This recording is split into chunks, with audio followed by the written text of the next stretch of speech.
Good morning, everybody. My name is Barbara Boyer. I'm co-chair and chairing by myself, and I'm missing Liza Jane terribly. But I slept really well last night. So I would like to welcome you all to day 2 of our Oregon Watershed Enhancement Board meeting, quarterly meeting. Today is April 26, 2023. And we have a full agenda today, and I want to thank you yesterday for being engaged and for a really long agenda yesterday. We did great work. You should all be very proud of yourselves for yesterday, and I'm looking forward to being proud of you today too. So we don't have any late agenda items? No? Okay. All right, great. We are going to jump right in to item L. No, I'm fibbing. We're going to K. We're going to do general public comment, and we have 2 signed up for general public comment. Are they in? Shannon. And Kelly is? It's not here yet. Timchik? Is Shannon in the room? Shannon's online. Okay, thank you. All right, we are going to start with you, Shannon, and we're going to give you 3 minutes for your public testimony this morning. Great, thank you. Good morning, Chair Boyd, Director Hanson, members of the board and OWEB staff. For the record, my name is Shannon Richardson, and I'm the Executive Director of the South Santiam Watershed Council in Sweet Home, Oregon. Today, I'm coming before you with 2 hats. One is my director hat, and the other is as the chair of the Network of Oregon Watershed Council's Member Services Committee. Both of these are roles of service, and together they afford both a basin level view and a statewide view of the opportunities watershed councils have in Oregon to effect real and meaningful work. Yesterday, you heard from several of my colleagues as they shared with you stories of collaboration, leverage, and response to emerging needs within their service areas, all of which were made possible by council capacity funds. Then, in their open grant solicitation recommendation presentations, the RPRs also highlighted the many ways that watershed councils across the state are engaging in the essential work of restoration. These stories can be hard to relay through grant applications and reporting, but it makes them no less valuable, nor less important to achieving on-the-ground restoration work. I'm grateful that you were able to hear these stories firsthand. And today, you'll hear more stories from across the state, highlighting the ways that watershed councils bridge social divides and provide the glue that can hold partners together over time to form strong, collaborative efforts that create an environment where true change can happen as a restoration ethic grows within a community. Council capacity funds support not only the critical work of watershed councils, but also help ensure that each organization is strong and robust, following best business practices, and able to offer competitive wages and benefits sufficient to retain qualified staff. This in turn allows watershed councils across the state to be trusted partners to individual landowners, tribal nations, local, state, and federal agencies, and other nonprofit and social enterprise organizations. Later today, you will review the spending plan for the upcoming biennium.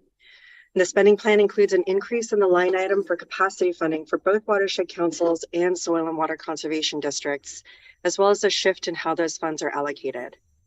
The staff recommendation is an acknowledgement that while the line item funding for capacity has not changed since the 2011-13 biennium, the world that we live in and work in has.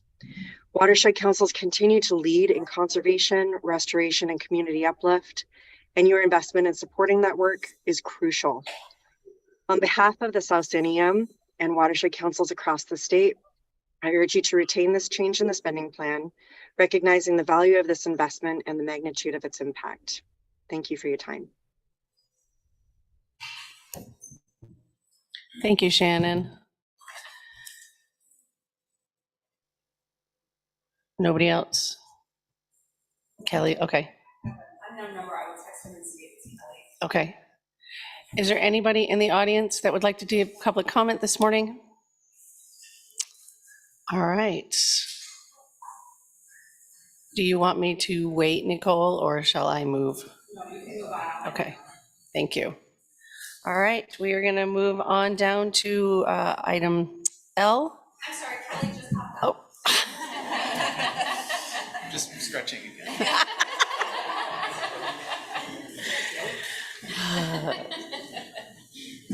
Give me a second as she slowly pops over okay.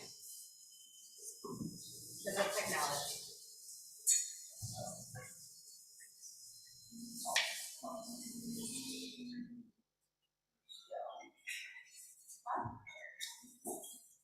Here she is. You guys are really sharp on time this morning. I apologize.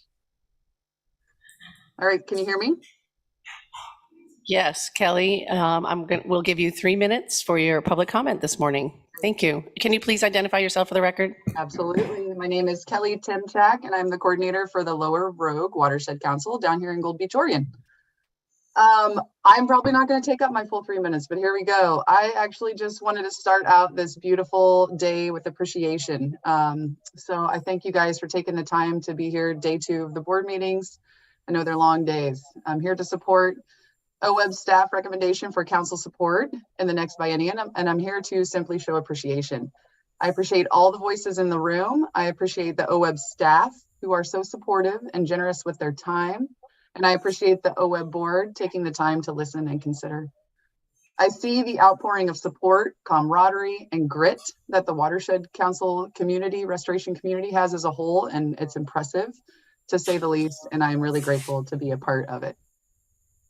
Councils are appreciative of your time to consider grant proposals, OWEB staff proposals, climate change recommendations, equity recommendations, and everything in between. We understand that you are a busy board and we see you hard at work. Thank you for all your work towards the health of watersheds and the communities that embody them in Oregon. I do feel honored to live and work in a state where this type of structure is set in place. Thank you for consideration of the council support cost increase to level the playing field and to catch up with our economy. Most projects do take 5 to 7 years to develop, and that's not often one person doing the work. We are working with our SWCDs, tribal members, community members, state and federal governments, attorneys, producers, and landowners. These projects are built on relationships, and that's the most valuable resource which we can hold. Let's see here. So that honestly, those conversations are not the ones that are usually supported by other grant dollars, and we really appreciate these crucial grant dollars. It is truly a privilege to work alongside OWEB to bring uplift not only to our planet, but also to the communities that live and work here. We are all better together. Thank you so much for your time. Thank you, Kelly. All right, is there anybody online who would like to give public comment this morning? And we do not have any written comment at this time for this agenda item. Thank you both for engaging in the public process. We hear you, we really appreciate you. All right, moving on down to item L. Eric, you want to stretch again? Happy to.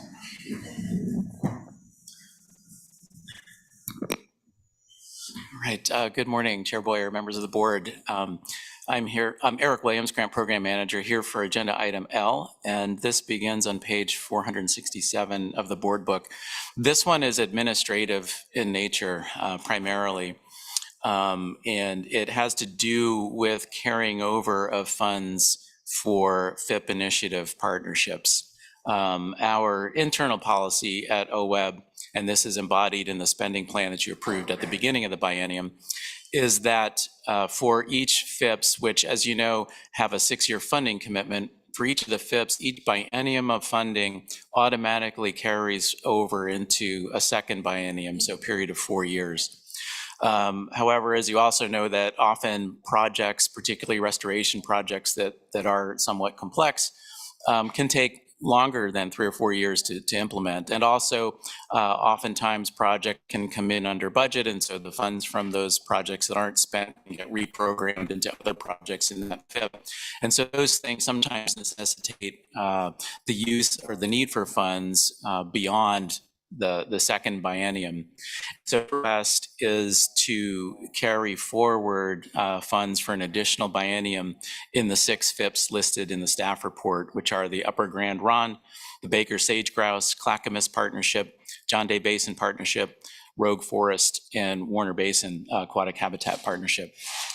And as this approval that we're requesting from you today is administrative in nature, when we talk about the spending plan later today, we'll be proposing that we move that limitation on the carryover of FIP funds in future biennia so that we don't have to come before you for this administrative task for future FIP requests. So in conclusion, we're simply requesting approval to carry forward funds for the 6 FIP holding accounts that are identified in the staff report.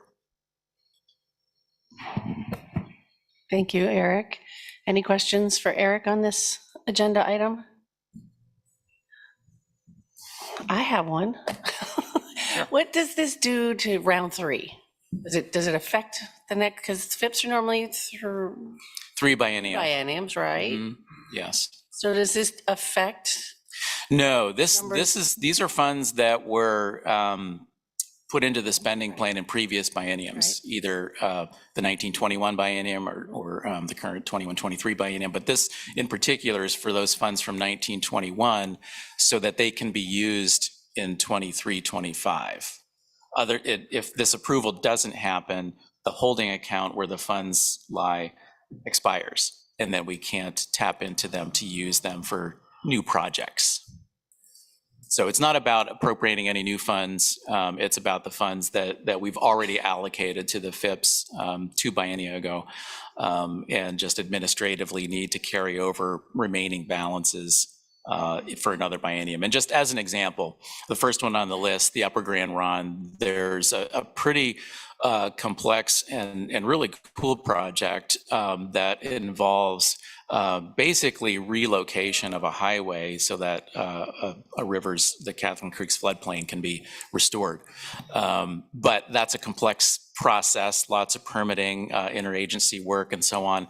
And we don't have those funds obligated in a grant agreement yet because of the complexities involved. And so if this item doesn't pass, then those funds would no longer be available to that FIP for that project, which has been on their project list for some time now, and they have made progress on it, but circumstances beyond their control prohibited them from implementing the project up to now.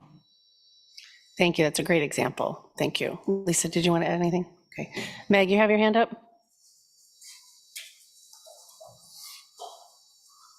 I do, thank you. Can you hear me okay? Trying new headphones today. Eric, I just, so these are FIPs are 6-year projects typically, right? I mean, that's kind of what Correct. We expect from them. So do you know what was the thinking in having them need approval for carryover into the 3rd biennium? I mean, I just wondering why we were doing this to begin with. Yeah. Sure. I think initially we were thinking that 4 years should be enough time to obligate funds in a grant agreement. Okay. But the Upper Grand Ronde project that I mentioned is an example of a project that has a long lead up time to implement. But there's also situations where projects may get completed under budget. Those funds then get recaptured back into the holding account and can be spent on another project in that FIPS project pipeline. But if the holding account expires, then those funds aren't available for reprogramming. And so I think initially when we set up that policy, we weren't anticipating the need to access the funds beyond the 2 biennia, but in practice, we found that we do have that need. Okay, great, thank you. Director Hansen has something to add. Thank you. For the record, Lisa Sharp-Lohan, an executive director. I think this is really an administrative matter, is what I would call it.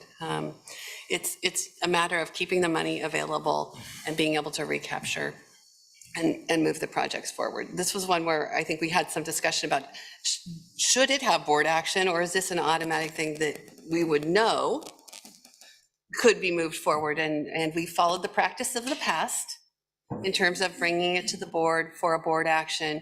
I would say this is a policy that administratively we could revisit as an agency and handle it internally and not have to have a board action and just modify the policy into the future if that's the wish of the board. If it creates more confusion around the ask than necessary. And where would we start that conversation? In the committee level? In the spending plan, actually, when we talk about the FIP spending plan, we would incorporate this policy change into your approval of the spending plan. Oh, okay. So we're too late for this year. Are we? We're not too late for this year. I mean, I think we deal with this one the way it's been proposed because that follows policy. Right. We are in the process of preparing a spending plan for next biennium. It doesn't go into effect until next biennium. You won't approve the spending plan until the July board meeting. We're talking again about it later this morning in terms of concept and the work that the staff have done and the feedback that we've heard through the partners and through the board over the last, 2 meetings-ish since we started the discussions. And I anticipate we'll probably have some more discussions for modification around that today. And so I think we can look at it, let's look at it as a go forward. Okay, thank you. Jamie, you have a question? Not a question, but just to the point, we're kind of gone off topic with the specifics of this, but if we're talking about policy, I think that is an important conversation to have, and especially if we're not seeing something for a couple of years, coming back and having a public conversation about it and reviewing it. I think there's value in that because the public can see that, the board can be, especially new members, be introduced or reintroduced to it. I think those conversation, there's value there because it keeps it in the public eye of the work being done. So, I think it is a separate conversation, but I do think there's value. Even yesterday, there were folks who said, oh yeah, decision we made just a couple of years ago, they were new to some people or people had forgotten them. So, first and foremost, I think we focus on this action, but if we are looking at doing a separate policy, I would make policy changes. I hope that would, one, come to the full board for discussion. Obviously it would for a decision, but that not be set aside in a committee level for that robust conversation. Because those are some changes, and it's pretty, there have been some changes in the past couple of years that have well, anyway, it deserves its own robust conversation. And then very importantly, just to do a correction, Eric mentioned something about this being a real cool project. I want to clarify that all the projects are cool, and that's how we feel about them, but do want to make that distinction on policy.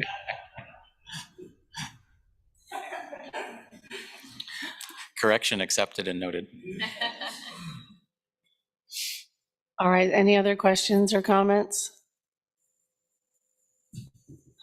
Then Jamie, I think I would entertain a motion from you to stick with the agenda.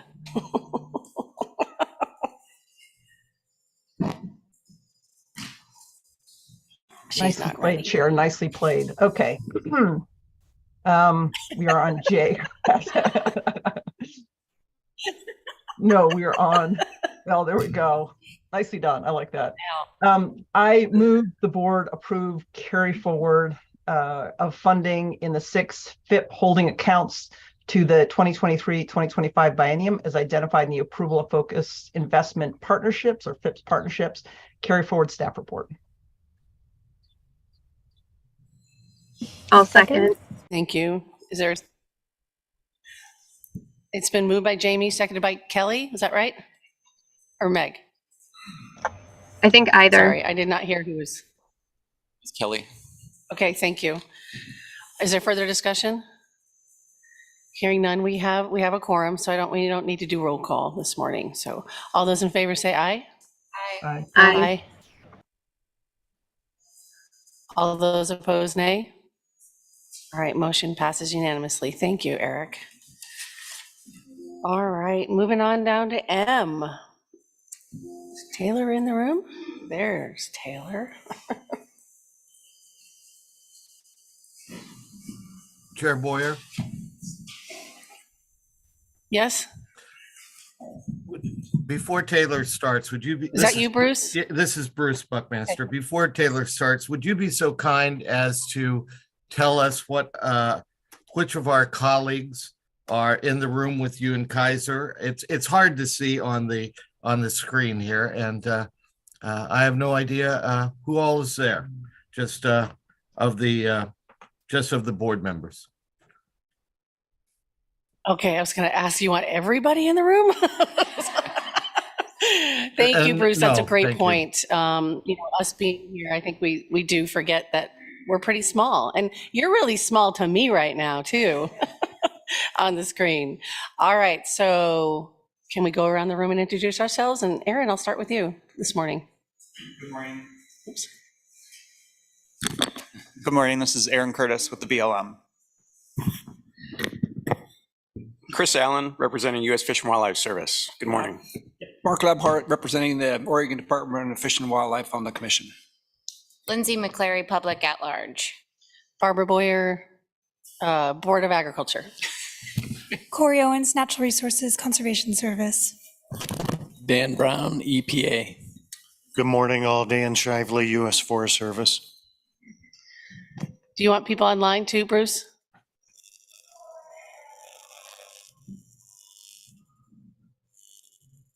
All right, well, hey, Gary, why don't we start with you? Gary?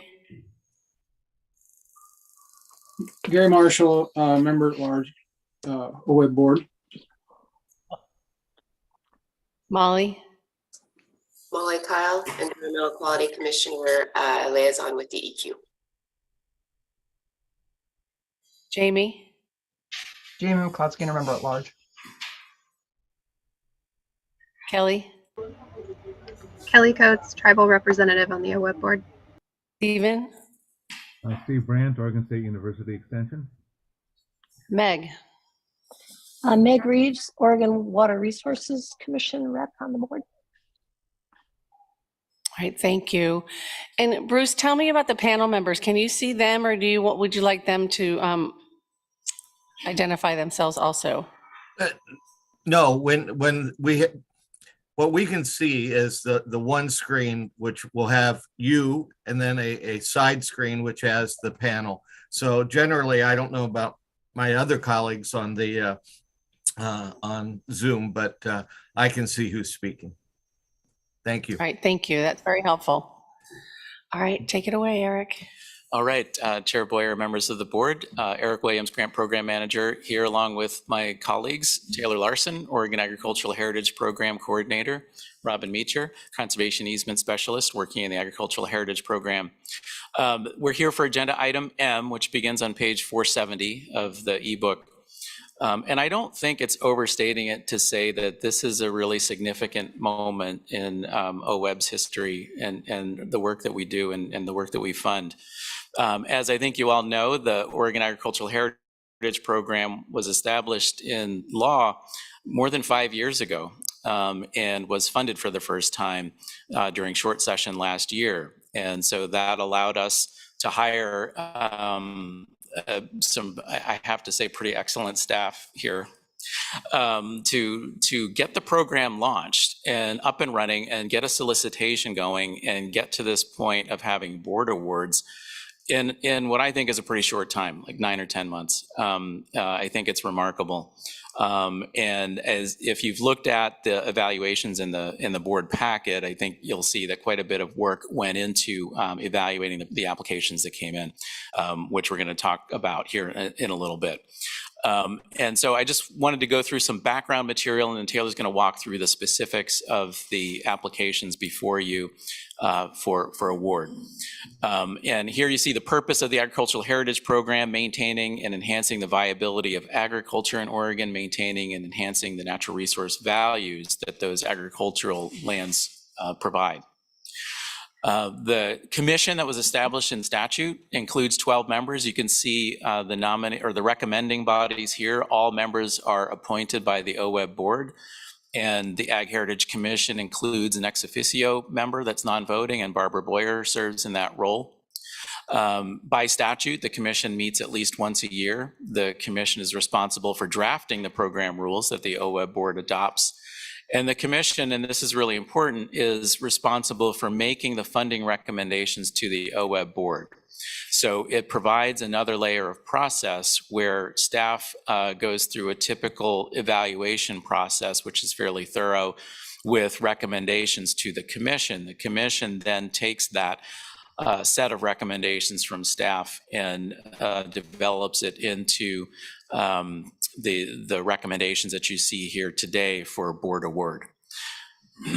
And for this first launch out of the gate, because we had $5 million appropriated by the legislature, while there are 4 specific programs authorized in the statute, grant programs authorized, the commission decided to offer funds for 2 of those 4 programs, conservation easement grants and conservation management plan grants. And for the applications that we received requests totaling $5.5 million from 9 applications. 7 of them are conservation easement applications, 2 of them are conservation management plan applications. All are recommended for funding with conditions. This map just shows you the geographic spread of the locations for a first solicitation out of the gate. I think this is a nice diverse set of projects in areas with very different agricultural significance, very different natural resource values. And here's the list of OAHP applications that are before you. And as mentioned earlier, they're all recommended for funding. And the 7 conservation easement projects are at the top, and then the 2 conservation management plan projects are at the bottom. And for the conservation easement projects, they will operate in a similar way as OWEB's land acquisition conservation easement projects, where the land trust holds the conservation easement, the landowner retains ownership of the property, and OWEB will hold a third-party right of enforcement on those easements. And here I'll turn it over to Taylor to walk us through the applications received. Thanks, Eric. Yes, Taylor Larson, for the record, coordinator for the Oregon Agricultural Heritage Program. And before I dived in, I too just wanted to say a quick thank you to everyone who supported the program up to this point. Eric has been awesome in kind of holding the program down as staff and getting us all on board. Robin and Nicole have been instrumental as far as standing this up, and then the board and the commission, all of our applicants.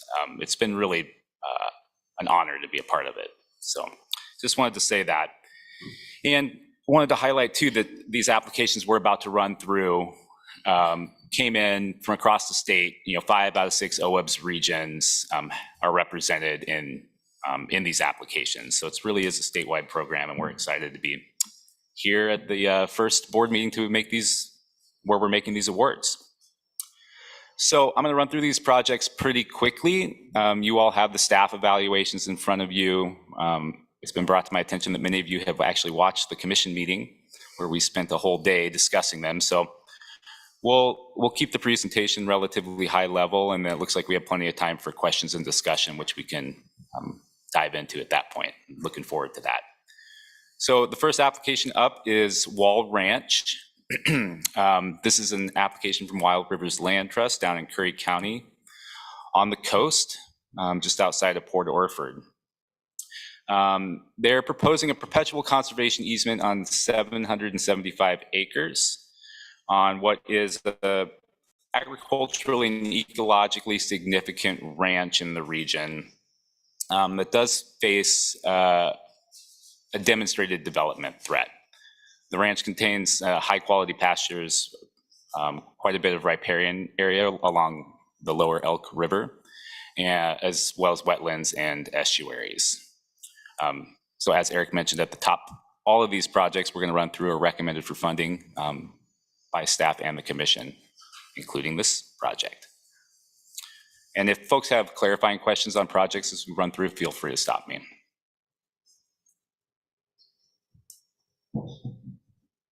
Okay, project number 2 is, great, Mark. Sorry, the chair left for a second. So I didn't see, was there a vote taken on each of these, or was it?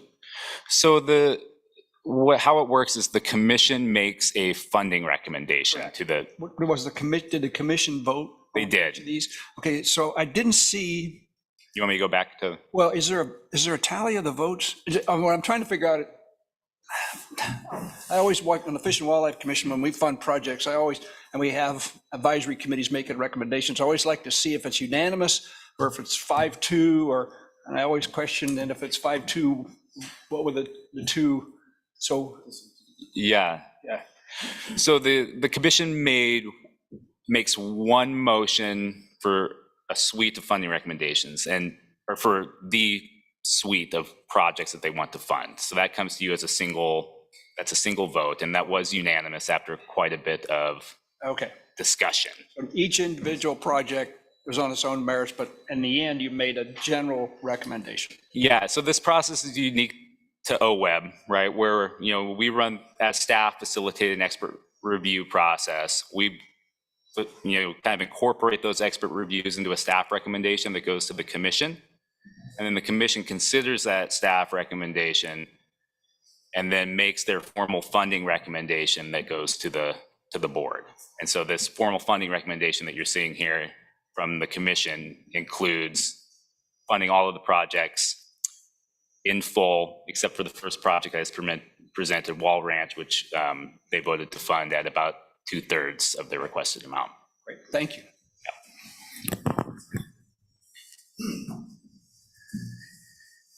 Okay, project number 2, Aspen Valley Ranch. So the applicant here is Deschutes Land Trust, and this is a ranch over in Crook County. And again, this is to help fund the purchase of a perpetual conservation easement on nearly 4,000 acres of significant rangeland in the region. That includes habitat for sage grouse and pronghorn antelope, as well as, there's a demonstrated development threat from the city of Prineville and expanding rural residential development. And this, as far as the context, you can see the red polygon up there, and that is the proposed conservation easement. There's an existing conservation easement in the black polygon there, which is held by the same land trust and landowner. So this is kind of the second phase of the project.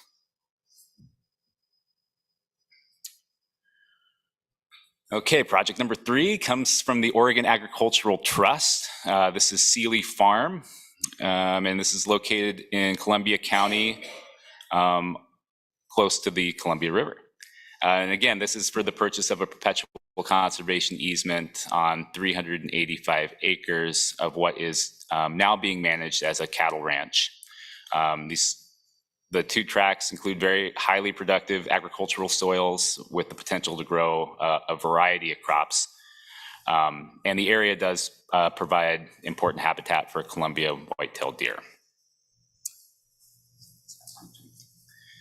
Okay, project number 4 is Pitchfork Tea. And again, this is from Deschutes Land Trust. And this is over in Deschutes County. This is a 170.5 acre conservation easement they're proposing to purchase on what is the home ranch of the Pitchfork Tea cattle operation. It includes irrigated pasture and rangeland. And it's in an area that has the potential to provide important connectivity for migrating wildlife.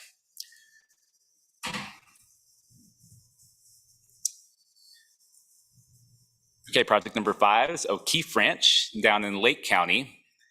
And this is, again, is from the Oregon Agricultural Trust. And you'll see the polygons up there. What they're proposing to do is purchase a single conservation easement on a series of non-contiguous tracts that provide summer rangeland for the operation. And these are considered grasslands of special significance and provide high quality sage grouse habitat, as well as habitat for pronghorn antelope and mule deer. So again, like all the projects, this project is recommended for funding. Okay, the Farrell Ranch, also put in by the Oregon Agricultural Trust. This one is in Lake County. and they're proposing a perpetual conservation easement on just over 500 acres. And again, this is the home ranch for the operation that includes irrigated pasture and hay. It has, for the region, what are considered very highly productive soils and unique access to water. It provides, there's some rangeland on the property as well, and it is considered somewhat important for the connectivity for migrating wildlife. And then the last conservation easement application comes to us from Mackenzie River Trust down in Lane County. And again, they're proposing a perpetual conservation easement on just over 150 acres. This one, they take a zoned approach. So you'll see, it's a little hard on the color here, but the yellow areas represent the agricultural zones, and the green represents some of the conservation zones, so on and so forth. And this is an interesting property that includes both pasture as well as forest land, riparian areas, wet prairie, and oak woodland, all in a relatively small operation. So a pretty diverse project that's coming to us. So those are the conservation easement projects, all recommended for funding. And then we're going to move into the conservation management plan development projects. There are 2 of those. And the idea with this grant program is we're really investing in the development of the conservation management plans, which are designed to tee up operations to begin implementing conservation practices that we have the ability to pay for through the Oregon Agricultural Heritage Program. And so we're currently, just a little bit of context, developing a methodology for paying for the implementation of these conservation management plans, which is not yet complete, but we are working very diligently on it. And so in the future, we'll see both grants to develop conservation management plans and then also grants to implement those conservation management plans. But these 2 are just for the development. So the first application we have for the development of conservation management plan comes to us from the High Desert Partnership. And they're proposing to develop 2 conservation management plans in Harney County across 2 separate ranches. So Baker Ranch and the Eastern Oregon Agricultural Research Center. They're asking for funding to conduct some coordinated sampling, which is going to lead to management recommendations as to how to best manage these wet meadow ecosystems for both forage production and wildlife habitats, specifically wetland birds that depend on these habitats. And that sampling and best management practice development is going to lead to the development of a CMP on both the Baker Ranch and the Eastern Oregon Agricultural Research Center. So they're requesting $41,366. And the second conservation management plan grant application, it comes to us from the Coast Fork Willamette Watershed Council down in Lane County. And they're requesting almost $25,000 to develop a conservation management plan on Branch Road Farm. This project is relatively straightforward. They're proposing to inventory the natural resources on the operation, and then use that to develop the conservation management plan that's going to have a suite of potential conservation actions they could take to improve the resource base that the farm depends on. And some of the things they're dealing with here include challenges associated with slope and the way that water moves through the landscape, causing challenges with erosion and water quality. And so they're developing a suite of strategies to deal with that through the development of this conservation management plan.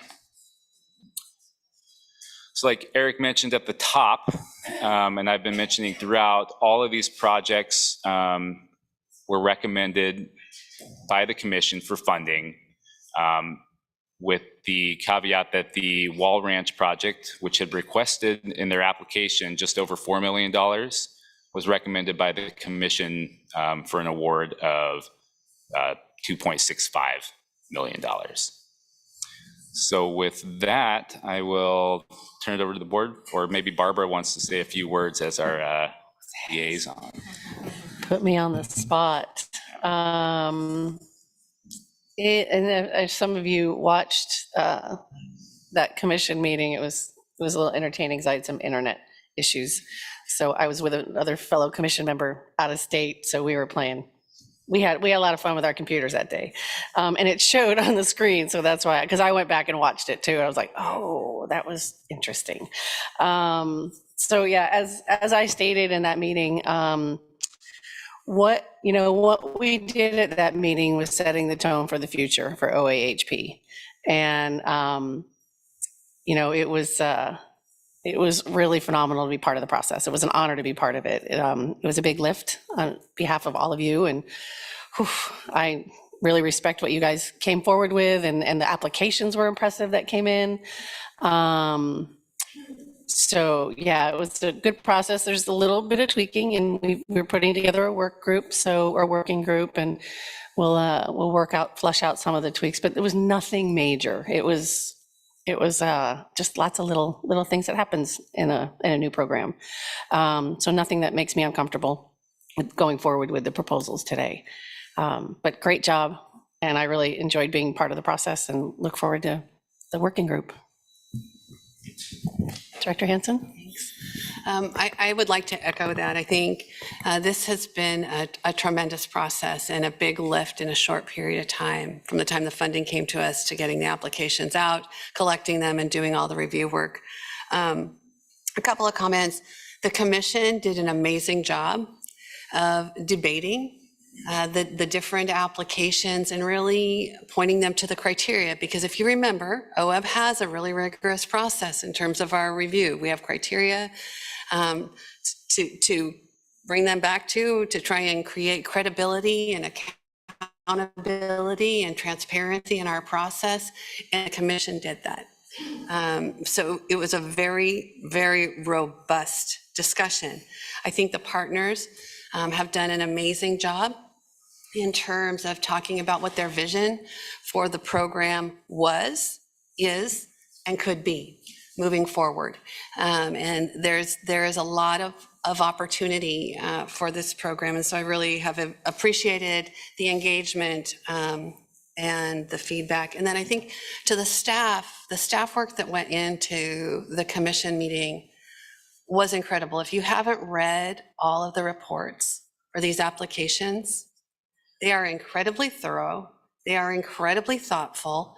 They didn't have a numeric ranking. It was a weighting. We don't weight any of the criteria, so it's a balancing act, trying to bring all of that together. And I think staff really, really did an amazing job with that. And Taylor and Robin, you two were awesome in terms of being able to work through the process that was there. I think the other thing that I would mention, I said accountability, transparency, and credibility. We use the process that we use in all of our grant making, with a technical review team that provided the feedback. The staff then went and tried to bring that together and summarize it in a way that it was useful for the commission to be able to synthesize it and have a conversation and think about where the roots of the program back in 2017, a set of rules that were put together in that 2018-19 timeframe, put on the shelf for a chunk of time until we received funding, and then bringing it back. I think we learned a lot in the process. We have two great co-chairs on that commission, and they have suggested some additional staff work to go back, in the spirit of OWEB's continuous improvement. We do it all the time. We do a lot of self-evaluation around what we do and how we do it. That team will be meeting, I think it's early May. It's a week or so away. It's very soon. It's very soon, to stay on a tight timeline because of some big excitement happening in Taylor's family, and they're expecting their first child, and so we need to get it done before he goes out, to spend family time with the new baby. And then there's a tremendous amount of work for us to do, but I think this is one of those places where We had a great base. We did a little bit of learning as we were going. We did some tweaking along the way. We did some tweaking after the recommendations went out to make sure there was more clarity in them. And I just, it's with gratitude to everybody who's been part of this process.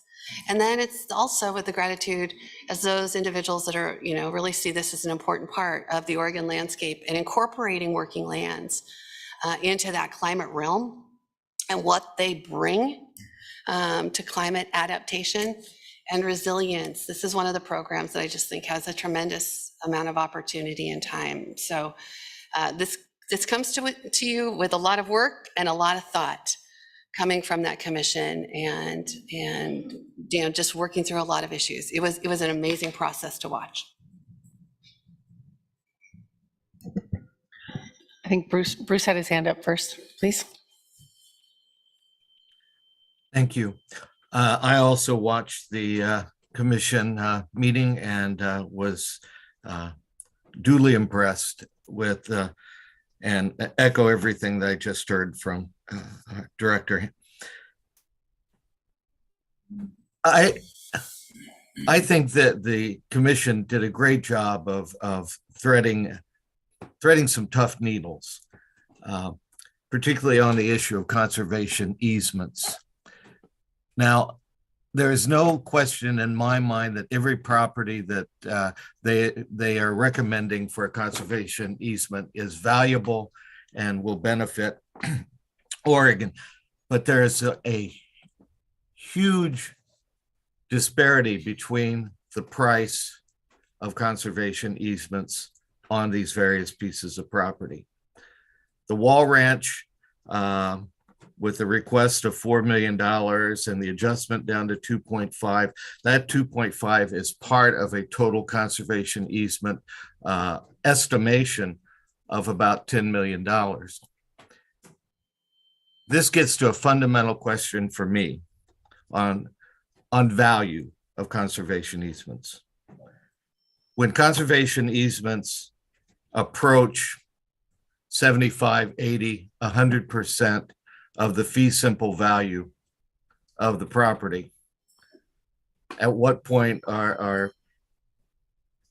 is it still a good investment? I mean, it's a question. So this is something that the Oregon Ag Heritage Commission did look at, will continue to look at. I believe the Wall Ranch had not received a evaluation yet. So I'm fine with everything that's recommended here. I'm going to vote for it. But this wrestling with values on conservation easement is something that I'm going to watch carefully, both at the Oregon Ag Heritage Program and also in our regular grant programs. Thanks. If I may, Chair Boyer, thank you. Thanks for those comments, Bruce, and I think that's been on everybody's mind. But one thing I'd mention about that is there's a significant difference in the Agricultural Heritage Program projects that are investing in easements when compared to our open solicitation land acquisition program. And that is that I think you could perhaps make an argument in some cases for a habitat protection program that if the easement value is approaching, as you say, 90, 100%, it makes more sense just to buy it in fee simple. But part of the Agricultural Heritage Program is in perpetuity keeping these lands available for productive agriculture. And if the land trust were to buy these properties in fee simple, that looks a lot different than if the operation of the property stays within the family. And of course, succession planning is one of the most important goals of the Agricultural Heritage Program and something that it's designed to facilitate. So we share your concern, but I would just close in saying that similar to our land acquisition program, we only pay for the appraised value, and we don't yet know, as you mentioned, Bruce, because we don't have an appraisal, and we typically don't at this stage of an application. But once that appraisal comes through, then that will determine the value. And of course, appraising an easement is a much more complex proposition than appraising a temple project. However, we need to let that process play out, and then we'll pay no more than whatever the appraised value is. Mark? Thank you, Chair. I wasn't going to speak to that, but I think I will. I've been a strong proponent of this effort all the way along, and people know that. The best part for me is exactly what you said, Eric. It does keep the land in farming or ranching and provides that easement. It provides it so we can keep farming, keep it in families. And that's one of the major things that I think is a benefit of it. But I really wanted to talk about two things. Relentless engagement and I can't think of the second one right now. I'm having a senior moment here. But so we had at least 6 years of working on this program, right? And the fits and spits to start it going. And so those that are watching, and some people in the back of this room know that that relentless engagement, because it would have been so easy to just give up on the program, because the legislature took a pretty hard look at this program and said, and because of relentless engagement by our stakeholders and others to say, this is a pretty good effort. Let's give it a try. And so finally, we got to the point where the legislature said, yeah, we like it, but then now we need the money. And so then we got a little bit more fits and spits, and we finally got the money. And so now the legislature is watching this to say, is this thing going to work or not? And now I think with our vote today, we can show them that they made a good investment. And this is good for Oregon. And it's going to increase based upon what I watched the legislative hearing on this, and the applications that are going to be coming in again for this program is showing that it's going to work. And so I'm just so getting a little, I don't get emotional too much, but it's just a really good program, folks. And we need to thank those stakeholders and folks that were out there that did that relentless engagement to keep this thing going. And so I think it's going to be a real feather in the cap of those stakeholders. It's going to be a feather in the cap of the commission and this board for that relentless engagement that put the effort into this to keep this program alive. And it's going to show some really good results across Oregon. And we're going to be able to keep farms and farms, and we're going to have conservation easements, and it's going to be a really positive program. So I'm just so pleased about today. Thank you, Mark. Lindsay, and then Jamie, you're up after her. Sorry, Jamie, I know you had your hand up. Okay, I have a question about the management plan and more about process. Can you speak a little bit to what the length of the grant would be, and then how the management plan, either acknowledgement or approval process happens? Is the commission looking at the plans and approving them? Are OWEB staff approving them? What does that sort of look like? Yeah, it's Taylor Larson for the record. That's a good question. And I think, there's in rule, we have a suite of requirements for what makes a complete conservation management plan.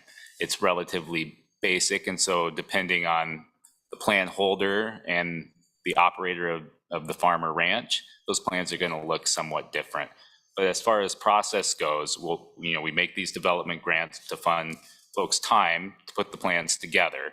And then once they're complete, they need that plan acknowledged and approved by OWEB staff in order for them to then apply for a grant to implement that plan. And that's going to look like they're going to need to attach their completed conservation management plan to their implementation grant application. So, and those grant applications are not yet developed. So pending funding, we're looking at making grants for some sort of maybe 3 to 5 year window of work, because the plans themselves are going to have a 20 to 50 year planning horizon, which is pretty unique in the conservation planning space to take that long-term of an approach. But then as far as the actual work on the ground, we're looking at kind of chunking that up. to better align with other conservation programs that are out there, such as the ones that Corey knows a lot about through NRCS. And just to add one more thing onto that, the commission spent a lot of time when they developed the rules for the program talking about that plan development and approval process. And really the key there is the relationship between the landowner and the plan holder. The plan holder is not OWEB or the commission. The plan holder is the entity that we provide the grant funds to. And there's a process in there for at least an annual conversation between the plan holder and the landowner to see if any adjustments need to be made. How did it go last year? What do we need to do different next year? That process stays outside of the commission's purview and is just between the landowner and the plan holder.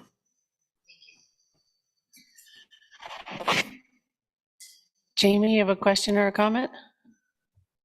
Yeah, a couple questions, but just first of all, really appreciate my colleagues and the questions about, it's a great program, but also that fiscal responsibility and looking into some of the details. And like many, I'm so delighted that the Oregon Ag Heritage Program has moved forward. Many of us have been hoping to do this for years because it's a real important investment, what makes Oregon special. And also appreciate Chair Boyer and Director Hansen, your comments on, and then also Taylor, your comments on how we're looking to, or the commission's looking to tweak some of the process. I think that attention to detail is going to be really important because one of the questions I was initially going to have was on this determination of land value. I know that was a question that's come up from the public that's been asked of me. So that work going forward and assessment, I think, is a real important part of that transparency process. And next time things come forward, I know that's going to be one of my questions. So just a heads up on that in terms of that work. The two questions I have, the first is there was a reference to conductivity. And I was wondering if you could talk about the effort to provide those land bridges and connectivity for wildlife, because some of the areas, I know we're limited in terms of what the options are, but also some of those areas are pieces and parcels. So if you could comment on the thought process and the effort to ensure conductivity. And then the other has to do with the governor's declared housing emergency and discussions in the legislature about changes to land use to increase our housing portfolio here in the state. And so is there the possibility, or what's the thought process going on now on projects that we're looking at moving forward on, if there's changes in legislative direction and land use policy, is that going to impact this program? And if so, what's the process for us reviewing and revisiting those investments in the stewardship of these lands?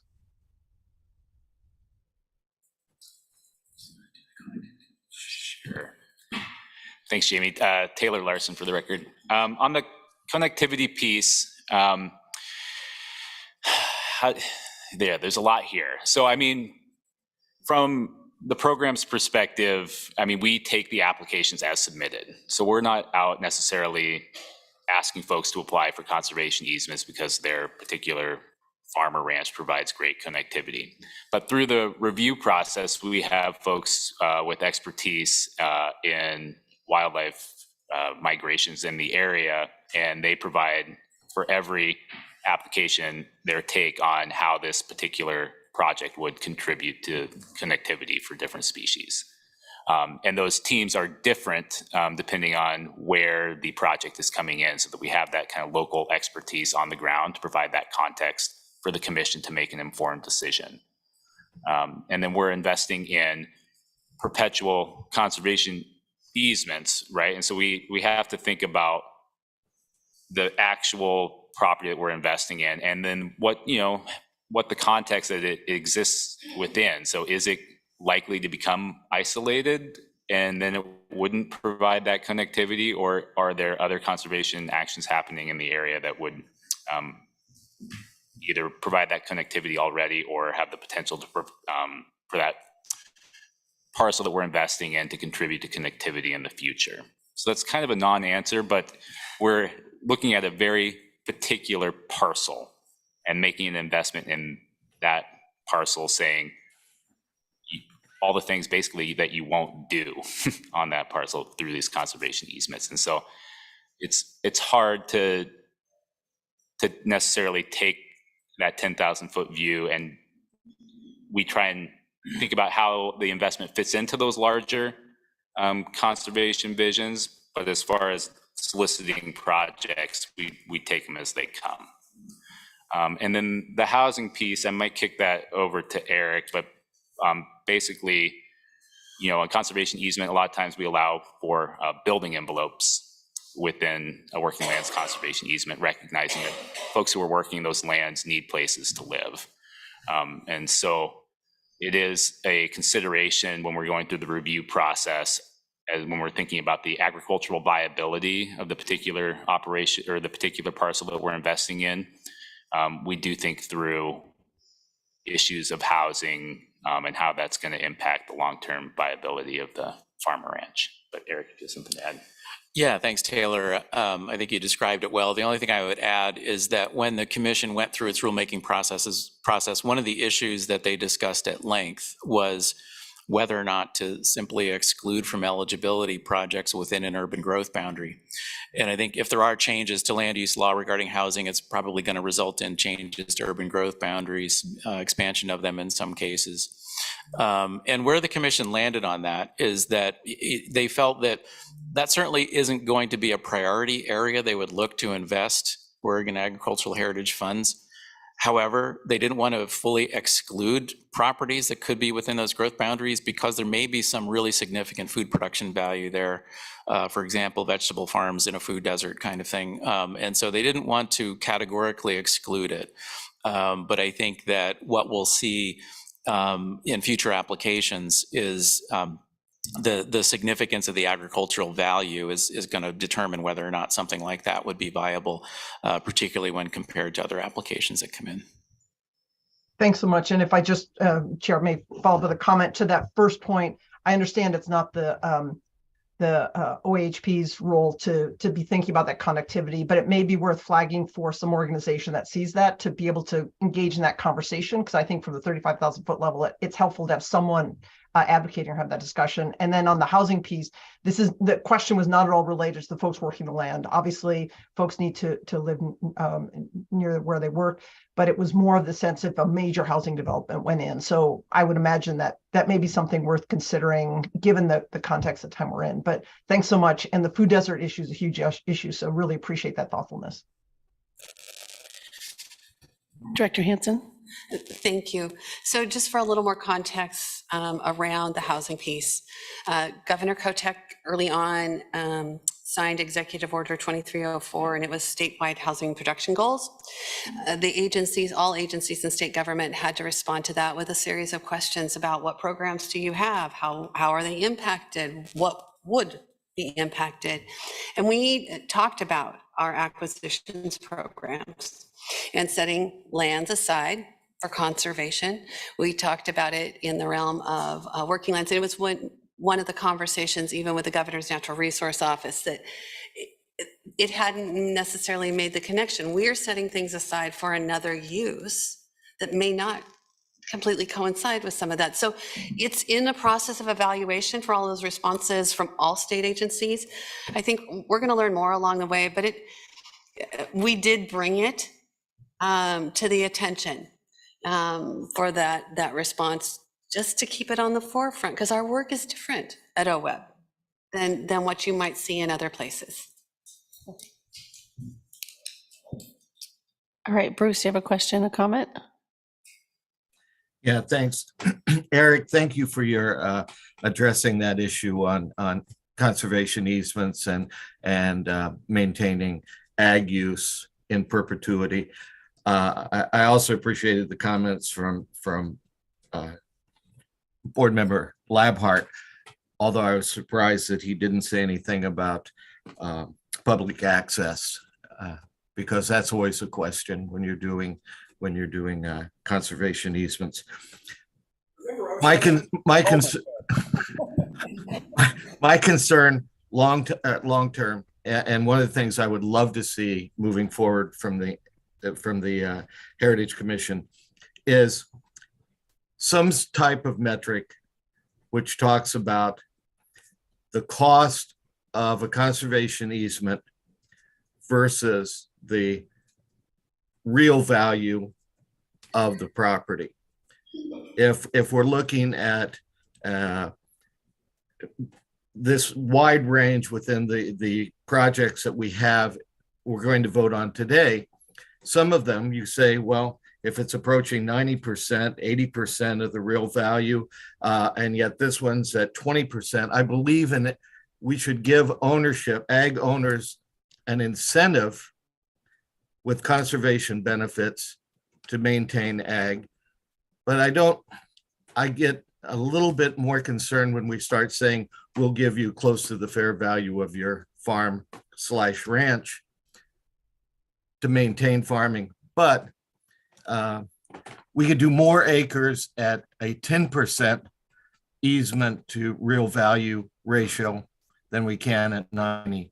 So somehow moving forward, looking at that kind of a metric, I think would help us maximize the dollars we have to invest. Thanks. Thanks, Bruce. Just one thing to add that is related, not exactly what you're talking about, but when the commission was talking about termed conservation easements, which the statute allows for, it's called a conservation covenant in the statute for a period of 20 to 50 years, the question came up, how would we value that? And the commission brought in some experts on appraisals and valuations. And basically they came to the conclusion that when you get to 50 years of a termed easement, you're at about 50% of the fee simple value. And so rather than trying to make a conservation covenant do a specific appraisal for a period of years, whatever it is specified for the easement, they landed on the percentage of the full appraised value would be commensurate with the number of years of the term. So if it's a 20-year covenant, 20% of the value. If it's a 50-year covenant, 50% of the value. I know that doesn't directly answer your question, but it was an interesting window into the value question that always comes up with these cases. All right, I'm going to call upon Kelly, and then I think we're going to go to public comment, and then we can come back and do some deliberations. So thanks, Kelly. Go ahead. Thanks. Yeah, I just have a question. So if I'm looking at the levels that are proposed for funding, specifically the Wall Ranch, we're not going to be able to provide full funding for that. And I see that the funding has been reduced in some of the other ones as well because there were associated costs that we couldn't fund under this program. Are we confident that they're going to be able to find the money to fill out the rest of the project and move forward with the easements? This is Taylor Larson. So we have had conversations with every applicant since the commission recommendation came out, and everybody has expressed that they're confident in moving forward and would be excited to if the board were to make these awards. So nothing in writing, but we have had the conversations and folks think they can pull off the projects as proposed. Does that help, Kelly? Yeah, that's very helpful. Thank you. And then just one question going back to something that Eric said, as far as the percentage and the different covenants. I saw the language in here, I think it's perpetual easement. So how does that relate to like a 20-year versus a 50-year?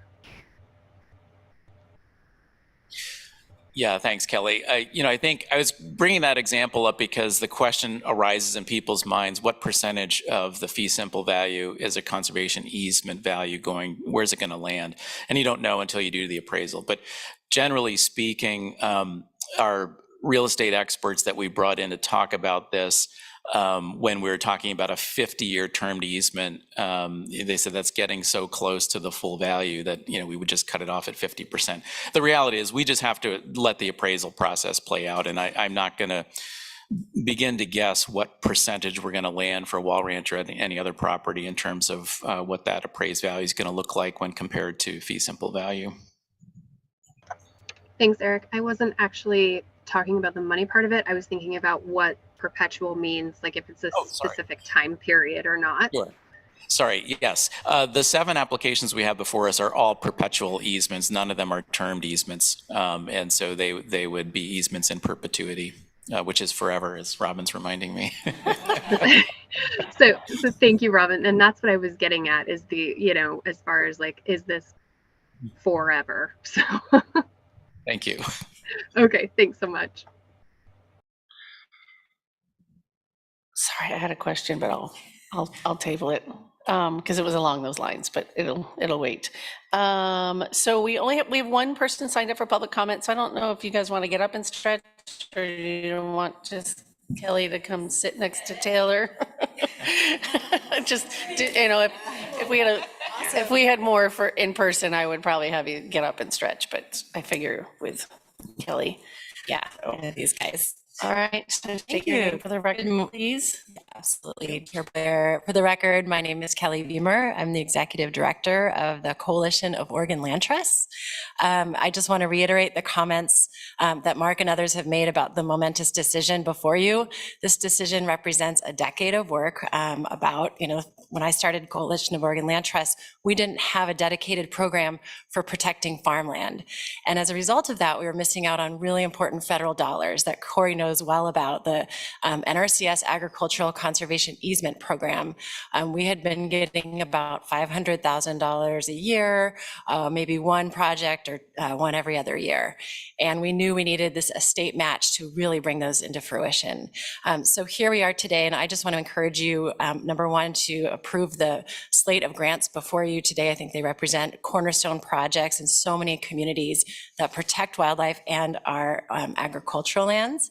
And then a quick update on our status as a broad coalition to keep these funds going, to keep Oregon Ag Heritage Program funded. So just to remind folks, we're at a moment where 2/3 of our ag lands are going to change hand in the next 10 years. So it's really important we have this tool that goes beyond Measure 76 that can use general funds to protect our ag lands. We were able, because of the state investment of $5 million, to bring in $6 million of ASAP AIL funds to Oregon. And that will only continue with IRA and other federal investments that increase that pot on a federal level. So it's more important than ever. I want to thank this team. They are stars. They stood up a program in 9 months, and they got 7 projects reviewed, ready for hitting the ground and ready to go. So with the land trust community at their side, this team really, I just hope the board knows how incredible that they have been and the expertise that is represented here at the table. So we know it's working, we know it's needed. COLT is part of a broad coalition that includes Oregon OACD, Farm Bureau, OLCV. You probably couldn't find a broader stakeholder group that represents conservation ag coming together. And we're committed to continue this funding. OWEB's budget, the agency budget had a $10.8 million ask, as you all remember. That was not carried through in the governor's budget. So we have stepped in and created HB 3366. It's a funding bill that would continue this into the next biennium at $10.8 million. This group of passionate folks continues to work with legislators. It passed out of House Ag unanimously. It is now in Ways and Means, and the beat goes on. So we're excited to celebrate this, and I think that we're building an array of champions around the state because of the diversity of projects that you all are funding. So sorry, I'm on the yellow light. Quickly to Jamie's question, Jamie. I really wanted to just share from the land trust perspective. These are not ad hoc. Kelly, I mean, is this responding? You're not public comment. Oh, okay. I have. Is that going to be dialogue? I'm just trying to. Oh. I could offer insight to Jamie's question, or I could. Yeah. Okay. I was just, because you're in public comments, I was just trying to figure out what that looked like. It could just be context from a land trust perspective, but if it's only one way, then I can stop. No, you're done with public comment. So now you want to answer a question with to Jamie's point. Sure. Okay, go ahead. You can do that. Jamie, I just wanted to offer some context from the land trust perspective. These projects are highly strategic and part of a large-scale conservation strategy that our land trust community works to put together to do a multi-year examination on habitat connectivity, where there's ag land infrastructure, where these projects are very strategic and make sense and are, again, hitting multiple wins for public benefits on private land. So while this team wasn't asked to do that, it is happening on the regional scale with the partner entities. Thank you, Kelly. All right, and I did want to identify some written comment that we did get, right? Yes. Brian Ibach, Cami Burns, Oregon Association of Conservation Districts, and Wild Rivers Land Trust. So 4 of them gave us some written comment that's in our board packets, and I want to thank you all for your engagement and letting us know your opinions. So, all right, so we are going to move on into deliberations of these applications. Does anybody have some thoughts or clarifying questions or comments on the applications? Any specific application you'd like to talk about?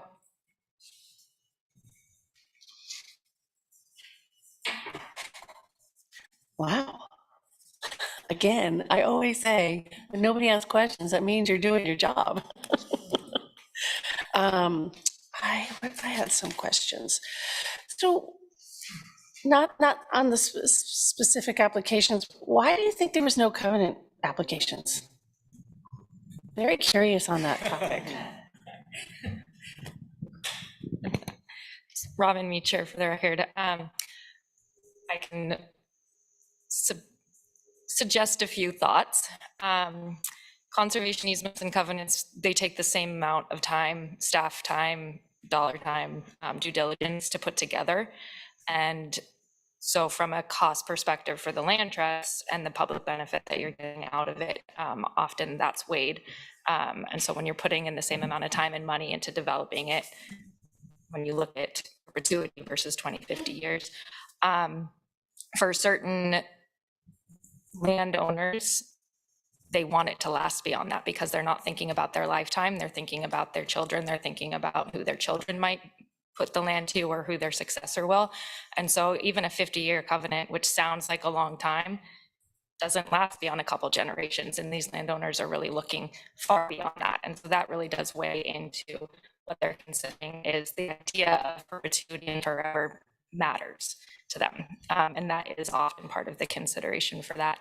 And then there is the valuation perspective. Conservation easement valuations are incredibly complex. And so a covenant is, you have to determine how you want to value it. And sometimes that appraisal process for just a conservation easement makes more sense to folks, and they can see that laid out in a way that makes more sense from the valuation and gives them more confidence that what they are really giving up in terms of the property rights that they're giving to the land trust or the holder of the easement, they're seeing it valued in a way that makes sense to them. So there's a lot of factors that go into it. And I think that there's not been a lot of experience with covenants either. And so we might see more come in as this program continues, if it continues and people become more comfortable.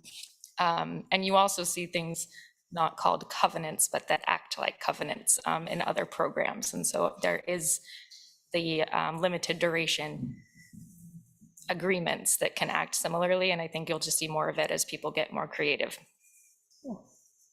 Thank you. All right, does anybody have any? No deliberations today, which the applications were great. So I think they spoke for themselves, really. Mark? I'm ready for a motion. All right. So I did remember what it takes a village and relentless engagement. So the village is in the back of the room and the stakeholders, it takes a village to produce that. So I just wanted to get that in. So Madam Chair, I'm privileged to make this motion. I move that the board award the OAHP grants as shown in attachment E to the Oregon Agricultural Heritage Program staff report as recommended by the Oregon Agricultural Heritage Commission with project-specific conditions detailed in attachment F to the staff report. Second. Was that you, Bruce? I didn't hear. Yes. Thank you. All right, it's been moved by Mark, seconded by Bruce. Is there further discussion? Hearing none, all those in favor say aye. Aye. Aye. Aye.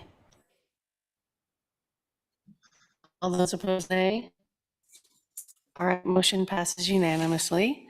Thank you very much, but I have a couple quick questions before you go. What if Wall Ranch says no to this offer? What would happen to that pot of money?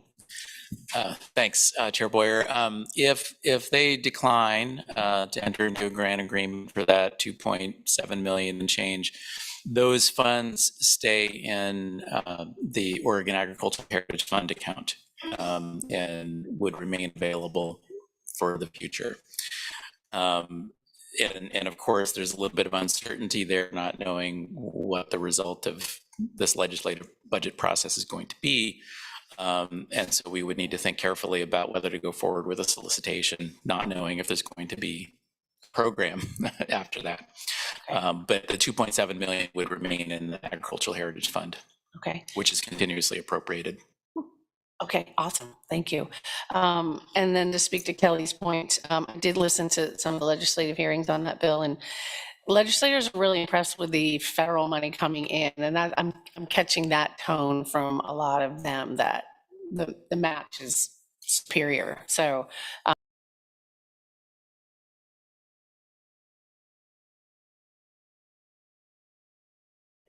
OWEB, you just hit the mute on your microphone. Yeah.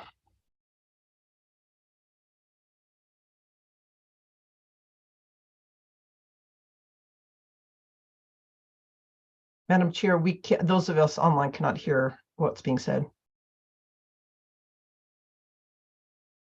Does anybody have a phone number to send a text?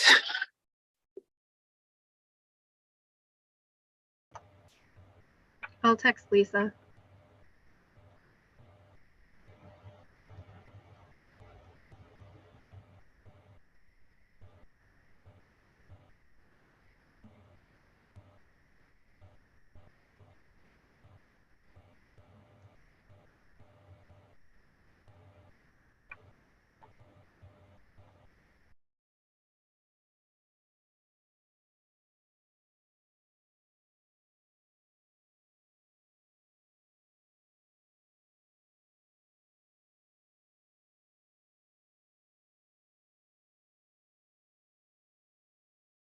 In case we're still live streaming from this group, Gary, do you want to sing to provide some background sound for the audience?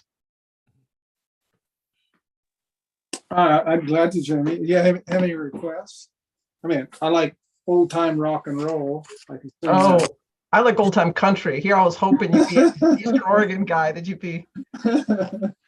We're very diverse over here. We like it in all kinds of different ways. Normal Farm Bill program funding this to increase what we can do and show and demonstrate to our national office that we declare.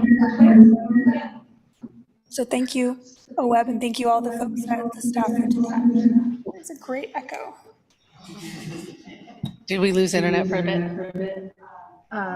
Only the projection. Okay.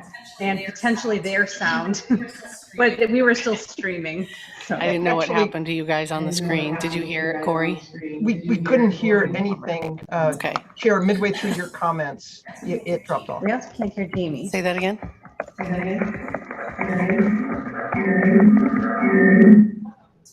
We're having some audio issues in the room, so be patient, please. Nicole, did you unmute your... Nope.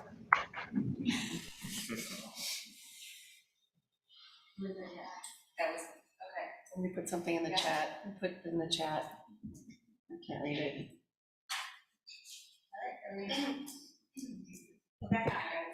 All right, I think we got it worked out. Thanks, Regan. All right, so thank you. I think we're done with this agenda item. Thank you very much. Congratulations. Good job to everybody. So we're a little ahead of schedule, so we're doing some maneuvering. Jillian, I am going to call upon you. Sorry, last minute. So we had an item in our other business today at the end of our agenda, and this we're going to have Jillian speak to it, or do you want to queue it up? Okay, thank you. So this was a last minute add to our agenda because of an opportunity that came in and trying to make it work in between board meetings. We have a request from an applicant to be an applicant to the Coastal Wetlands Program.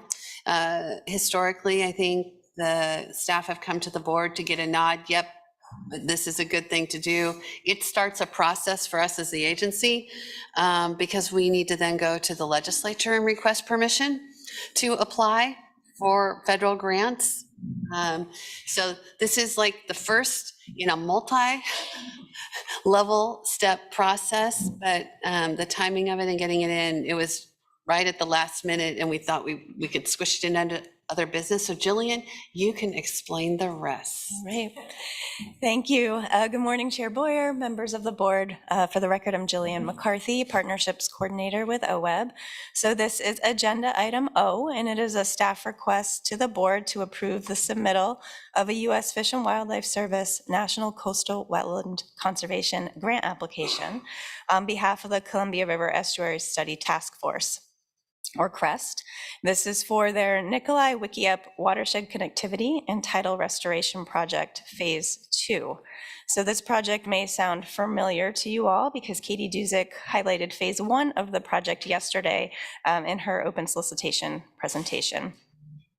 The National Coastal Wetland Conservation Grant Program supports long-term coastal wetland conservation through protection and restoration of coastal wetland properties. The program is a nationally competitive program, and only eligible coastal and Great Lakes, the only eligible applicants are coastal and Great Lakes states. So OWEB, as an eligible applicant, has established a process that local partners can submit applications for restoration or protection of coastal wetland properties. And this happens through our open solicitation grant program. Those applications are then reviewed by the appropriate regional review team. And if recommended for funding, OWEB staff then works with the local partners to prepare the federal application for submittal to U.S. Fish and Wildlife Service. So as Lisa mentioned, this is the start of a process for them, and that process for restoration projects is outlined in Attachment A of the staff report. You heard about Phase 1 of the project yesterday, and as a reminder, the two-phase project is aimed at enhancing over 110 acres of Columbia mainstem adjacent juvenile salmonid habitat that's currently isolated by a railroad line. The project area is between river miles 20 and 30 on the Columbia River Estuary in Clatsop County. Phase 2 of the project focuses on two sites, the Agency Creek and the Warren Slough, and is scheduled for summer 2024 construction. And Attachment B of the staff report has a map of the larger project area to see where those two sites lie. The vision for Phase 2 of the project is to improve access to approximately 22 acres of habitat at the Agency Creek site, and also 22 acres of habitat at the Warren Creek site for a total of 44 acres. The project will expand the tidal prism and will be fully accessible to juvenile salmonids during their migration period to provide quality off-channel refugia. This will be accomplished primarily through the replacement of existing undersized and perched culverts on these sites with bridges. The overall construction estimate for Phase 2 of the project is just over $1.9 million. The National Coastal Wetland Conservation Grant request is up to $525,000, and secured matching funds for the remainder of the project are to be provided by Bonneville Power Administration. So in conclusion, staff requests that the board approve the submittal of the U.S. Fish and Wildlife Service application to the National Coastal Wetland Conservation Grant Program on behalf of the Columbia River Estuary Study Task Force. So with that, I'll take any questions. I see Bruce formulating a question. No, I'm ready to make a motion after discussion. So I just had a quick question. So up to 525? Is that what I heard? Yes, the request would be $525,000. Okay, I didn't know. Okay, thank you. All right. Any other questions or comments today? All right, Bruce, take it away. Yes, I am honored to make this motion. I move the board approve pending legislative approval, submission of an application for the Nikolai Wikiup Watershed Connectivity and Tidal Restoration Project Phase 2 to the U.S. Fish and Wildlife Service's 2024 National Coastal Wetlands Conservation Grant Program. I'll second. It's been moved by Bruce, seconded by Gary. Is there any further discussion? Hearing none, all those in favor say aye. Aye. Aye. All those opposed, nay. All right, motion passes. Thank you, Jillian. Thank you. Thanks for being here early. All right, so now I'm looking at the agenda and And then we can do a spending plan introduction, And and then then we get can move some of the staff up, reports right, around. until we get to public comment. Okay. All right, so we're gonna take a 15-minute break. So be back here at 9:45, please.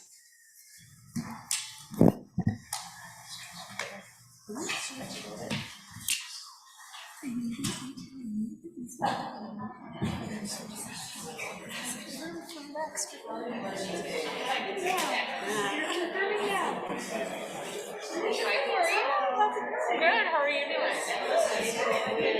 Here, I'm gonna give you my new one. Yeah, from you. So I think we're gonna go together as them and this is and then Jan's gonna do that and do that separately and feedback down to you. So you're gonna reach the top and how your plan is. So I just started these guys are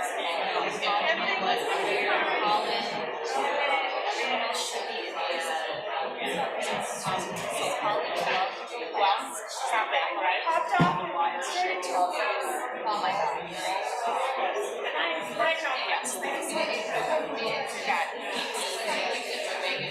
guys.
All right, if everybody could find your seats, please.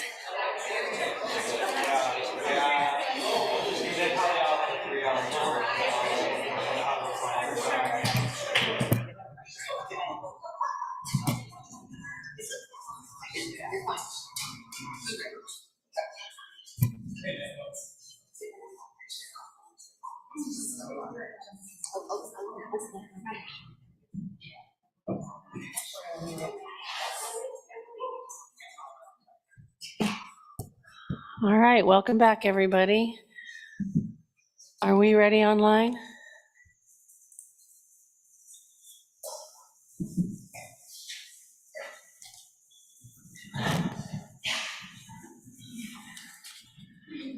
Nicole, is everybody online? I'm sorry, I'm not seeing anybody on the screen. Sorry. We can hear you, Chair. Okay, thank you, Jamie. All right, we are now down to agenda N, which will take up the rest of our day. So,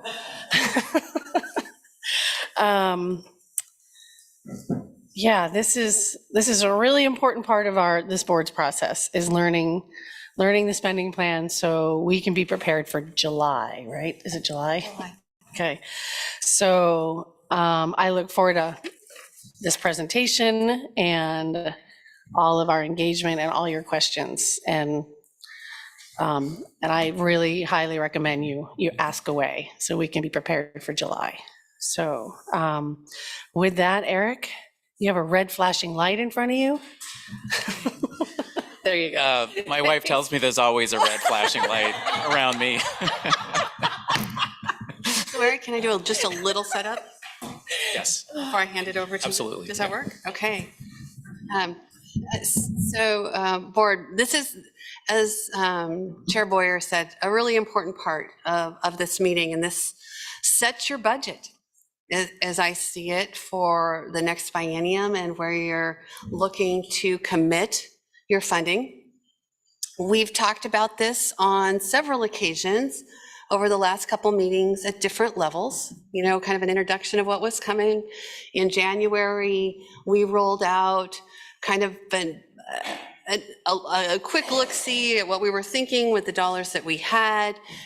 We got a lot of feedback in that process. I hope that this shows with what we're talking about today. We've been listening to people. We were listening to the board. We were listening to the partners in terms of trying to bring something back that finds that sweet spot for being able to support our partners on the ground that do the important work of the OWEB investments.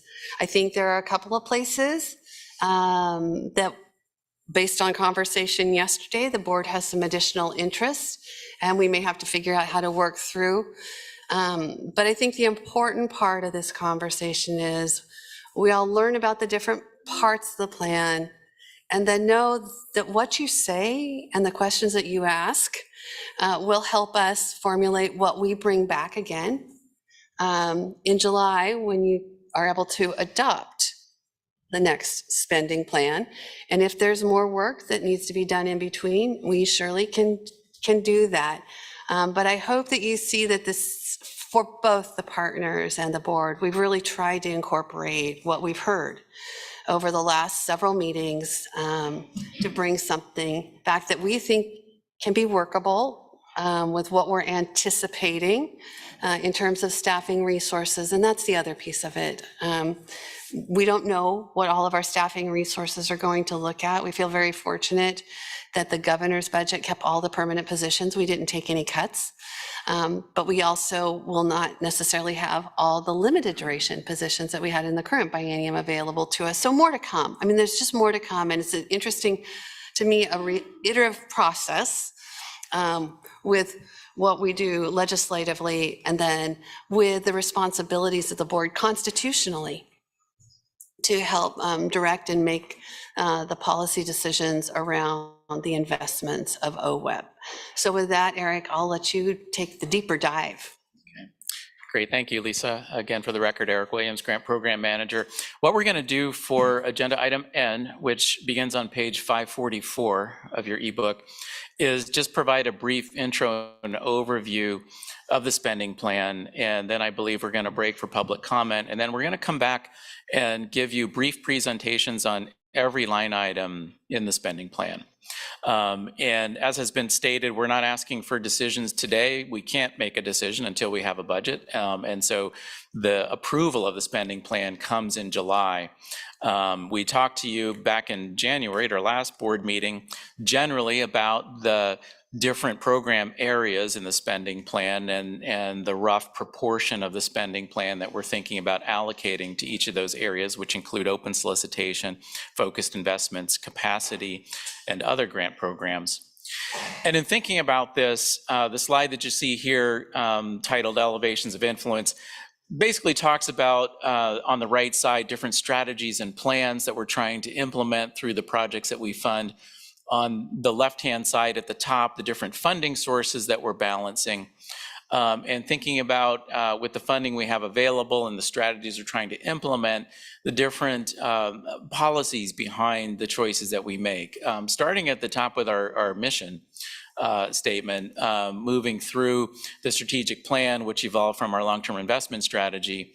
And of course, the spending plan is looking at a 2-year chunk of those activities. And so that's kind of the high level. And an important note here is that with the spending plan approval in July, the spending plan is for the entire biennium. But at the midpoint, we come back to you to update on revenues and potentially rebalance the plan based on recapture of unexpended grant funds. The biggest item there in the mid-biennium update is that we apply for our Pacific Coast salmon recovery funds annually. And so we don't want to program funds that we don't yet have into the spending plan now. And so we'll know what that amount is at the midpoint of the biennium, and we'll come to you to add those funds in. When we're presenting the different spending plan line items, we're presenting them for what we project to have, even with those PCSRF funds, so that people get an idea holistically of what our asks are looking like. And I mentioned the core program categories in the spending plan. This slide gives you both the amounts and the percentages of each of those categories. And if you were to compare this to the 21-23 biennium, it's a bit challenging because as we've been talking about, we did receive a significant volume of general fund monies that we likely won't be receiving in the next biennium.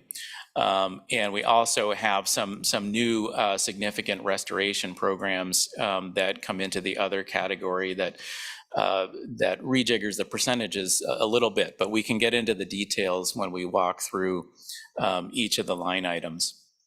And so the total here, if you look at the bottom line for the spending plan, you'll see the dates July 2023 and July 2024. So July 2023, of course, is when we do our initial adoption of the spending plan.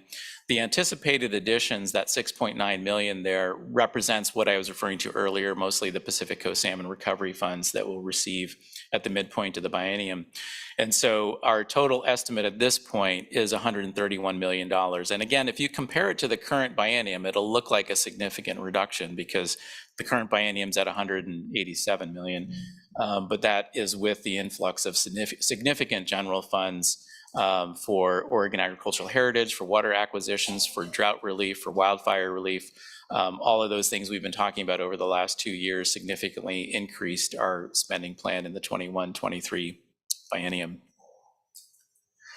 And so I think I should probably leave it there to accommodate public comment, and then we'll get into the specific line items. And before we do that, though, happy to ask any kind of higher level questions about either the process or how the presentations are going to be laid out today. We don't have public comment until 10:25, so you have a half hour. Okay, we can do that. You can do it? Sure. Okay, thank you. We can roll through. So I think for the first one up, we're inviting Stephanie to the table. Hey, Eric, can I ask a question first? Oops, sorry, Stephen, I wasn't looking. I apologize. Go for it. And I know you sort of answered this, but in the past, we've been able to look at the previous biennium, either expenditures or proposed, and so we could have a comparison to see if particular categories are changing or not. And I know it may be challenging with the new funds that came in from last year, but I always found that useful to see whether there's been any proposed shifting of money from one category to another, things like that. Is that available somewhere in the book? Yeah, thanks, Steve, for the question. The current spending plan is at the beginning of the ebook. And then as we're going through each of the line items, we're going to show you what the spending plan amounts were for each line item in the previous 2 biennia, along with what's proposed at least this point in time. And that reminds me of one other thing I should mention here is that the dollars that we're estimating to be included here, at least in terms of lottery revenue, is based on the most recent revenue forecast that we had in February. And so, of course, there's going to be another revenue forecast in May that the state budget will be based on, and that's the one that's going to drive the final figures that we're able to allocate in the spending plan. Okay, thanks. Lisa, do you want to do governor's priorities now? Are we ready to do that one? So I guess we can do it now and introduce it, and then the governor's office will be here about 10:30 to visit with you all about priorities and what they're thinking. But let's just talk about the line item specifically and kind of move that along, if that's okay. Okay. Yeah, so this line item, governor's priorities, has been in our spending plan for a number of years. And essentially it sets aside $1 million to focus on the governor's office natural resource priorities. And the staff report alludes to some of the previous activities that have been funded with this line item. For example, getting SageCon off the ground, which has been a pretty significant effort that's resulted in long-term investment and long-term restoration for sage grouse habitat. We, as Lisa noted, will have representatives from the Governor's Natural Resource Office here at 10:30 to talk a little bit further about their ideas. And you can see on the slide here, the purpose of the program of this line item is focusing on priority programs and initiatives that, of course, are related to restoration, focusing on complex landscape scale or emerging issues, and are also intended to catalyze broad-scale multi-organizational work. So more on that line item to come, and I think I would suggest holding questions on that line item until the time at which the governor's representatives are here. All right.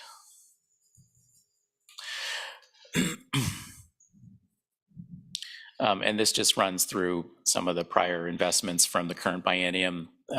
Funding through the governor's priorities line item went toward these categories: post-fire recovery, climate-related initiatives, and the Tidegate partnership. Okay, we're going to move through our open solicitation categories here. And this includes several of the programs that you heard about yesterday, where you awarded a significant amount of funds for these open solicitation programs. First, starting off with the restoration line item, you can see the recommended amount here of $34.5 million. And again, this is our primary offering to support projects that restore watershed functions. These are offered twice a year, so there's 4 grant cycles in a biennium. And this one, of course, has a long history. The Governor's Watershed Enhancement Board started off awarding restoration grants. And for a little bit of data here, from the beginning of OWEB, from 1999 to 2022, OWEB has awarded $430 million for over 7,000 restoration projects.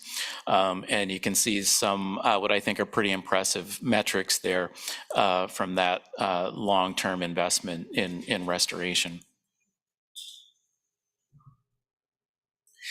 And to Steve's question, in terms of what has been going on up to now, in the current biennium, we were able to award 65% of requested funds and 87% of recommended funds.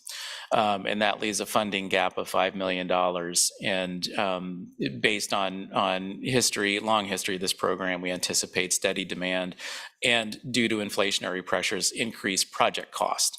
And just as an example of that, we've been keeping track of average restoration project asks from OWEB.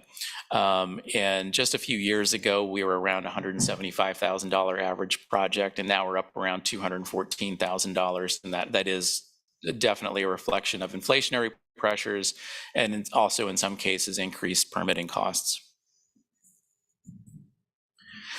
Some of the things that have been accomplished in the current biennium. One, I think that's really significant is a return to in-person site visits and regional review team meetings. We were able to keep the ship afloat virtually during the closed periods during the pandemic, and I think effectively so. However, as we all have talked about, you do miss something when you're lacking that personal connection through in-person meetings. The other, I think, important accomplishment here, and this gets at continuous program improvement, is for those who haven't been to a regional review team meeting or a technical review team meeting, there's a team for each region of about a dozen technical experts, which requires facilitation. These meetings are typically a day to 2 days long. And in the past, either Liz Redon or I would facilitate those meetings. We've been building our capacity of staff through, we've had several facilitation training sessions.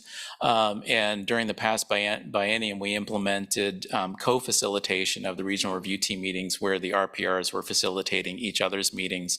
And no surprise, given the talented staff that we have, they did an excellent job co-facilitating those meetings.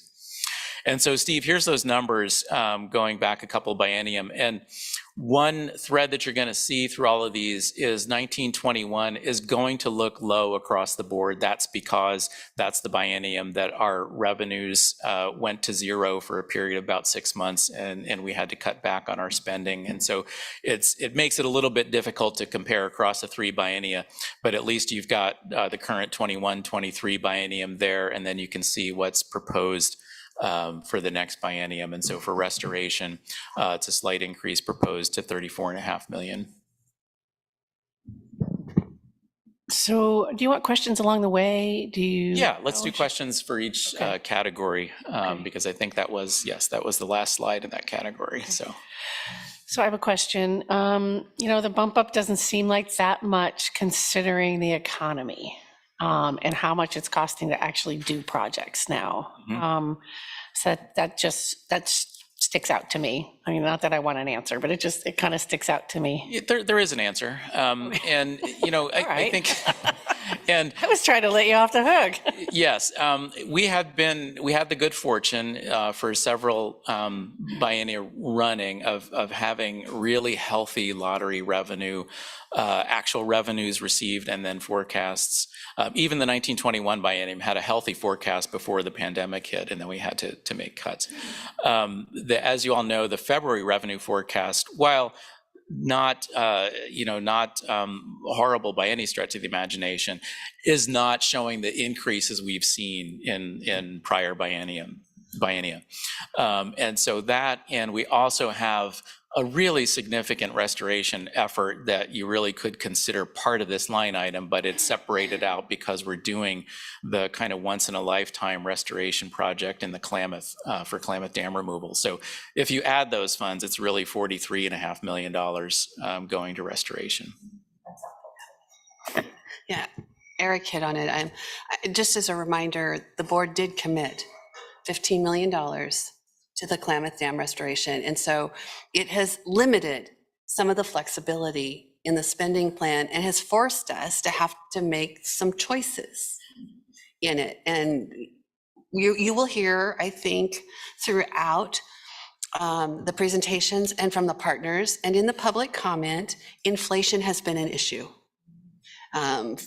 for all of our partners. So your comment is right on target, but there's only so much money to go around. We made an early commitment. There are other choices that are going to have to be made in right now, just so that people know.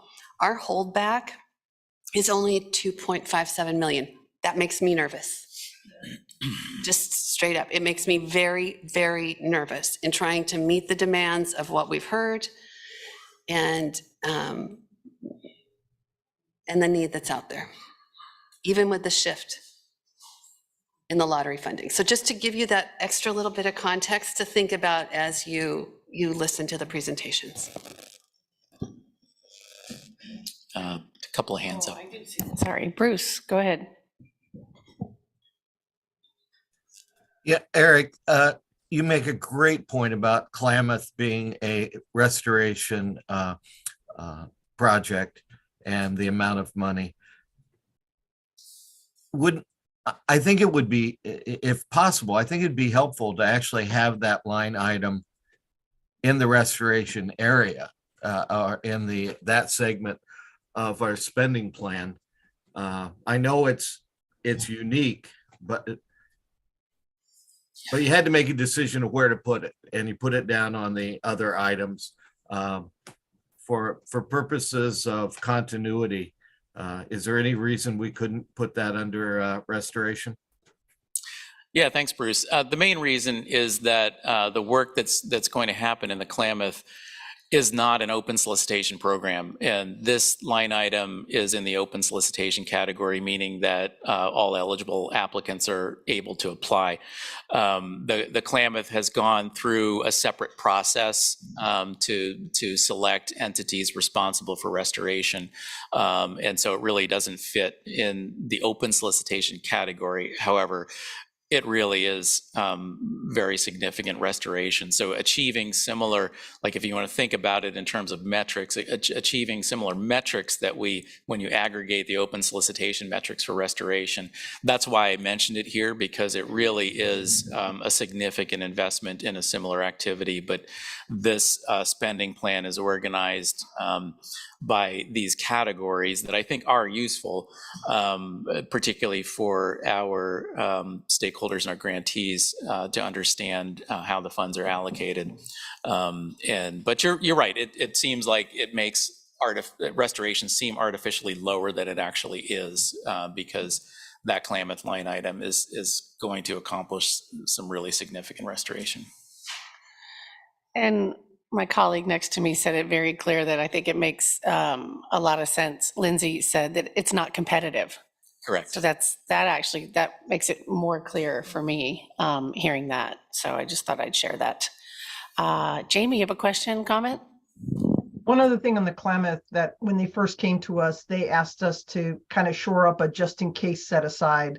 I imagine as we get closer and closer, we have committed it, as Lisa mentioned, and I hear Lisa's concern about not having some of that additional flexibility. But at this point, have we heard it will definitely be needed, or is it still in a maybe needed? And if so, what are those other options for those resources? Because it is a big chunk of change. We're phoning a friend here to give you a really good answer to that question.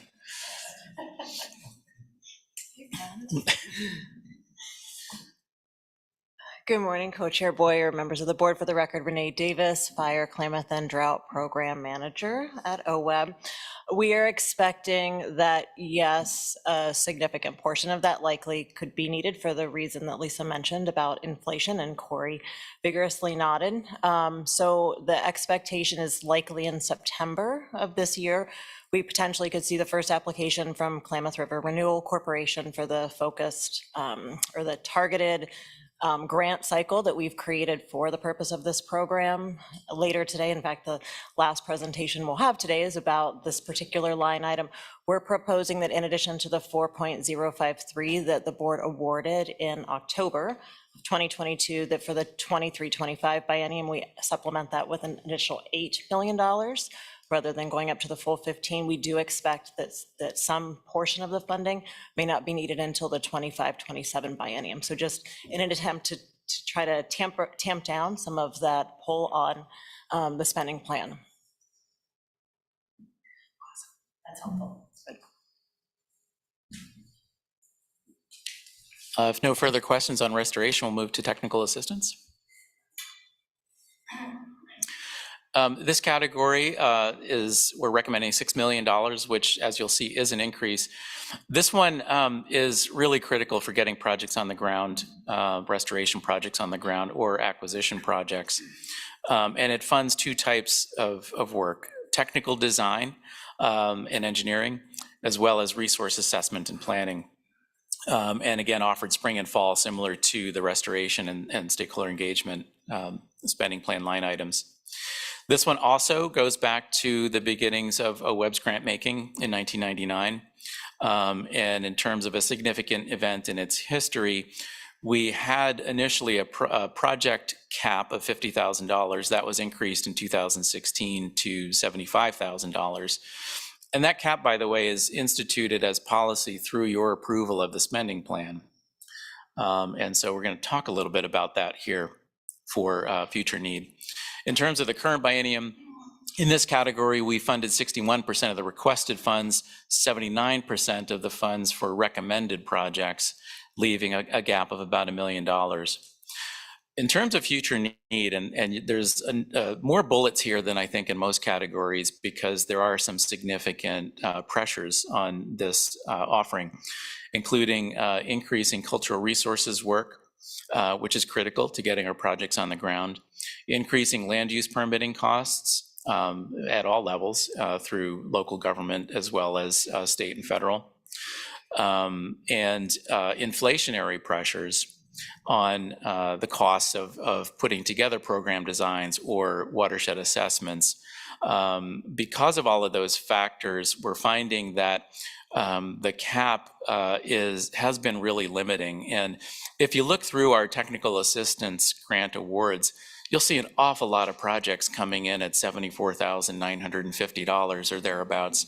And it kind of tells you that people are pushing up against that cap and having to really restructure their budgets to make projects work. So that's one pressure we'd like to alleviate by, through the approval of the spending plan, removing the $75,000 cap.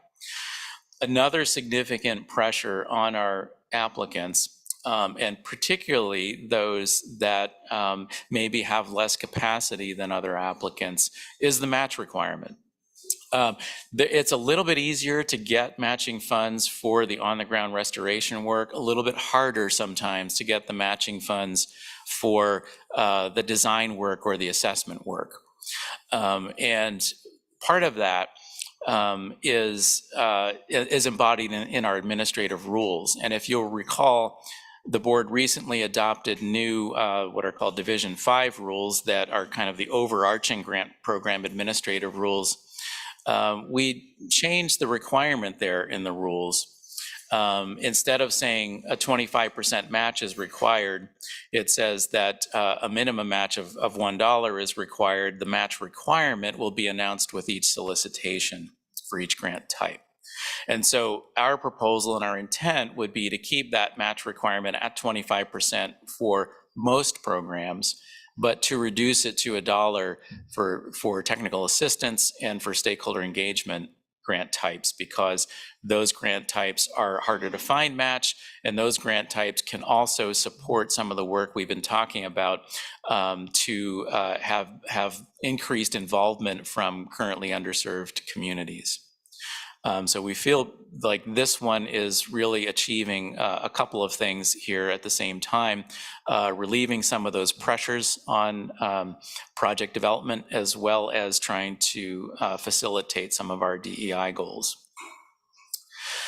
In terms of accomplishments in technical assistance in the current biennium, again, we're recognizing the increasing complexity in permitting and budgeting.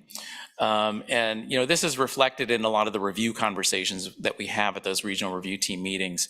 We hear a lot about the inflationary pressures on these costs. And one of the outcomes of that that we've been messaging to our grantees from as a result of these review team discussions is encouraging our applicants to separate out their technical assistance and their restoration work. As the permitting process gets more complex, it gets more complicated to do a so-called design build restoration project. because you can't really accurately forecast a budget for your project until you have 100% designs complete. And if you're coming in with a restoration project for a restoration project based on a 30% conceptual design, there's a lot of room for change there as the project completes the permitting process and final design, and that often messes with final project budgets. And so that also relates to our proposal to remove the cap on technical assistance, which partially is a driver for folks coming in for design build projects, but also to reduce the match requirement. Here's our investments by biennium. Again, a reminder, 1921 was depressed because of the lottery shutdown. In the current biennium, we had 4.879 million in the spending plan, and there's a balance there of 390,000, and we're requesting $6 million in this line item for the reasons noted in the previous slides. And happy to take questions on TA. Any questions from the board? Oh, I see Bruce has his hand up. Yeah, thank you.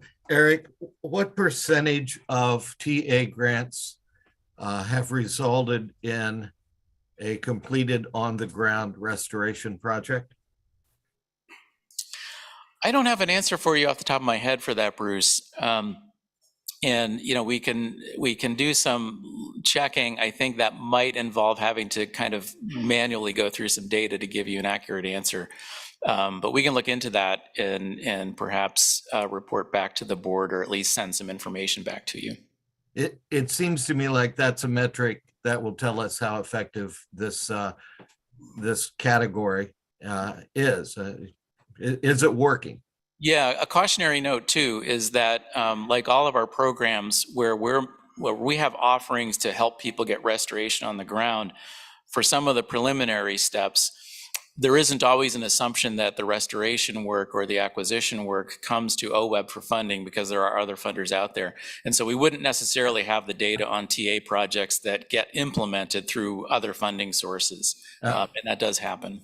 That is why I asked for, I wasn't specifically looking for OWEB funded restoration projects, but if they're planning a restoration project, just is there a way of finding out, did it get done?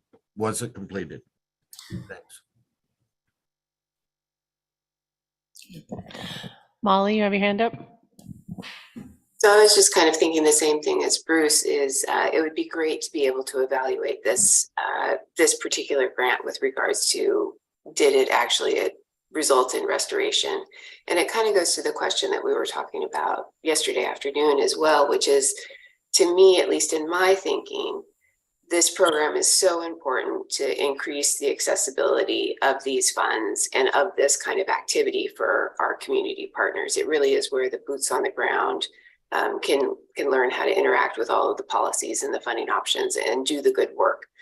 So I guess I kind of have questions with regards to, again, in the evaluation of its success, is not only do these grant funds lead to restoration projects, but also is it accessible to a lot of different communities? So who is using these grants?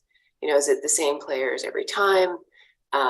Or is it this opportunity where we are increasing the number and the diversity of projects that come into OWEB? So I know that doing those kind of evaluations are like a manual lift, but I think it would actually be really useful in thinking about this program in particular. Thanks, Molly. We'll do some work to try to come back on both of those points with some information for the board.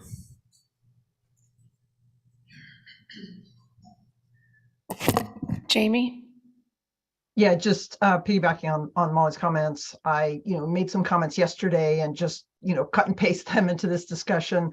But the other things we've heard often from our partners is, yes, the increasing costs, and those were discussions we've heard in some of the other segments of the meeting, but also the staff turnover, and sometimes not the ability to keep folks or needs to train up folks. So in addition to the reaching out to non-traditional partners, which I feel very, very strongly about, and I think is a real important thing that we need to be looking at, to really broadening the work that we do and helping our non-traditional partners see the work that we do through their eyes and lens, and to really expand our thinking and understanding of this work and the potential to have a real positive impact on our mission throughout the state. So there's that piece of it, but also the TA grants. I'm envisioning a smaller organization that may have lost staff or has brought in new staff, or as people are entering this profession and field and in interest in this work, to make sure they have an opportunity to grow and learn into it. So I really see the value of our TA assistants,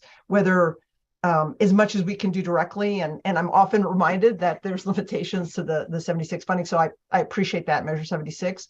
But within that scope, what can we be doing to building up? Because this is really the seed money, if you will, for future professionals, future organizations doing some of this work. And much of the monies that we allocate on the investments, those limited resources that we have, is really about leveraging other resources and leveraging the passion of Oregonians into these long-term commitments to our state and our natural resources and our local economies as well. So really flag for me the importance of this work and those multiple benefits that come from this funding category.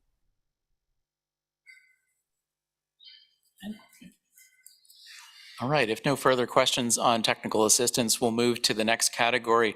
This one, I think, really gets at what Jamie was just talking about. I think this is the category with the most potential to do some of that project development work that happens before you get to a technical design or watershed assessment. And this is the stakeholder engagement category. You can see the recommended amount here of $2 million. Some of you may recall back when Measure 76 was passed, it changed some of the language, the constitutional language governing our grant-making authority. And with respect to outreach effort, it narrowed it down to the kinds of work that's necessary for carrying out eligible restoration and acquisition projects. And we'll often refer to these as kitchen table or cup of coffee meetings or community conversations to build support for getting work done on the ground. And funds, this kind of funding is not as widely available as funding for, say, restoration. And I just walked through a little bit of this history here with the passage of Measure 76 in 2011, and we documented those changes in our administrative rules that the board adopted in 2017. For the current biennium, we've funded about 3/4 of the requested funds and about 95% of the recommended funds, leaving a gap of only about $87,000. In terms of future need, as Jamie and others have been pointing out, I think the need for community engagement is going to continue to grow. And this is an important source that can be used to reach folks that maybe haven't previously been part of the conversation. And so I think in that respect, this offering has been somewhat underutilized. In terms of accomplishments this biennium, that message is being delivered by the RPRs to our grantee community, encouraging increased use of this offering. Again, I don't think it's been used to its full potential, and so we're hoping to see more of that in the coming biennium. And notably, we have had this biennium stakeholder engagement applications to set the stage for land and water acquisition projects. It's really been used almost exclusively to build support for restoration projects in the past, so we were pleased to see this expansion of use of this offering for those other purposes that are eligible under the Constitution. In terms of the dollar amounts, you can see here again the depressed figure for 1921. The current biennium left quite a bit on the table, almost $1 million. And so if you're looking at the amount actually awarded, the proposed 23-25 amount would be a slight increase from what was awarded, even though it's less than what was included in the current spending plan. Happy to take questions on stakeholder engagement. Okay, we're going to take questions on this one, and then we're going to move to public comment, just to give you a heads up. So Eric, that's just because of the money that was left on the table then for the decrease, is that? Correct. Yeah, that $983,000 is essentially money left on the table as a result of yesterday's final award in the biennium. Yeah, I wanted to clarify that. Thanks. Stephen, your hand is up. Yeah, I had wanted to clarify that too. In one sense of the, does that mean that 2.983 is available, or is that 983 gone somewhere else? Thanks for the question, Steve. Funds that remain in the spending plan on June 30th then are recaptured and made available for the next spending plan. And we have factored in the recaptured funds that we've had to date, including that 983,000 in terms of the funds that we have available to build the 23-25 spending plan. But is it recaptured in the same category or not? So the recapture money goes into the whole pot for reallocation to the entire spending plan. So what's left in the line item does not stay in that line item and automatically carry over. It becomes part of the funding available to program into the next spending plan. Okay, because it seems to me that if one were just to look at this, it looks like a decrease. And I think it was a decrease in allocated, given that there were unallocated funds. And I'm wondering, is the proportion of stakeholder engagement successes the same as in all of the other categories? And does this category have a higher rate of successful proposals or a lower rate? It does have a higher rate, Steve. The figure was 95% of the recommended projects. That's much higher than the other categories. And I think that's a reflection of lower demand on it that we've had to date. And also it's, I don't want to say it's easier to do a stakeholder engagement project, but you kind of have an open book in terms of what you're going to propose, so long as you're clearly identifying that path to getting to restoration and acquisition, versus coming up with a restoration project. You need the landowner agreement, you need the permitting, you need all of that stuff in place to make those projects happen. So there's I think a higher success rate because of the lower demand, but also because this is your chance to dream and to put your desires on paper and into an application, and then the review teams are looking at those proposals to come up with their assessment of whether or not they see a realistic path to restoration or acquisition. Yeah, I guess I would agree that it is, my own view is it certainly is an easier type of proposal to write and perhaps get funded. I'm wondering if the community out there understands it sufficiently so that they can really understand that this kind of money is available and what it can be used for, particularly when we're talking about expanding it to communities that aren't normally involved. So I would just encourage that we continue to push that folks to go after these types of funds. Yeah, I completely agree with that, Steve. All right, thank you. All right, we're going to now break for public comment, and I've got to mix it up a little bit, so I'm just going to inform you. So we're going to deal with the 3 call-in public comments first, and then we're going to break in respective time for the governor's office, who is here. So we'll take the 3 call-ins, take the governor's priority presentation, and then we'll go to the in-person public comment. So thank you for accommodating today. I apologize for you in person, but I think it'll be worth your sitting in on the presentation about the governor's priorities. So with that, I am going to give you each 3 minutes, and I'm going to start with, is Jeffrey Pettingill on the phone? Jeffrey, can you hear me? Yes, this is Jeffrey. How are you folks? We're wonderful. Thank you for asking. And we are going to give you 3 minutes for your public comment, and identify yourself for the record, please. I will. Thank you. And thank you, the board and the committee, for serving on this very important issue. I am Jeffrey Pettingill. I am the county weed supervisor here for Baker County and Baker City. I'm also the chairman of the Oregon County Weed Control Association, which is the association built of all of us county weed people and those representing the noxious weed realm. As a chairman, there's a lot of different programs across the state that are beneficial from OWEB, and the majority of it comes from the state weed board grants. And a lot of our members are using that to enhance their current programs and work with landowners. So we greatly appreciate the current funding that you offer us, and hopefully there'll be more funding in the future.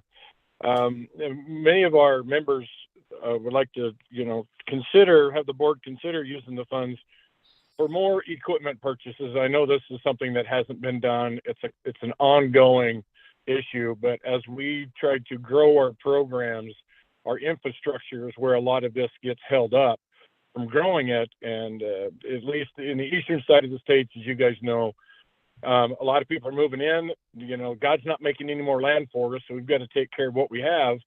And with the developments going on and more people coming from the west side to the east side to recreate, whether it's fishing, hunting, whitewater rafting, wildlife viewing, those weeds are getting spread around, and we're getting forced to do more and more activities, but we really need the funding to increase up there as well.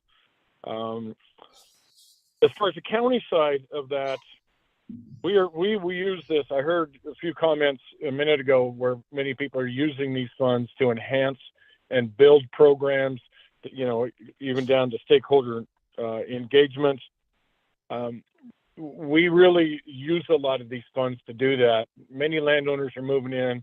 Many landowners take over a piece of property, whether they're ranchers and that, and not realize the amount of weeds and the pressure that's coming in from around that. So it's really good to get them tied in, get them to open their eyes and realize that, one, there is something that they can do about the weeds. We hear that all the time. We also get to the fact that if we can get their adjacent landowners engaged, that's a much stronger program. Because as you guys all know, when it comes to weed control, your program's no stronger than your neighbor's is. We use this a lot to also educate and outreach and build those programs more for everything else. And essentially, these funds are used to build those relationships among agencies. It's good to see our federal partners all getting involved in it and increasing their abilities. And as a lot of the people grazing these lands are coming across their allotments, they realize that they've got to do something on their own lands as well as work with their neighbors. So, Madam Chairperson, I thank you for your time and encourage you to look at these issues and continue supporting the financial support that you guys have done in our noxious and natural resource preservation. Thank you, Jeffrey. And we hear you, and thank you very much for your public engagement today. All right, moving on down to Jason Yeager. Is he on the line? Jason, can you hear me? Yes, can you hear me now? Yes, thank you. We will give you 3 minutes, and we look forward to your public comment. All right, thank you for your time this morning. So my name is Jason Yeager. I am the president of Lake County Stock Growers, as well as the Lake County Noxious Weed Manager. I'd like to speak a little bit today about the good work weed board grants have been doing and the need for increased funding. Start with, I'd like to give you a little perspective on Lake County. Lake County is the third largest county in the state with 5.3 million acres of land.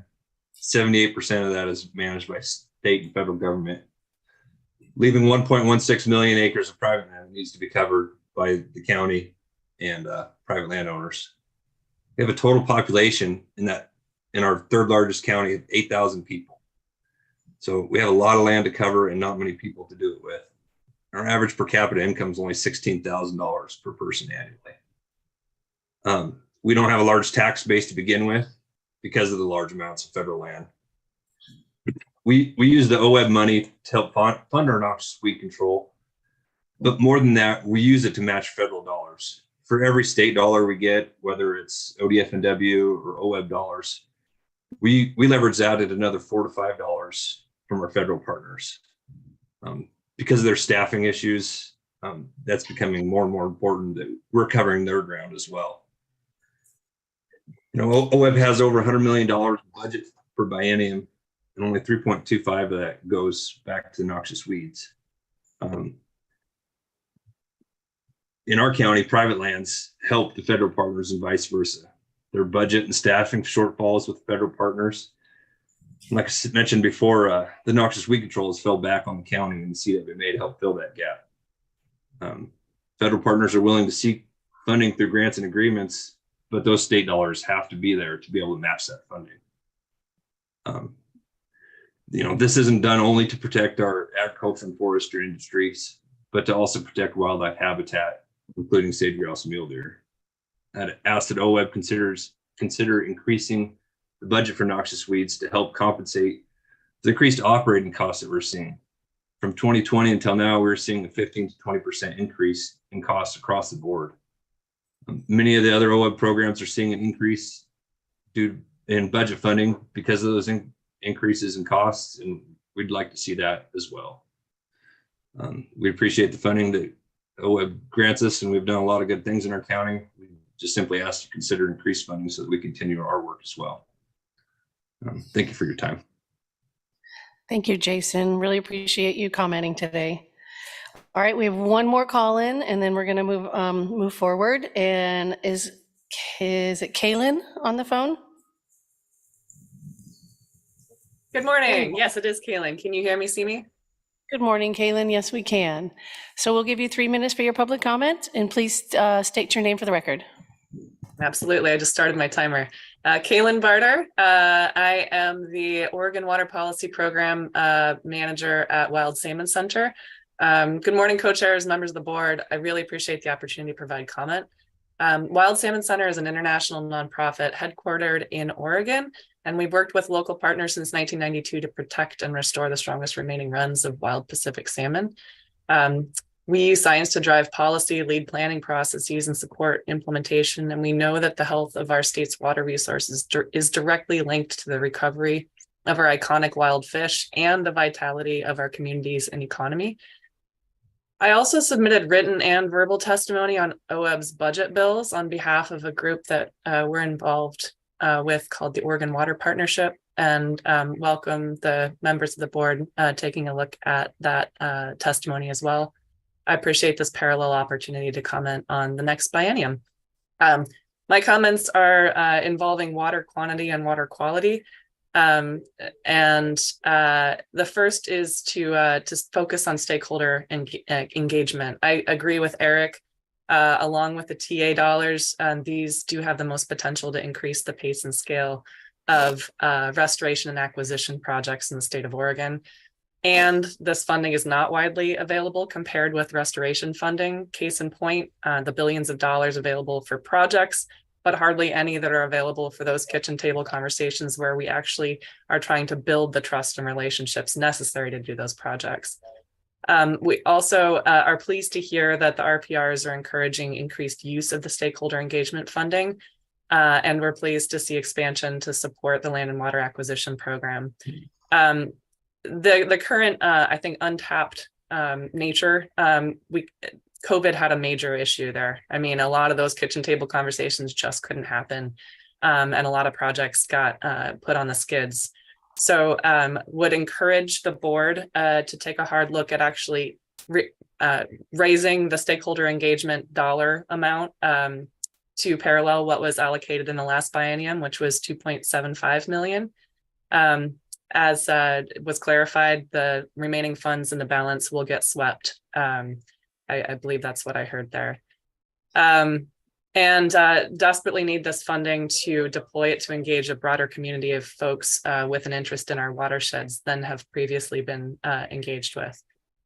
We support the $8.5 million for the 23-25 biennium for land and water acquisitions. And in terms of water quality, page 42 of the spending plan budgets $1.5 million for the SIAs, the strategic implementation areas. ODA is the agency responsible for water quality on ag lands. And the funding is only 78% of the investment set aside for the same purposes in the 2019-21 biennium. We do anticipate an increased need for these SIAs, as noted in the spending plan summary, and encourage increasing the budget for SIAs to at least the level in the last biennium. Appreciate the opportunity to provide comment, and we appreciate your service and support of OWEB. Thank you, Kaylin. Really appreciate you engaging with us today. All right, that wraps up our call-in public comment, and we are going to insert Lisa to queue up our next guest, please.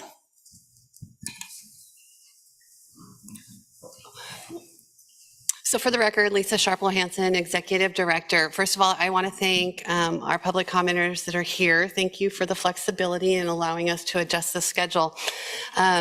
I have the privilege of introducing the Governor's Natural Resource Office to spend a little bit of time with us. One, to talk about the governor's line item in the spending plan. Those dollars traditionally have been used as a catalyst to support emerging and particularly complex natural resource issues and challenges. And we talked about it a little bit earlier, so I'm not going to go through all the slides because I would rather give the time to both of you to visit with the board and talk about Governor Kotek's initiatives. So without further ado, I have the privilege of getting to work with Jeff Huntington and Karin Powers at an enterprise level across natural resources and addressing natural resources together. And it has just been an honor in the last 100 days. 100 days, there you go. To be able to engage with them. So with that, I'm going to stop and I want you all to have your opportunity. So thank you. Thanks for being here. Thrilled to be here today. That worked just about like that? Everybody hear me? A little closer, all right. So again, I'm Jeff Huntington and I'm the Governor Kotek's Senior Natural Resource Policy Advisor, and it's a pleasure to be here, a former OWEB Executive Director. I was just standing over here at the side thinking it's been about 17 years since I had my last OWEB meeting in Klamath or Lake County, actually. And this is just a favorite agency of mine, and the mission that you all have is dear to me. And Karin Power is joining me, and Karin's going to talk to you a little bit more about some of the climate and federal fund initiatives. But Karin joins me as two of the natural resource staff in Governor Kotek's office. Primary focus on climate for Karin. So, you know, I don't have a lot of prepared remarks, but I did want to just touch in on a couple of things. You know, the governor's directive to the Natural Resource Office has really been around creating a strong bond and partnership with our agencies, and not just the directors, but also the boards and commissions. And so I'm kind of making the circuit and visiting with the different boards and commissions, and inviting chairs and members of boards and commissions to visit with me at any point if you see opportunities for innovation or execution and differently.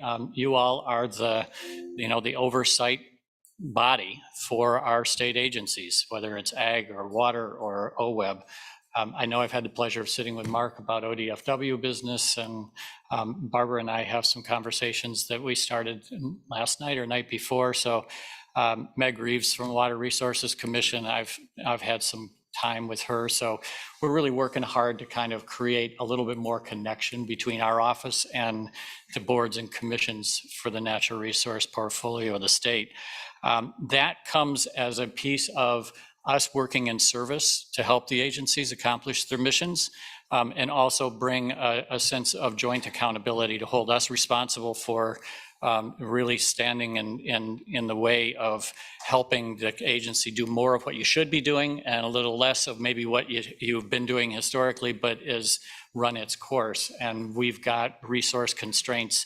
And the governor's constant message to me is, let's make sure that we are framing the agency's work to do what is truly important and will make a difference in the outcome of their mission, as opposed to a historical context that maybe needs to be reevaluated. So we're spending a lot of time in the Natural Resource Cabinet doing that, and really talking about interagency coordination and breaking down the silos where we can. I think my fellow policy staff members in different areas in the governor's office are very jealous of the Natural Resource Cabinet, because it's well organized and the directors have been used to this conversation for a long time. And when it's lagged as direction coming from the governor's office, they picked it up and been doing it on their own. So we are definitely implementation focused at this point, working through the session. I think everybody probably, if you've been reading the papers or listening, you know the governor has 3 priorities, and she doesn't talk about natural resources as one of those 3 critical priorities for the administration. That does not mean that she is absent from the conversations. She has a lot of interest and is working with Karen and I weekly on knowing exactly what's happening and talking to us about how to shape and frame an agenda for the administration. And I think what you'll see is after the session, we'll begin to pivot and talk more about a longer arc of the vision for the administration and how it'll relate to the policy objectives that you all talk about in your meetings. You know, I want Karen to get a minute here to talk about what's happening on the federal funds and the climate work that she's doing, and then I have a couple of comments I want to offer about some of your work and the pillars that are the foundation for what you're doing here today. So Karen, I'll turn it over. Thanks, Jeff. It's great to be with you all. I'm Karen Power, the Deputy Natural Resource and Climate Policy Advisor for the Governor. My work is helping to support Jeff and delivering on many of the climate initiatives that the state has underway. If you've read the Oregonian recently and their coverage of the Oregon Global Warming Commission report, if you read all the way to the bottom of the report, or the piece rather, then you'll have learned that the most recent Oregon Global Warming Commission report affirmed that if our state fully implements all existing climate programs, we are on track to meet our goals in the near term. There's always more we could be doing, and that'll be part of our work after session. But in the meantime, across many of our different agencies, we have ambitious and wide-ranging programs underway. And those are largely still in their infancy stage, just in the first couple of years of work. So our administration will be helping to support those agencies and those programs to make sure that they have the resources, direction, and support to be fully implemented over the next few years. And I'm particularly excited to help our team and the broader administration in working with our colleague, Kelly Brooks, who's the governor's infrastructure and transportation advisor.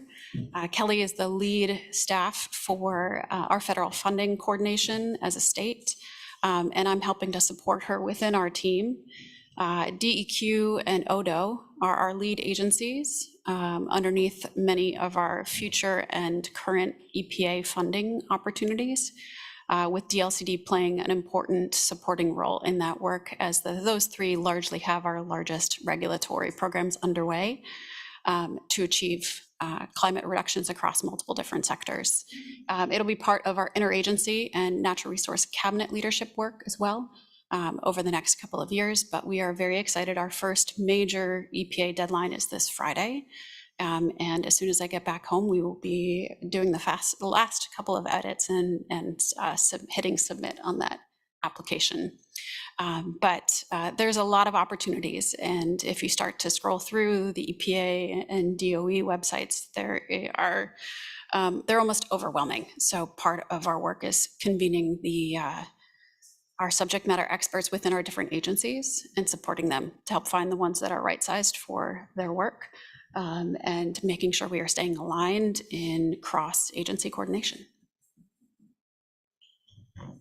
So if I can just take a minute and talk a little bit about how we see OWEB fitting into things, it would be great. And I'll try not to chew up too much of your time this morning, but you know, the importance of partnerships is what this board's all about, and that constant conversation about how to have adequate capacity for on-the-ground implementation by citizen groups, SWCDs, watershed councils, and private nonprofits.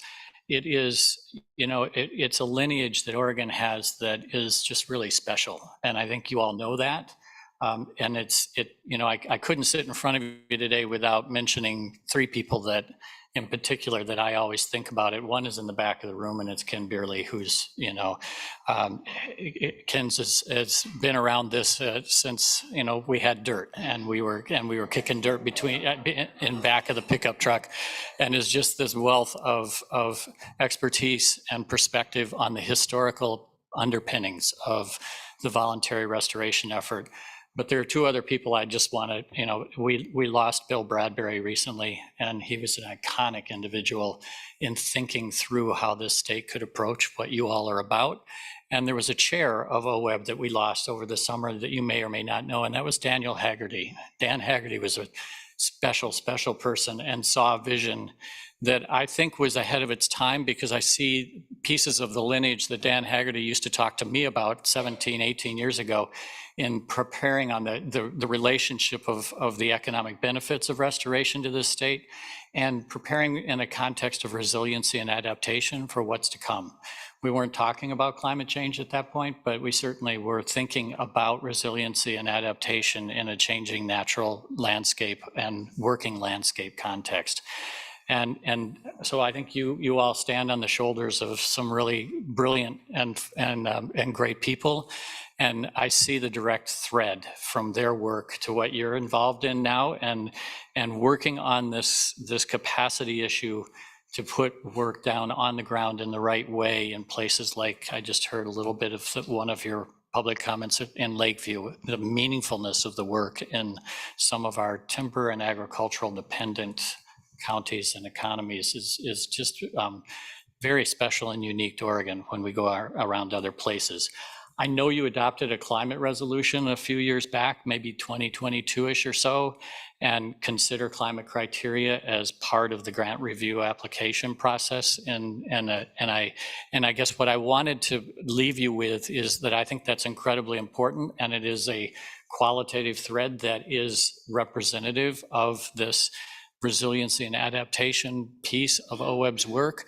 But what we're saying to all of the boards and commissions is that this is a cross-portfolio effort, and it's not intended to have the climate work that needs to be done be a singular focus of any particular board, but integrated in a qualitative way into your core mission and your core responsibilities for mitigation, resiliency, restoration of habitat, on and on across the work that you do. So please, when we talk a lot about climate and we're working hard on climate, know that we're talking about it in a context of what it means to your mission, but not necessarily to change your mission as a board or an agency. You fit into the puzzle that will be Oregon's response to the impacts of global warming in our landscapes, whether they're working or natural landscapes. And that, kind of sticking to your knitting on that mission piece that's core and foundational to OWEB and has been since it was the Governor's Watershed Enhancement Board in the 90s is, I think, a really important thing to have in mind. I'm going to stop there and would be happy to talk with you about any questions you might have for the Governor's office, or if you're out of time and you just want to take it offline with us at a separate time, that's fine too. The wish of the board is for questions, I can see. Thank you, Chair. Well, and knowing Mark, we're not surprised. Right? Right. So, well, it's really not a question, it's just a comment. I want to thank you both for making the time in your busy lives to come and talk to our board today. It says a lot about the governor and a lot about your priorities to make the time to come. Personally, you could have sent a letter or something like that, but and I think it means a lot to us that you did take the time. And I will tell you this about Ken Barely. He's still actively involved, so he. I know that. He was get just several talking calls to me from about Ken. Harney County a minute ago. So I got lobbied in the hallway. We gave Ken some good news yesterday. So, but thank you, sir, for doing that. Appreciate it very much. Does anybody else have any questions or comments? I have a couple, thank you. To me, as I sit here and I see 2 past OWEB directors and 1 current, we're only missing 1 other, and that's Maida. But it's interesting to be in the room with the 3 of you. Didn't realize. Yeah, so the four directors is what OWEB's had since its existence. So it's interesting to have 3 of you in the room today. And as somebody who sits on several state agencies, it's really interesting. I sit on LCDC also, and we just passed the CFAC rules, climate friendly, equitable communities, and so it's real interesting to hear your work. And I know the work that we do here at OWEB and Soil and Water Conservation Districts, it's on the ground, and just really appreciate you taking the time to come see us today. Happy to do it. And we'll be seeing several of you in your individual commission meetings and board meetings at different places and times over the summer. Awesome. Anything in closing, Lisa? Thank you. Happy to do it. We're thrilled to be here. It was exciting to have you take the time out of your schedule because I do know how busy the governor's office is and with session and everything else, but to come spend time with the board and be able to just impart some of your thoughts. And we look forward to continuing to engage with you as we have additional meetings, and we have a couple field trips later Always this like field year trips. that maybe we can see if you can participate in part of them. That'd be great. This is a fun part of the day. Thank you. Thank you. Have a great day. Thanks, you too. All right, we are going to move on to our in-person public comment, and I am going to call the partnership up of Jan Lee, Vanessa Green, and Kelly Beamer, and I'm going to give you guys, since you're a committee of 3, I'm going to give you 5 minutes, but everybody else who signed up, you're going to have 3 minutes. But I am going to call the partnership up. And I'm drawing a blank on full name. Oregon Conservation Partnership. Thank you. You're blank. Thanks, Chair Boyer. OWEB Board, for the record, my name is Kelly Beamer, and I have the privilege of speaking to you today wearing the Oregon Conservation Partnership hat, which also includes the Network of Oregon Watershed Councils and the Oregon Association of Conservation Districts. And Cynthia Warnock, who's not here, we'll just pretend she's here. She's part of this partnership, who represents the Oregon Conservation Education and Assistance Network, OCEAN. So we are here to speak to you specifically about this next biennium spending plan and the proposed investment in the statewide partnership. We together represent a community of over 145 organizations that are working together to advance voluntary conservation in Oregon, and really boots on the ground implementing Measure 76. And we come together on a few topics. One, to coordinate and address emerging issues. We meet on a monthly basis to be checking in and carry out a work plan. We provide technical assistance. We put on conferences and trainings. And we also coordinate on government relations, because there's a lot of programs that come in to fund land trust councils and SWCDs. And one thing that's really important to note is just our presence in terms of a network and our commitment to diversifying the conservation workforce and advancing equity goals throughout our programs in conservation. We, Coalition of Oregon Land Trust, put on a conference last summer and had the highest rate of BIPOC participation. We are building our list out and have thousands of people that we communicate with, and it's a priority for all of us to ensure these services are benefiting diverse communities all throughout Oregon. So with that, I'm going to pass it to my colleague, Vanessa. Oh, sure.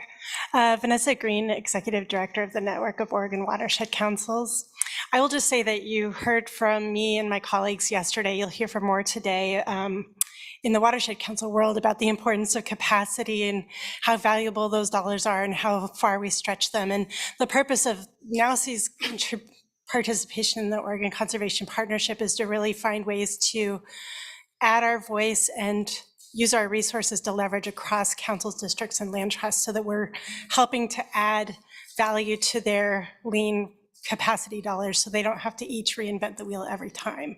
And so towards that end, we offer a range of technical training and networking events.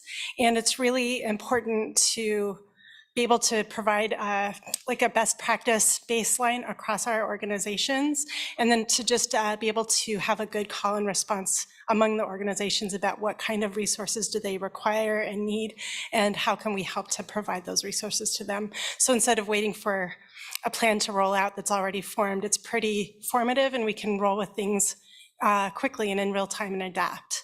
So towards that end, we always offer a range of webinars. Since we met, I feel like we talk to you guys about this every quarter. You're used to seeing our faces, but we offered one about how to partner funding between voluntary conservation with OWEB and DLCD, and then we have one coming up in May about how to manage your personnel and grow your management skills. And we also have 4 webinars I don't want to take the whole 5 minutes to talk, but we do have one of the new ones is going to be focused on how to implement DEI training principles into your strategy plans, assessment plans, outreach efforts, board development plans, etc. So I'm really excited to see where that goes. Thank you. Hi, I'm Jan Lee, Executive Director with the Oregon Association of Conservation Districts, quite a mouthful. One of the important values that we bring to our 132 member entities is we advocate for them and we bring them information about what's happening in the legislative session that will affect them as they move forward on projects and also in the regulatory arena. So we work within those processes, and right now, as you heard yesterday from Eric, we're supporting a number of important bills: the Working Lands Natural Climate Solutions, funding to protect watersheds, drinking water ability, the Soil Health Initiative, and several others. So we will continue to report back to our members on how these will affect their future work. And we also encourage them to take part in the regulatory process, to follow the rulemaking, to comment, to volunteer to be on the RACs, the Rules Advisory Committees, so that they take some kind of, what would I want to say? So they take control of where things might be going as they are affected by them. But the other thing I wanted to mention today is that I am retiring on June 30th. So this is my last OWEB meeting representing OACD. But because I've been on the Clackamas Conservation Board 15 years and intend to be there longer, you may see me in some other places. So we have a wonderful person coming on board next week. Unfortunately, I couldn't have her here today because she had to finish up her old job. But Andrea Kreiner worked in the governor's office in Delaware. She's been out here in Oregon 3 years now. And she brings with her a good policy, legislative background, and also working with people on the ground. She was the liaison for water resources and agriculture in the governor's office. And she also worked with conservation districts and with farmers on the ground. So I hope you'll welcome her at your July board meeting. Thank you. Thank you. And Jan, thanks so much for your years of service for OACD. You really brought the organization kind of back on all four legs. So really appreciate your efforts. So thank you. All right. Up next, Kurt Burning, are you here? Can you step up, please?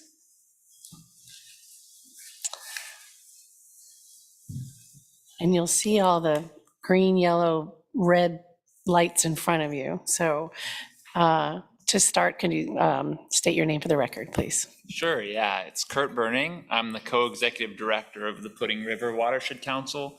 As you may know, that's about a mile east of here, our boundary. So there are no windows in here. I don't know what direction east is, but I'm gonna guess that way, or anyway.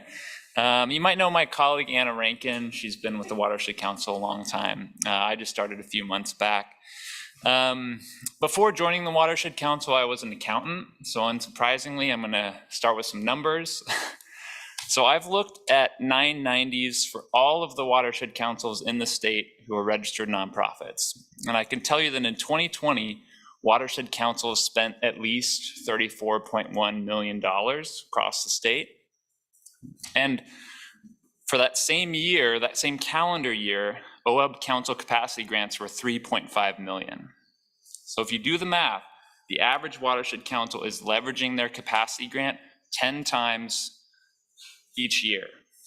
And that's improved because in 2010, we were only leveraging it 6 times that capacity grant. So watershed councils were getting more effective, we're getting more efficient, and we're getting better at leveraging that capacity money and turning that into projects on the ground. I will say at the Pudding River Watershed Council, we're a small fry. We have only had 1 staff member for 25 years until last year, when we hired our second ever employee, myself, good hire. And we're hoping to expand to 5 staff in the next few years. And we're using the capacity grant as a foundation to fuel that growth. And I will say, additionally, another thing that council capacity grant supports is our vision to do a clean sweep of priority fish, ODFW fish passage barriers in our watershed. We only have 5, and we want them all gone. But as you know, it takes a while to get to that grant application. And so for those city council meetings, for those landowner conversations, when we're just trying to put together those proposals, that's what's funding our time, is the capacity grant. So thank you again. I really encourage you all to support the OWEB staff recommendations around council support, and I appreciate your time. Thank you very much for your engagement today. Appreciate it. All right, moving on, Kristen Larson, please. And then Kristen Waltz, you're on deck, if you're in the room.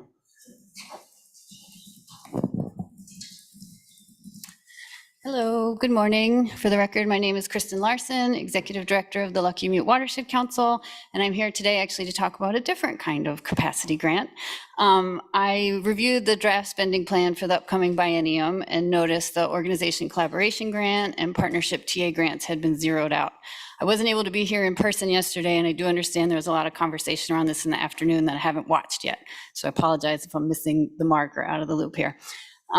But I do just want to note that from the perspective of a grantee, I understand that there's difficult decisions in terms of organizational and staff capacity to manage programs, deliver on programs, and continue to provide the high quality of service that OWEB as an agency wants to provide and is known to provide. And I've heard you all talk about that in the past. And also to respect the workload of the staff you have at the agency. But I totally understand those difficult decisions. But as an agency, when you are in a position to reinstate those programs or fund those programs, my hope and encouragement is to make those a priority to continue to offer. We're a part of the Mid-Willamette Beaver Partnership. We're currently using one of those organization collaboration grants to work with our partnership. And as you know, which is why you have these offerings, that time to form partnerships, build trust, build relationships, but also nurture and maintain those partnerships, work on your organization structure, work on your shared vision, and move a group of people in the same direction is so important to getting good things done on the ground. And the thing that makes these grant offerings so important is that there are very few alternatives to them. As you've heard, restoration grants, OWEB's restoration grants are important, but there are other alternatives. Organization collaboration, partnership type grants, there are very few opportunities to get this kind of funding to do that kind of work. So again, I understand the tough choices, but I encourage you to maintain those as a priority and reinstate them when at all possible. Thank you. Thank you, Kristen. Thanks for coming in today. All right, Kristen Waltz. It's Kristen, right? Okay, sorry.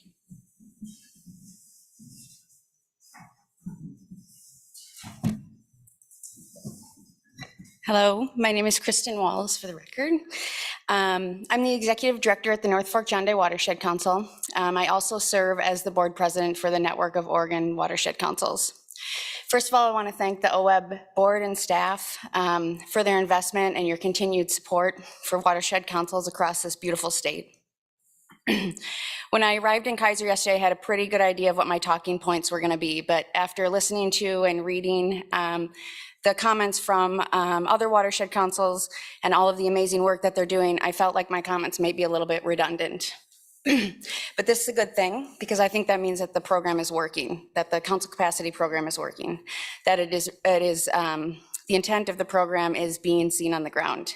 The measure of success being multiple organizations are benefiting from this support, and you're seeing far-reaching impacts in our individual communities. Our case was further made by the RPRs yesterday as they described how the watershed councils are using capacity to move the OWEB mission forward.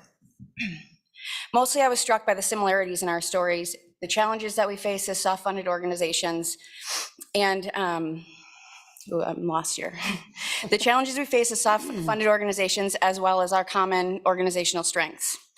You heard the hard numbers yesterday, how council capacity funds are being leveraged to increase the scale of on-the-ground habitat restoration.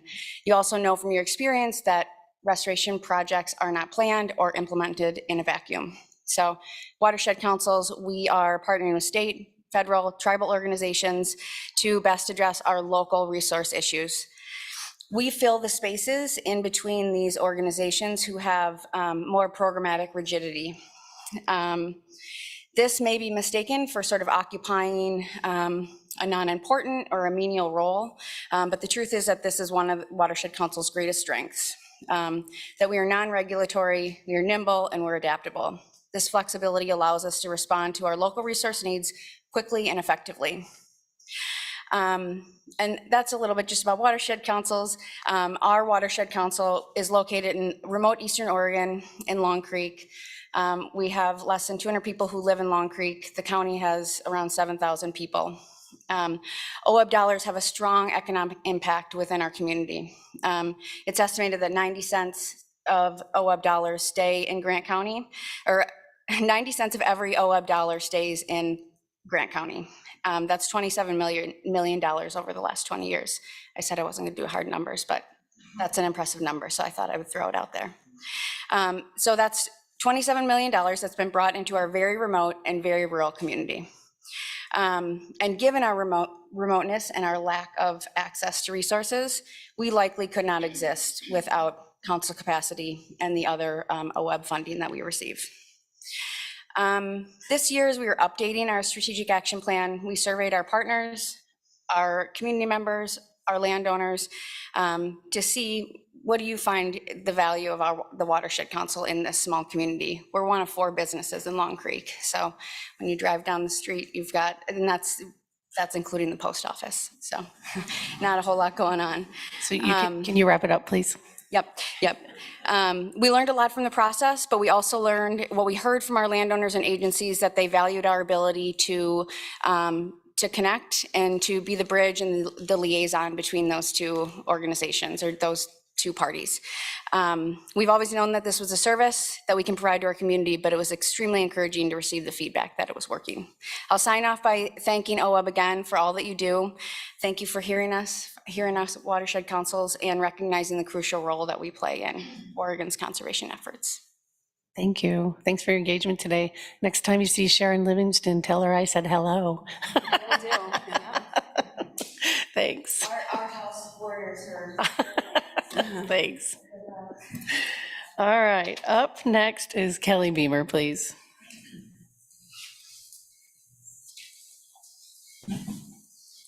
Thank you. It's my last time testifying, so I promise, through today. Don't promise us that. Just for today, Chair Boyer. For the record, Kelly Beamer with the Coalition of Oregon Land Trusts. I'm here to speak with you today about the spending plan for the next biennium and the line item for land and water acquisition. You heard when Eric yesterday was presenting the land acquisition grants, he referenced the mandate in Measure 76 to protect and restore native fish and wildlife habitat in Oregon. And really that protection is so critical because it ensures that we're investing in that underlying land. So when we're doing the restoration work, when a land property changes hands, we don't lose that investment. Land trusts come in and ensure that that restoration endures over time. And you see examples like Waichus Canyon, where I hope we go in Central Oregon near Sisters, where the land acquisition is a distinct strategy along with restoration to make sure that that watershed is restored and those species are protected forever. And it's working. I think about the delisting of the Fender's blue butterfly, or the downlisting, pardon me. That's a huge victory, and it represents, having to secure that underlying land, protecting Kincaid lupin, and we can't underestimate how important that is, that land acquisition and restoration are working together.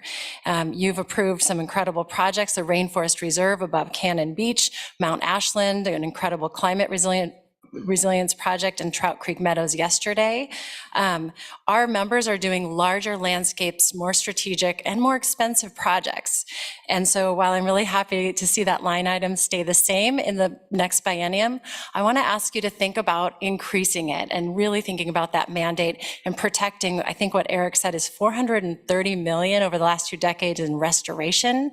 Let's make sure we don't lose that, and we're investing in the underlying land base.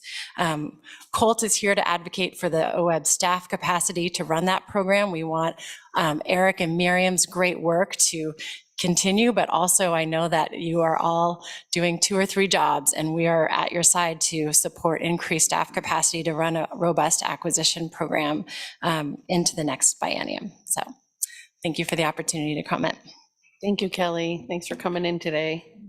All right, next we have Jan Lee, please. And then Holly, you'll be on deck. Thank you. Jan Lee, Oregon Association of Conservation Districts. I wanted to talk with you about the spending plan. We really appreciate the thought that the grant committee had of adding 5% to the district budgets. That would be very helpful. I wanted to share with you, in looking at the audit figures from the Secretary of State, that it shows over 70 million from the districts, and less than 10% of that comes from OWEB, pretty close to 10%. So we are taking the money that you're providing to us and leveraging that significantly to do projects all around the state. With the capacity dollars that the districts receive, some of that, of course, goes to the staffing and technical work, but you also need to keep in mind that a good amount of that goes to the water quality program at ODA. So the money that you provide to ODA pays both for capacity and the water quality program. I provided a handout to the staff to share with you. I apologize because I just got the copies of all the annual reports recently from ODA and just got through them on the weekend, going through the majority of 45 reports and trying to come up with some figures was a little hairy.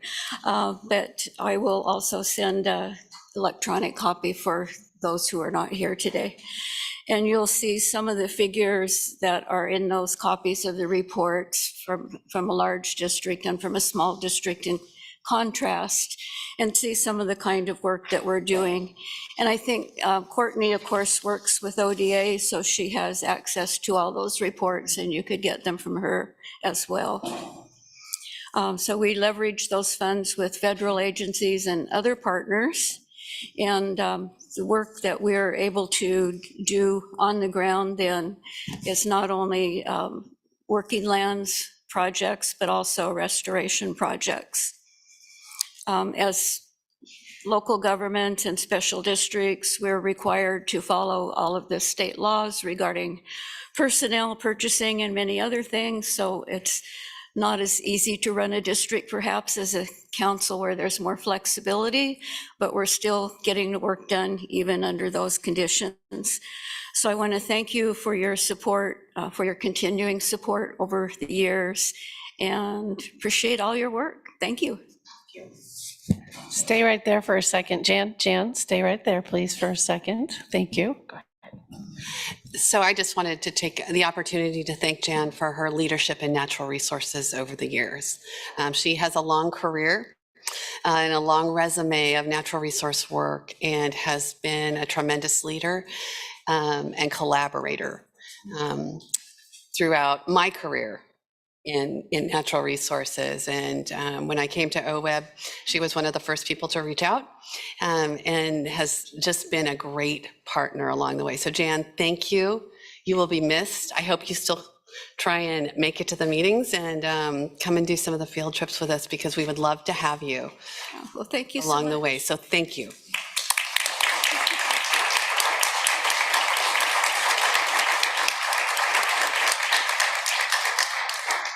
One of my best memories is when I was on OWEB, and because I took the job with the districts, I had to give up my OWEB roles.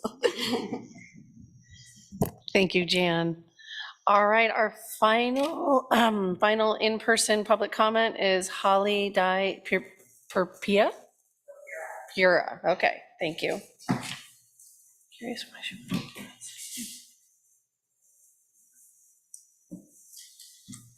Hi, good morning, co-chair, director, board.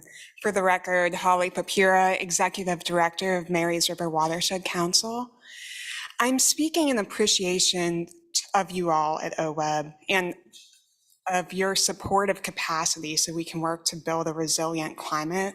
I want to thank Jeff Huntington for his comments from the governor's office and echo them.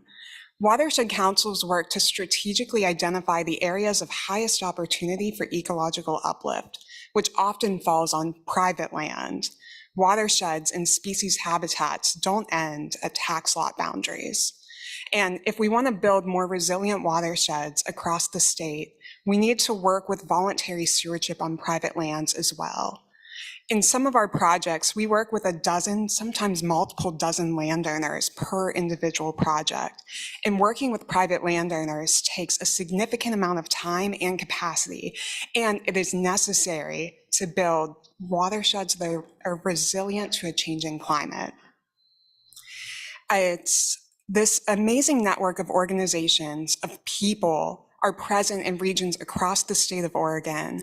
As you heard throughout my colleagues' testimonies, watershed councils use the capacity grant to respond in the face of disaster, to work to build more resilient climates, to help with recovery efforts for declining species, and to work with diverse stakeholders and diverse communities across the state of Oregon. We are grateful of your recognition that building a resilient climate takes capacity, and we encourage you to accept the staff and committee recommendations for the spending plan around council capacity. Thank you. Thank you very much for coming in today. Appreciate your engagement. And so that ends our in-person or our public comment today, but I do want to acknowledge for the record all the written comments we got today on this, where are we, spending plan. Applegate Partnership Incorporated, Johnson Creek Watershed, Walla Walla Basin Watershed, Ken Beerley, Malheur County Weed Department, West Multnomah Soil and Water Conservation District, Crooked River Watershed Council, Society for Range Management, Elk Creek Watershed Council, Columbia County Commissioner, Margaret Magnader. I'm having a hard time reading the writing. Say it again? Magruder, isn't it? Yes, Margaret Magruder. Oh, okay. County Commissioner. Yes, but it's, okay. It's not. And Craig Pope, Oregon State Weed Board. So thank you, everybody, for your public engagement. We hear you, and we really, really appreciate you taking the time to present to us today. Madam Chair, can I just add one other comment, if that's okay? Yeah. So Kristen, are you still in the room? Yes, she is. Oh, Kristen Larson or? Long Creek, Kristen? Oh, yeah, she's back there. Did you drive all the way from Long Creek? We did. Oh, God. I grew up in John Day, and so she did a 5-hour drive for a 3-minute testimony. So that says a lot to me personally. It says how important you think it is to testify in person. So I just didn't want that to go unrecognized. We very much appreciate you saying, this is important enough where I want to talk to these people in person. So thank you for coming all that way. Not that the others aren't important too, they are, but it's a 5-hour drive or so from Long Creek to here. So thank you.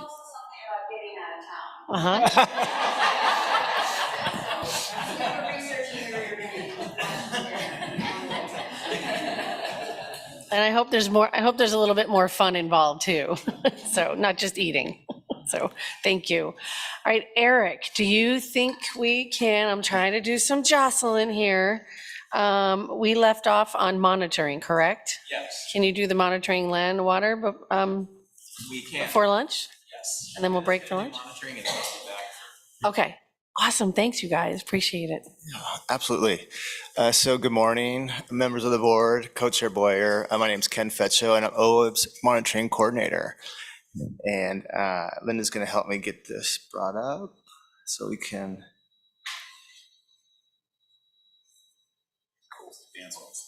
Yeah. I think there's just a bit of a lag. And I'll be covering the OWEB's Open Solicitation Monitoring Grant Program. So for the 23-25 biennium, staff are recommending $4.5 million for the Open Solicitation Monitoring Grant Program. Monitoring grants are offered once a year in the spring offering, and this monitoring grant program is provide to allow our grantees to do a number of things, including describing current watershed conditions, identifying status and trends in habitat, fish and wildlife populations, water quality, and water quantity. And this funding also helps our grantees determine if restoration projects are meeting biological and ecological objectives and that information helps them inform future restoration and acquisition projects by incorporating new information into the adaptive management cycle that will help them apply information to scope, design, and implement future efforts. So the OWEB monitoring grant program is described in the Oregon Plan monitoring strategy that integrates local monitoring with regional and statewide efforts. So monitoring grants help OWEB meet 3 objectives that are described in this strategy. And one is to support cooperative monitoring where local organizations are partnering with tribal, state, and federal agencies to work together to describe watershed conditions. It also produces information that helps us be accountable for restoration investments and to report on progress made to describe restoration accomplishments. In 2020, the OWEB board approved revised administrative rules for the monitoring grant program, and that helped us update the evaluation criteria that we use to evaluate monitoring applications, and also helped us sort of describe how we review monitoring applications that come through the open solicitation offering, which is reviewed by 2 teams, which is the Oregon Plan monitoring team and then the regional review teams.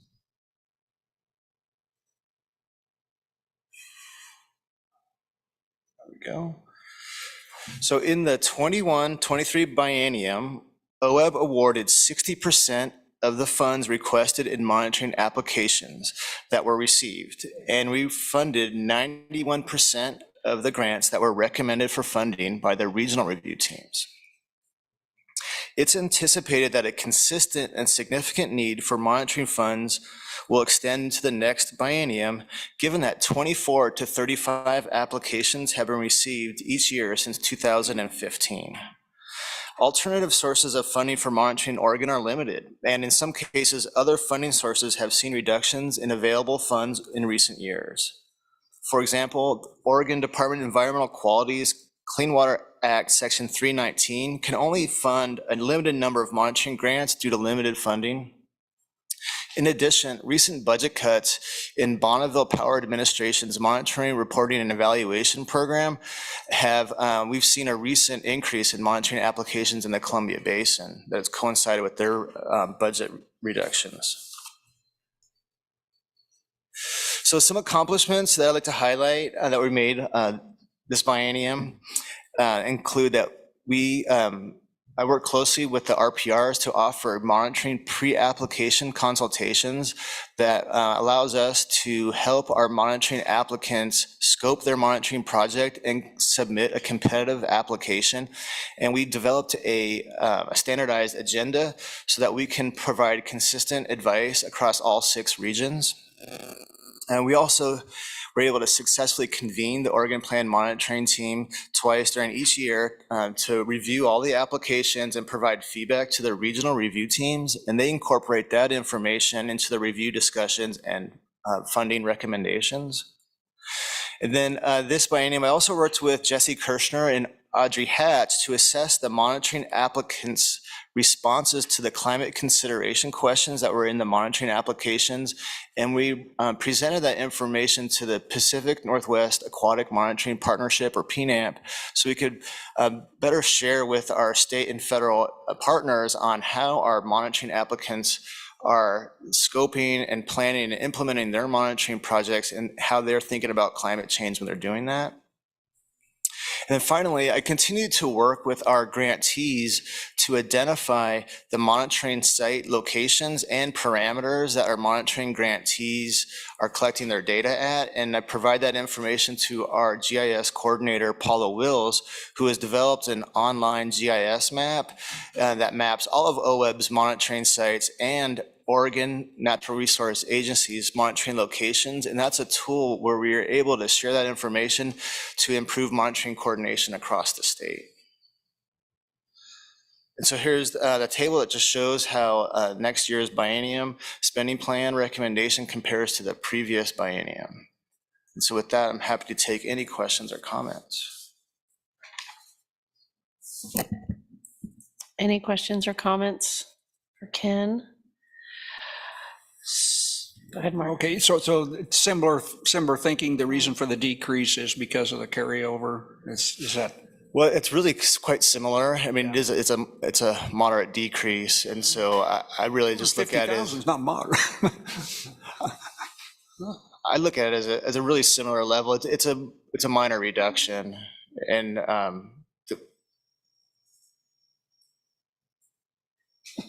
okay. Hi, Lisa. I'll help respond. Once again, this is about choices. And you all are going to have to weigh in on the choices because there is limited funding available. We have a very limited holdback. We had a very large commitment that the board made going into this spending plan that has limited some of the flexibility. And so increasing or staying flat in some places is a real challenge. So I think, some ongoing discussion. It is not meant to diminish the value of any of the work, of any of the grant offerings that are here. It's a manage of making choices and trying to balance the resources that we have available. Yeah, I wasn't thinking that to diminish the program. I was just trying to clarify what the rationale for the decrease was. So I hear you.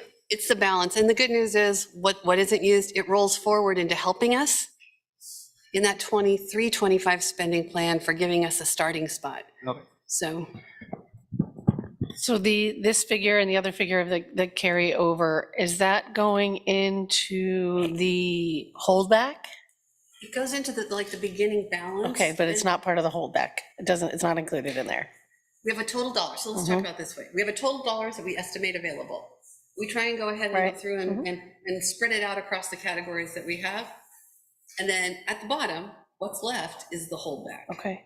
And so, it would be, in a business, it would be maybe your profit. In my case, it's our safety net. If I was an other funded program in another agency, it would be what I had to carry forward and hopefully have a little bit of balance going forward. And I think this is a much smaller holdback than what OWEB has seen previously. Okay, thank you. Any other questions? All right, thanks, Ken.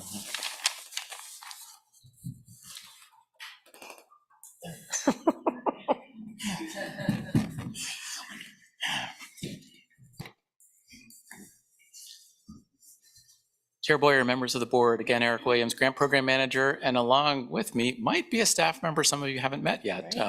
Happy to introduce Brian Walcott, who is our Water Acquisition Coordinator, who's been with OWEB now for 6 months and has a long history of work, related work, most recently with the Walla Walla Watershed Council as Executive Director. We're here to talk about the land and water acquisition line item. So Brian and I are going to tag team this. The recommended amount is $8.5 million here, and its purpose, as was noted before, is acquisition of land and water interests from willing sellers for the purpose of maintaining and restoring native fish and wildlife habitat. In terms of the history of the program, began as soon as OWEB began making grants for land, and then water was added in 2001. And you can see the figures here for both land and water acquisitions, and thanks to Miriam Forney for putting this data together on the land acquisition side. $55 million total awarded, leveraging $97 million, protecting 87,000 acres. And for water acquisitions, $5 million awarded, 33.5 cubic feet per second permanently protected, and an additional 103 cubic feet per second in short-term transfers. In terms of program demand, you can see here some figures for 21-23, the current biennium. 49% of requested funds were awarded, and all of the recommended projects were awarded funds in the biennium. Therefore, there was no funding gap in this biennium. We do anticipate funding needs to be similar to the previous biennium.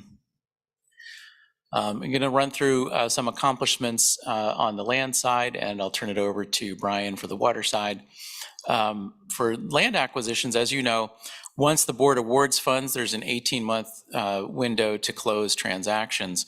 And during this biennium, Miriam Forney closed 6 real estate transactions protecting 16,000 acres. So some of those projects Kelly referenced earlier that were closed, representing a significant accomplishment in terms of permanent protection of habitat on those 16,000 acres. Including the one that Kelly referenced, the Mount Ashland Forest, which focused on climate resilience. In 2022, we also worked with COLT, the Coalition of Oregon Land Trust, on our application review process. There were a couple of points in the process that the land trust community expressed an interest in having some feedback loops. And a couple of those places are when we do our due diligence review with the help of our contractors. If there are any questions in that due diligence review, we can pose those questions back to the land trusts and they can provide answers to it. Similarly, for ecological review, if any of our ecological reviewers have questions, they can pose those questions to the applicant can respond.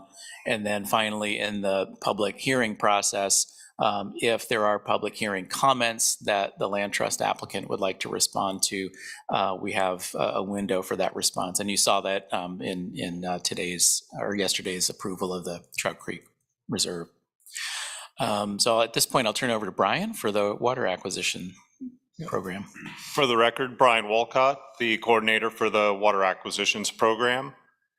And just for some highlights for accomplishments over the biennium, as you all may know, the legislature during the 22 session awarded 10 million or appropriated that to the water acquisitions program. And then also the water application was updated to reflect the new rules. New rules were developed during 2022. And OWEB now oversees more of the water acquisition review process. National Fish and Wildlife Foundation assists with that process, providing water valuation and also applicant qualifications and also the soundness of the transaction. And that formerly they had been playing a more dominant role in the review process, and now it's a combination of their assistants and OWEB staff. The 2022 solicitations for water, we were able to, and I say we, even though I'm the coordinator for the program, I had a great deal of assistance from Nicole, Jesse, and Eric on getting a new solicitation out the door. That included updating the application, the guidance for the program to match those new rules. And from that, we had 4 applications come in requesting $3.29 million. And those applications came in from the Rogue Basin, the Deschutes Basin, and the Klamath Basin. And out of those, 2 of those were eligible for review, and they're currently going through the review process. And those 2 applications total $509,875. And we'll be reviewing that, and we'll be making recommendations for the July board meeting. All right, and in terms of our investments by biennium for land and water, again, the depressed figure for 1921, and you see 21-23 there, the spending plan included $8.5 million. We did not access $2.5 million of that. We have kept the request level. It's important to note here that in this combined spending plan line item, the bulk of funds are typically requested in the land side over the water side. And now we have the balance of that. Well, we have the entire $10 million available to us in general funds. And so we're going to prioritize as applications come in, like the 2 Brian mentioned, tapping into those general funds for water acquisitions first before we hit the spending plan funds represented in this line item. And so that really means in practical effect that there's an increase for land acquisition in this spending plan line item because it's unlikely, although I don't want to promise that because we don't know what's going to come in the door, but it's unlikely that we'll be requesting an award of more than $10 million in the next biennium for water acquisitions alone. And so we did keep it level, but I think that is reflective of a significant increase. So just as a point of clarification, everybody has talked about it as general fund. We had a general fund appropriation to the agency. It was deposited into an account called the flexible in spending account. We get to spend it out as other funds. It's continuously appropriated, so it stays with the agency. We're getting interest earnings off the account. So, I mean, this is all good news because it helps to build upon itself, but I want to be sure that everybody understands we don't have the same issue that we have with the drought and fire program in terms of reversion and reappropriation. It is in the other funds account. It's funny government budgeting, but for the program, the agency, and ongoing acquisitions, it is a great investment that way. And I'll just add as a supplemental note to that, flexible incentives account money does not appear in the spending plan you see before you because that was legislatively appropriated funds. And so those are not available to the board to move around to other categories if they wanted to. Thank you. That was really good clarity. Thank you, Lisa. And both of you, anything else? All right, any questions from the board? All right. Oh, I had a feeling Meg's hand was gonna raise. Meg, please. Thank you. Thank you for clarifying the 10 million water acquisition versus this this line item that we're talking about right now. I just wanted to make sure I fully understand that the plan is to essentially spend down the 10 million in whatever comes in the door for water acquisitions that get approved before we would be tapping this 8.5 million for water acquisitions. That's correct, Meg. Is that okay? Yes, all right. That's correct. And so based on recent history, we don't think we'll get $10 million in requests for water. Right. And so that would mean effectively the 8.5 million would be fully available for land. For land. Okay. Thank you. I just wanted to make sure I fully understood that. Thanks. Gary, you have your hand up? I do. Thank you, Madam Chair. Gary Marsh for the record. Eric, so can you kind of just briefly explain to me what we seem to have two different pots here of money that we're going to be pulling from for acquisitions. I mean, this one and the Oregon Ag Heritage Program. What is the differences here in them? And I mean, are they both serving more or less the same purpose, or is there are we trying to do the same thing with both pots of money here? Thanks, Gary, for the question. They do have different purposes. I think what perhaps clouds the issue a little bit is there have been land acquisition projects that came in through our lottery funding source that achieve significant habitat protection and are also compatible with an agricultural operation. And the two examples that that the board has funded recently include the Canyon Creek Ranch near the Painted Hills. In that case, the habitat issue is steelhead streams and significant grasslands. And both of those habitat goals were compatible with the grazing use on that property. And so that was eligible for Measure 76. And we also had a project called the Baker Ranch, the Bennett Ranch in Baker County, where the ranching operation was compatible with sage grouse habitat protection. And so those two projects, I would say, are the exception to the rule in that you had really compatible agricultural use with the habitat goals.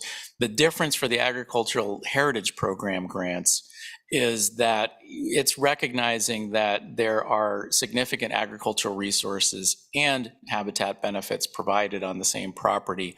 And if you want to think about a specific example of that, you can look at a lot of them, but if you look at the Sealy Farm, for example, in Clatskanie, that's a place where pretty much the whole perimeter of the property is in an agricultural operation. Its habitat significance is for the Columbia spotted deer that move through the area. So it's in a migratory route, and so it's providing that habitat benefit. But the ag operation itself is too much of a potential conflict for Measure 76 funds in terms of investment. And so the Ag Heritage Program is looking at properties where you've got those values integrated. So you're right that there are cases that you could make a case for coming in either program, but I would say for the majority of agricultural operations, they probably would not be eligible for Measure 76 funding, which is has to prioritize the habitat protection over the agricultural operation, whereas in the agricultural easements, both agricultural and habitat values are equal, and the easement can reflect that. Okay, so is there a, if somebody is coming, interested in, in easement or to get, be involved with the program, is there a way to, that they're going to advise them on which would be the best? I mean, is there a way to determine the strengths of one program over the other for somebody that's interested in getting in it? Yes, we do require preliminary or pre-application consultations in either program. That's a good forum to do that, but we're also available anytime for people to pick up the phone and have a conversation with program staff. Miriam Forney, Robin Meacher, who was presenting earlier, can help a prospective applicant walk through the values that they're seeking to protect in their property and which program might make the most sense.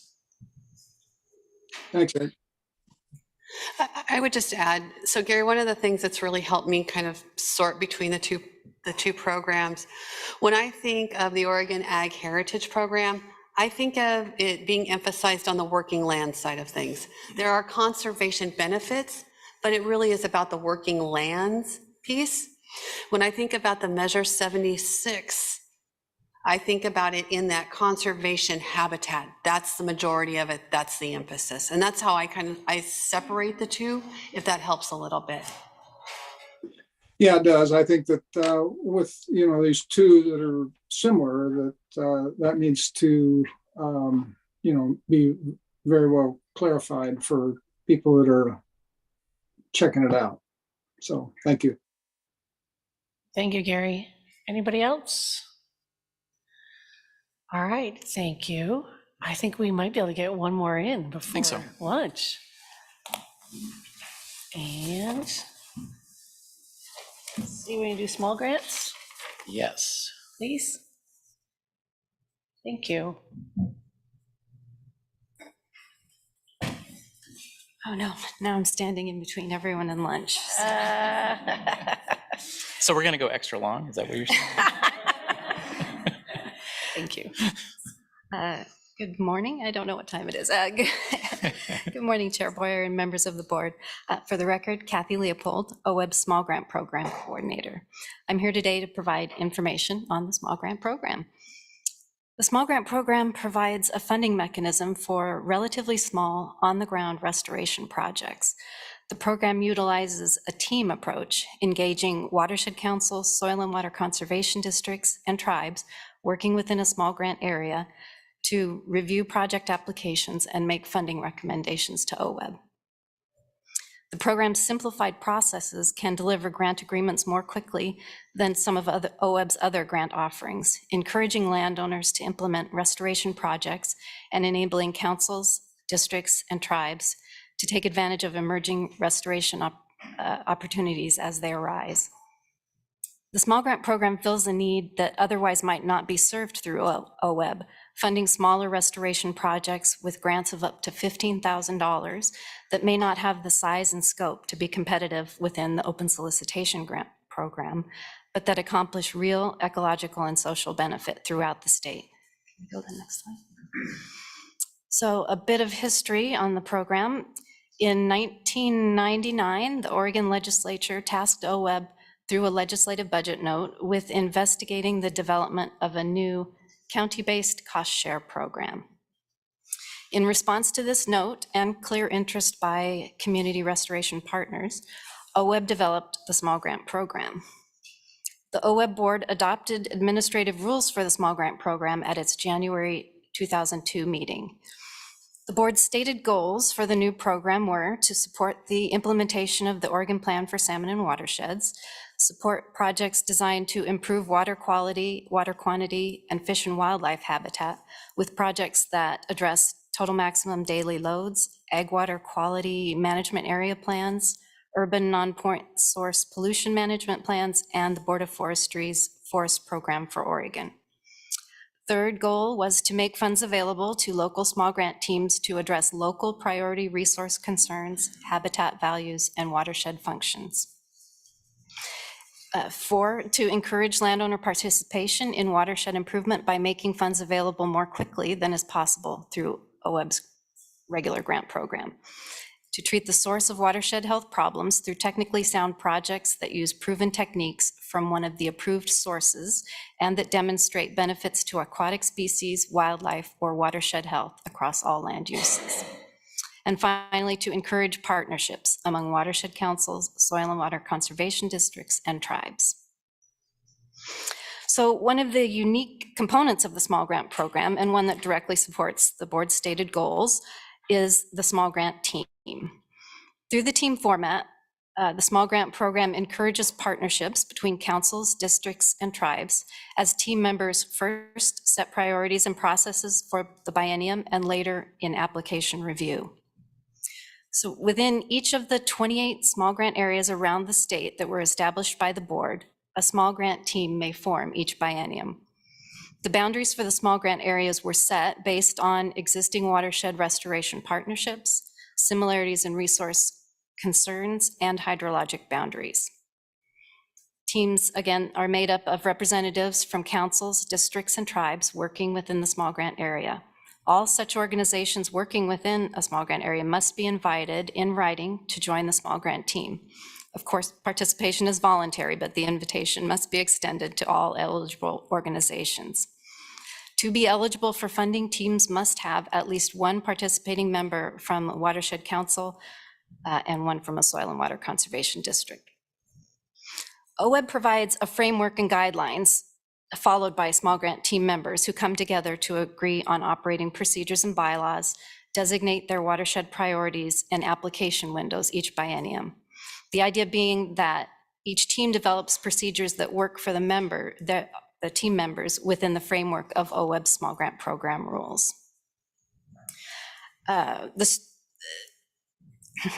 The streamlined processes of the small grant program are supported by a robust administrative rule that guides the program.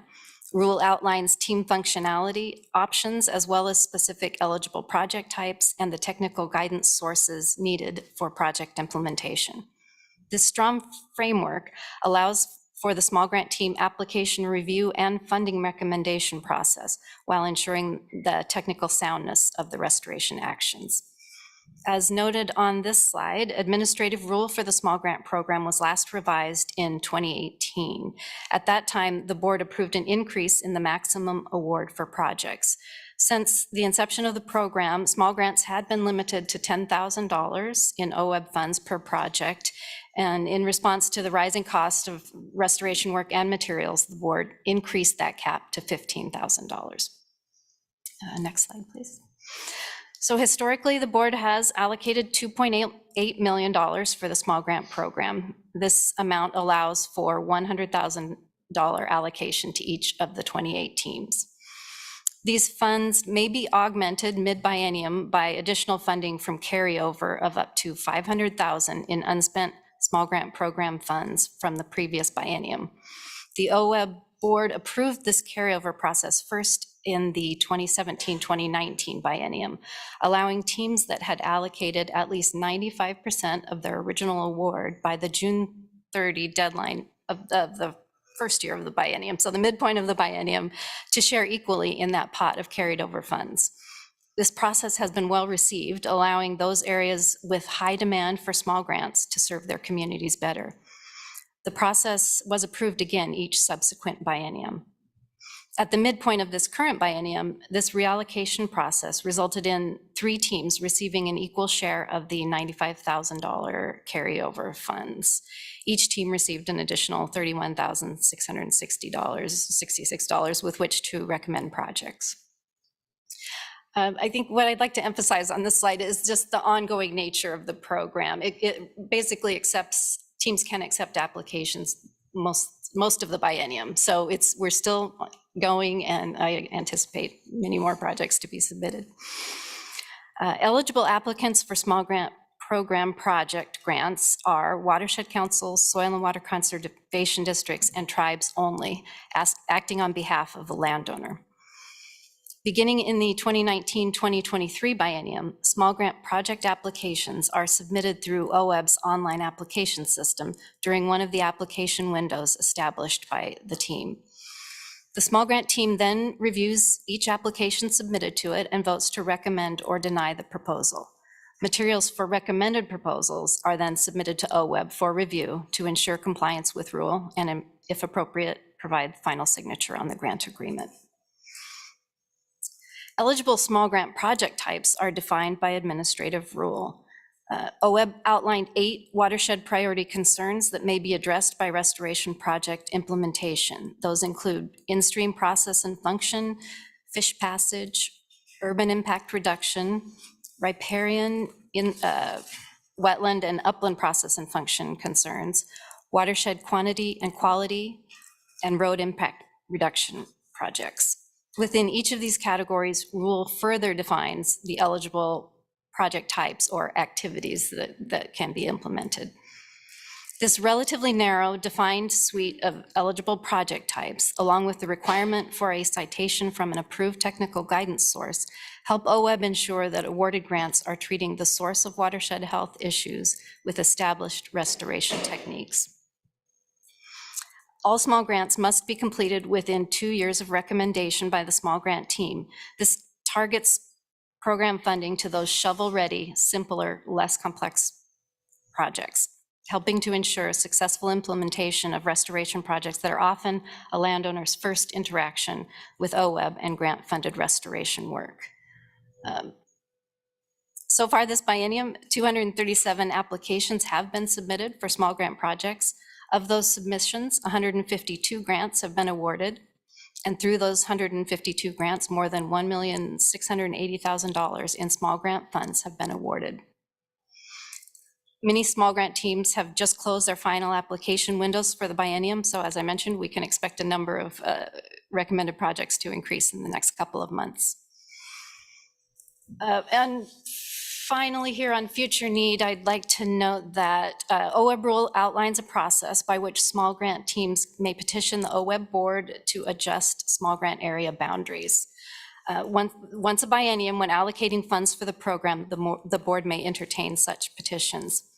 3 small grant teams have expressed interest in making such a request of the board when funding is next allocated for the program.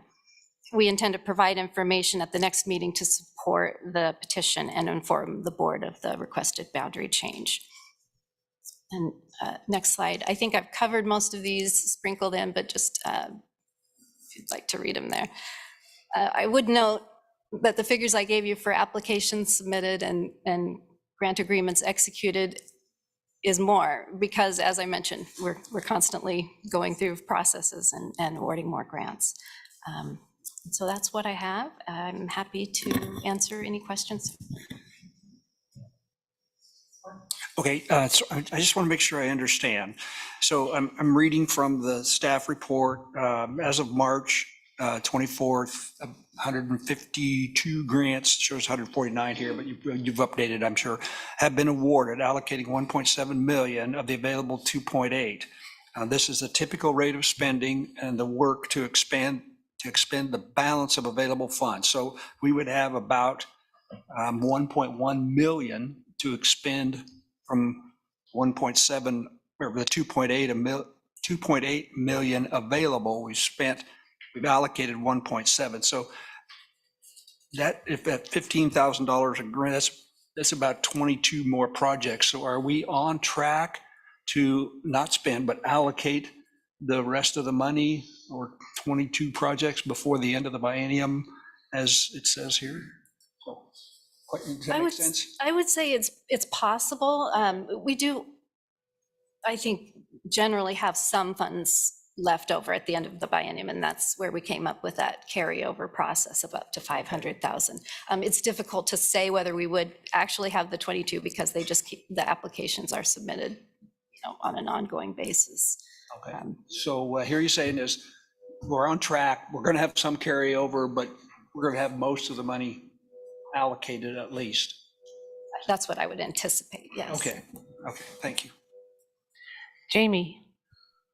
Yeah, I know this conversation is more geared towards the setting the stage for the priorities, or adopting essentially a plan to go forward by which to develop a budget. One of the things that I didn't realize about the small grants, and it was tying in to other conversation we've been having about non-traditional partners. Just a question: do you think that the requirement of having existing watershed council member, and I think you said a soil district member, does that limit the possibility of these smaller grants being sought by some of our non-traditional partners? And I ask that question again. I know that a policy discussion is separate from what we're leading to, but I'm also trying to wrap my brain around some of the ways that we can tie our priorities into different programs and projects. I'm not sure. Okay. Thanks for the question, Jamie. And so I think you're referring to what Kathy described as the membership of the 28 small grant teams, including at least one council, at least one district, and any local tribal representatives. How do folks that might be interested in obtaining grant funds that aren't one of those organizations participate in the small grant program? Correct. So this point about wanting to provide opportunities, I mean, these are small dollar grants. There's more opportunity for newer folks to, I think, step up and then not have some of the long-term, the expertise that's needed with some of these larger projects. This grant package seems to be the perfect opportunity for some of those organizations potentially step in, but it sounds like they would not be eligible. So please correct me if I'm wrong. No, you are correct. The rule currently limits eligible applicants for small grants to councils, districts, and tribes. Okay, thank you. And then, Chair, if I may just flag one other thing, and this is more for Lisa, is that I know later in the day we'll be talking about discussion of adopting the plan, as partially why we're getting these phenomenal updates on each of the individual pieces, and staff's doing a great job, and I love the summaries. One of the things in my mind is not only what are our priorities as a board overall, and how do these programs and the allocation fit within, but also, essentially what's the problem we're trying to fix? So what are some of the challenges? So when we get to that point, so it's not a specific question for this grant, but I wanted to flag it so you had a little bit of time to think about it, is what are some of those big overall challenges that all these different programs are experiencing in terms of us meeting our overall objectives and goals for OWEB, or following our strategic plan? I think that might help inform our conversation later. So just a comment. Thank you, Jamie. All right, any other questions or comments? All right, thank you very much. Before Kathy gets up, I just want to acknowledge, because you only get to see Kathy once every 2 years. Yeah, I know. Which isn't enough in my opinion, but Kathy quietly gets her job done. And the small grant program is often the first touch a landowner might have with OWEB. And it's one of the ways that a landowner can get used to the concept of restoration and perhaps participate in broader restoration in their watershed and community. Kathy's managing this program with these coordinating 28 teams that results in over 200 applications every biennium, and she's a staff of one. And that's not all she does. She provides help on forest collaborative grants, on weed grants, on CREP TA. She takes notes at review team meetings. So I just want to acknowledge this publicly. And I don't mean to embarrass you, Kathy. I'm sorry for that. But you don't get to see her enough. Thank you very much. Thank you. I've been a member of a small grant team before, so I know the work that you put into it. Thank you. So any logistics for lunch, Nicole? Yes, we have food in the back for the board and the staff. Okay, right on. See you back after lunch at 1 o'clock.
Bruce, have you read every book behind you?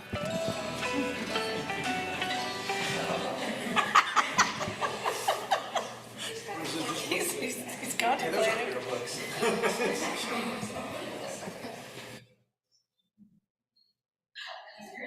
Most of them.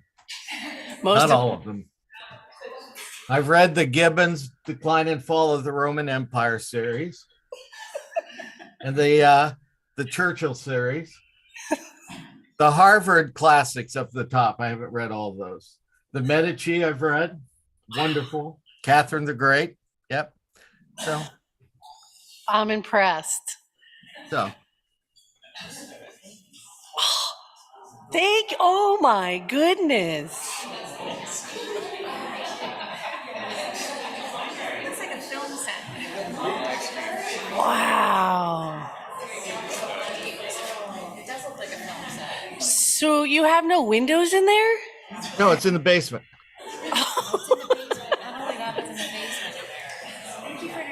Wow, that was amazing, Bruce. Thank you for sharing that. My goodness. Wow, I don't think I can run the meeting anymore after that. I think we're going to meet at your house next meeting. You've got the 11th edition of the Encyclopedia Britannica, and sometime I'll have to tell you about that. Oh, cool. All right. Like I said, next meeting's at your house. Yeah, there you go. And then we can all hear the story. Yeah. All right. We have 1:01 and we are back from lunch. Thank you, everybody. I hope you got to stretch. I might ask you all to do a yoga pose later. Just kidding. Day 2, where are we? All right, so I've called Courtney up here because she'd like a few minutes of the board's time today. A quick introduction break and just a really quick break before we jump back into the spending plan. So as we talk about all the time, OWEB receives funding from the Oregon Lottery, and we have had for many years a wonderful partner at the Oregon Lottery. Thais is back here, and she popped in because she lives here in Kaiser to just see our board meeting today. I've had the chance to work with Thais, I don't know, maybe 5 or 6 years, highlighting different OWEB projects through their website. They have done written stories, websites, videos, have sent folks out in the field to do highlights. And they do, if you're ever on the Oregon Lottery webpage, there are a series of stories that they have highlighted of projects that we have sent. A lot of these have videos along with them. We do an annual kind of data dump where we send projects that have been funded by Oregon Lottery over to them. And so then they will typically look through them and look for projects to highlight. And we communicate with them on a regular basis. And Linda gets to be on point now to work on a lot of this. But I just wanted to take a minute to introduce one of our key partners that was here in the room today, and just let you know that they are really instrumental in helping us get the stories out about our grantees. Thank you very much. We appreciate it. And I have to admit, I've never been to the website, but now I will. But yeah, just everybody keep playing the lottery. All right. And it has been interesting to me to be in the parking lot and see everybody's salmon plates. My car is not running, the one that has my salmon plate on it, but I have number 4. So who has 12? Who's number 12 salmon plate? You're 11? Okay, I saw 12. All right, but I got number 4. It's my favorite number, so I know. I went for it. So, all right, thank you very much. All right, moving on. Courtney, is anything else? Nope, I'm gonna hand it off to Audrey and Ken. Right on, thank you. So we are on item number N8 for those out listening via YouTube. And we're starting the last part of our day. Thank you. Thank you, Chair Boyer, members of the board. For the record, Audrey Hatch, the Conservation Outcomes Coordinator at OWEB, and I'm here to provide some information about quantifying conservation outputs and outcomes, or The acronym QCOO. QCOO. Quantifying conservation outputs and outcomes is a budget line item that includes OWEB-led initiatives that evaluate specific types of restoration actions across the landscape at a broad geographic scale. For example, the Upper Middle Fork John Day intensively monitored watershed. Other examples evaluate restoration approaches looking at stage 0 conditions and evaluate tide gate effectiveness. Quantifying conservation outputs and outcomes, or QCOO, also typically look at the outcomes over a longer time frame than the life of an individual project. And QCOO was previously called programmatic effectiveness monitoring in past OWEB spending plans and is different than OWEB open solicitation monitoring grants that are responsive to the needs proposed by local partners. QCOO includes targeted investments, for example, telling the restoration story, which are scoped through collaboration of OWEB staff, partners, and experts. Staff support QCOO through our time, for example, by convening interagency teams to engage with our colleagues, our sister Oregon natural resources agencies, and subject matter experts. One example is OWEB convenes a team to provide guidance for strategic implementation area monitoring, or SIA monitoring, and that team includes the Departments of Agriculture, Environmental Quality, Fish and Wildlife, and Oregon State University Extension.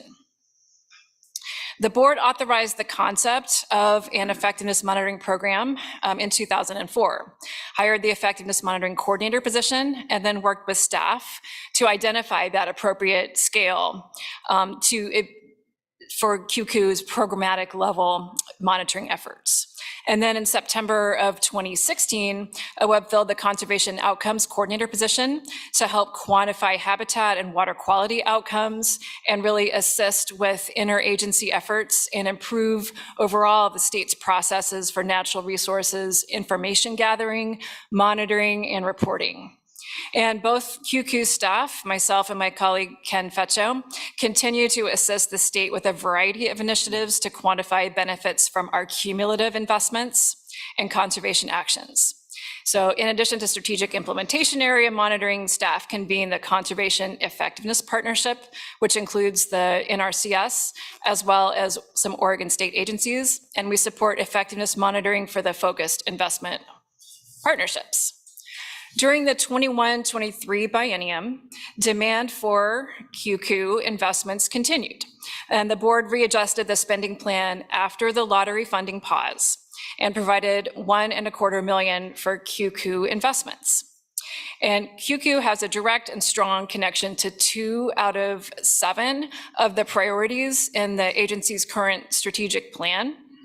Priority 1 calls for broad communication about restoration outcomes, and priority 6 calls for coordinated monitoring and shared learning to advance watershed restoration effectiveness. Throughout the last 2 biennia, a demand for telling the restoration story has remained high, with several proposals now funded after the lottery pause was lifted, 2 applications currently in progress, and at least 3 more projects being scoped. In addition, new concepts are under consideration to work with grantees to provide telling the restoration story outreach products to broad audiences and potentially including non-traditional partners, recognizing additional funding may be needed to accomplish this. Demand for interagency coordination on QCOO topics has also remained high.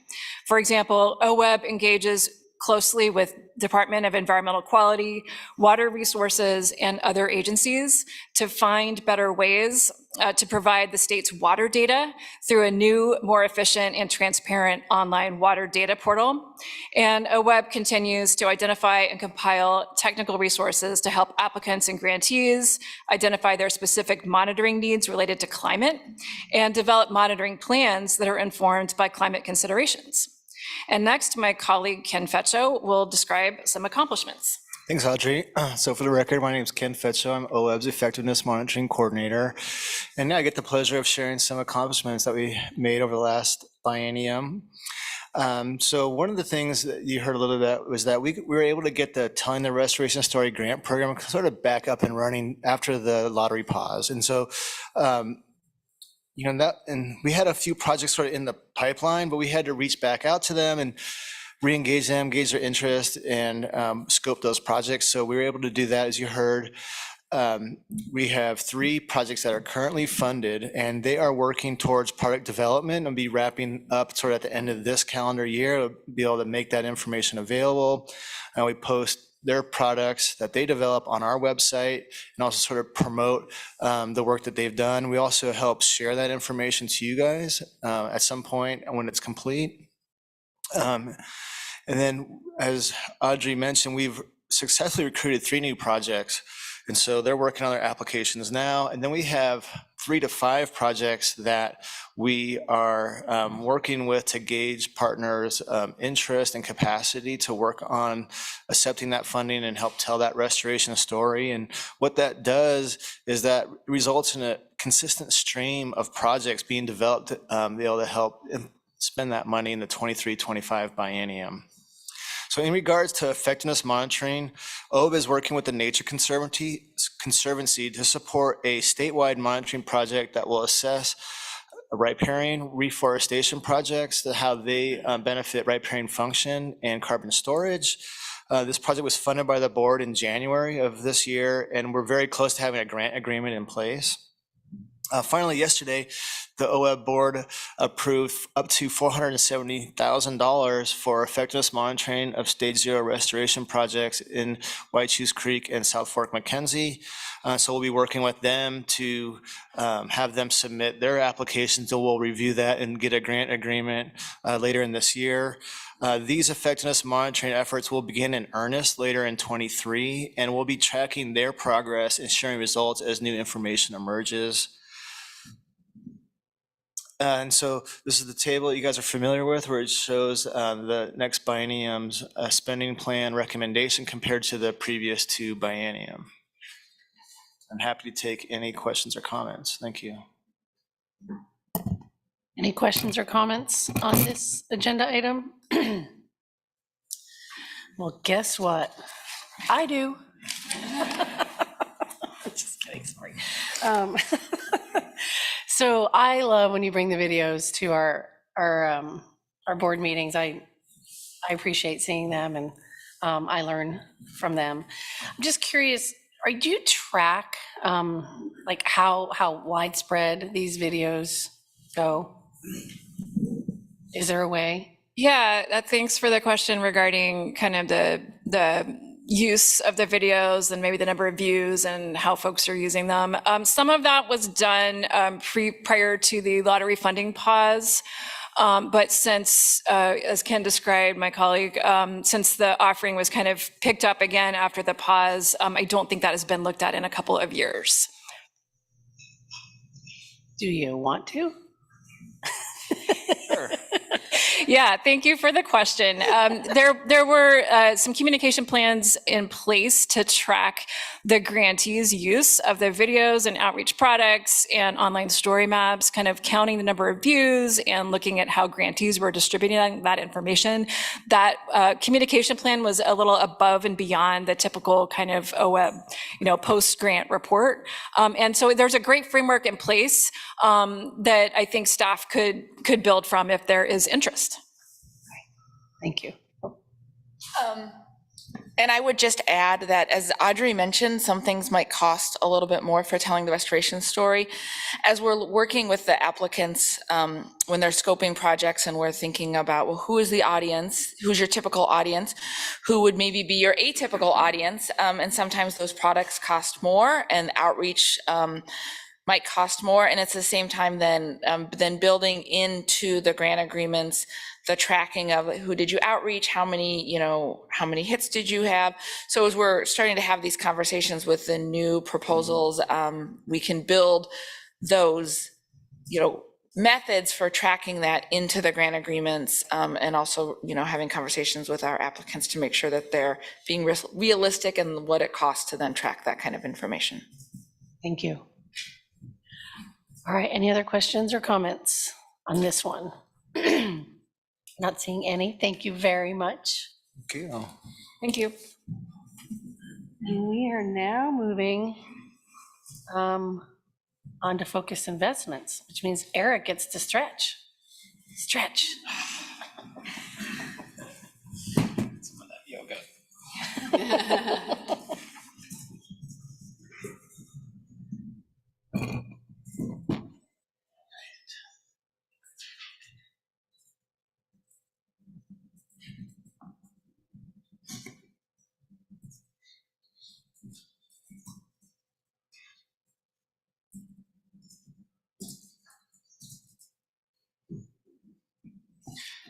Okay, Chair Boyer, members of the board, Eric Williams, Grant Program Manager, along with most of our focused investment team, Eric Hartstein, Jillian McCarthy, Audrey Hatch. Not with us today is Denise Hoffert. We're here to talk about the spending plan line item for focused investments. And this one does have a little bit more detail than some of the other ones due to the nature of the program. And I think many of you are familiar with this overview of the program, that it addresses board identified priorities that are of significance to the state. It's designed to achieve clear and measurable ecological outcomes using integrated results-oriented approaches that are specified in a strategic action plan for which we have specific guidance on content, and to be implemented by a capable partnership. A little bit of the program history. In 2008, OWEB began investing in what at the time was called special investment partnerships, which were similar in structure to the current FIP. Looking at the results of those investments, the board adopted a long-term investment strategy in 2013 that called for specifically intentionally investing in focused investment partnerships. And then between that time and 2015, the board and staff basically did the work to create the program. And in 2015, the board established the 7 priorities that you are familiar with now in the FIP program. And we released a solicitation that resulted in the first cohort of FIP awards in 2016. Then followed on with cohort 2 FIP awards in 2019. And those board priorities, according to the rules that the board has adopted, do get looked at and reviewed and potentially updated every 5 years. So in 2020, we did that. The board adopted some changes to the priorities, not to the 7 priority types, but to the content within a couple of those priorities. And then in 2022, recently, this past July, the board awarded cohort 3 FIP awards.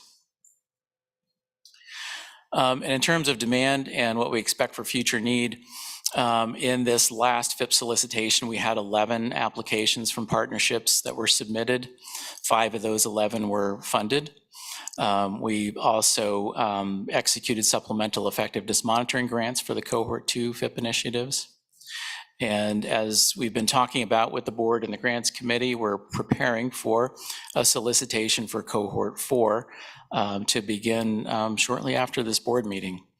And we will continue effectiveness monitoring through evaluation and through adaptive management pilots and through our progress tracking, which we're going to get into a little bit of detail here in a minute. In terms of accomplishments and program developments in the current biennium, the cohort 1 FIPs, 5 of the 6 have obligated all of their FIP funding. The one exception is the one that we talked about earlier today, the Upper Grand Ronde, that has that one extensive project that has resulted in us requesting and the board approving carrying those funds over to another biennium. For cohort 2, we completed the biennium 2 project solicitations through the technical review teams. As a reminder, each FIP has a technical review team established in conjunction with OWEB staff working with the partnerships to provide technical review and evaluation of all project level applications that come in. And for cohort 3, of course, as mentioned, the board awarded FIPs to support 5 partnerships in that cohort. And was this where I was going to turn it over to Audrey? Yes, thank you. Thank you, Eric. Progress tracking reports were presented in the January 2023 board meeting. and FIP work plans continue to be implemented by the partnerships. FIP effectiveness monitoring funding generally helps the board and partners track progress and adaptively manage the partnerships. This funding has supported the ongoing work of the Bonneville Environmental Foundation team, working with OWEB staff and FIP partners. Progress tracking reports and effectiveness monitoring all build directly from the scientifically rigorous theory of change and progress monitoring framework that was developed by that BEF team. And this effort is the foundation for describing progress towards outcomes over time.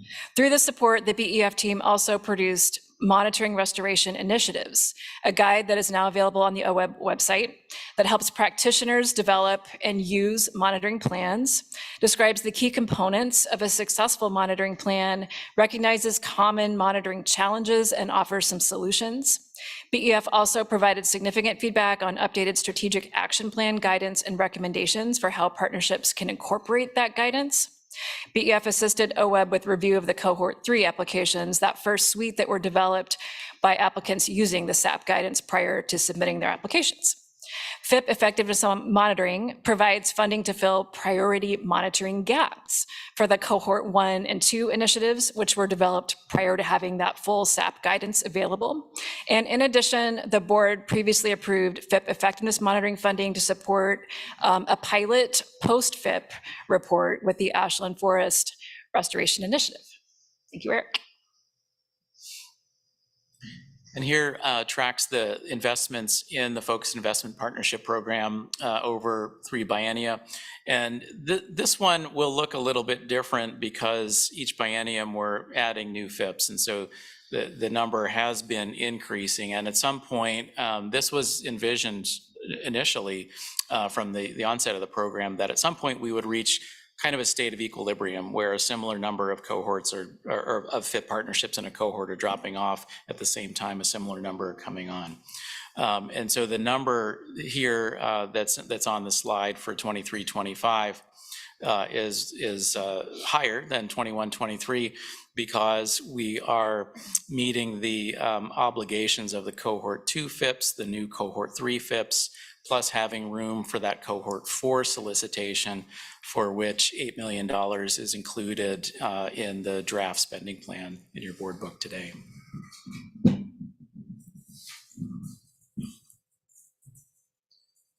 And that's what I just walked through to give you the dollar figures along with the $500,000 for effectiveness monitoring, getting to the total of $37.7 million. Turn it over to Eric for the next slide. Great, thanks, Eric. Excuse me. For the record, Eric Hartstein, Board and Legislative Policy Coordinator.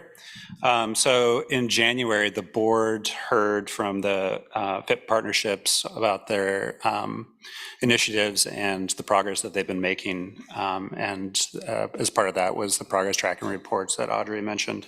And today, staff, so Jillian and I will be updating you on the budgets for both the current biennium and what the FIPs have planned for the next biennium.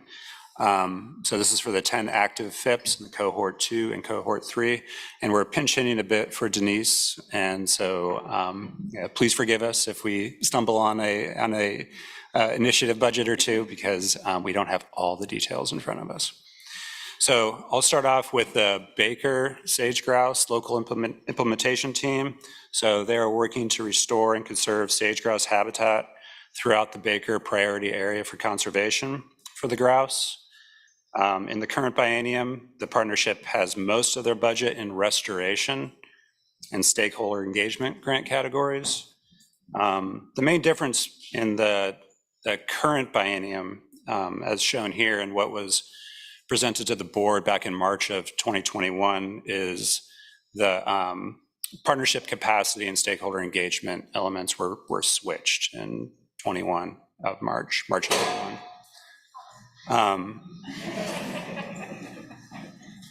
The outcomes are all the same. It was just the partnership needed to clarify their activities between partnership capacity and stakeholder engagement.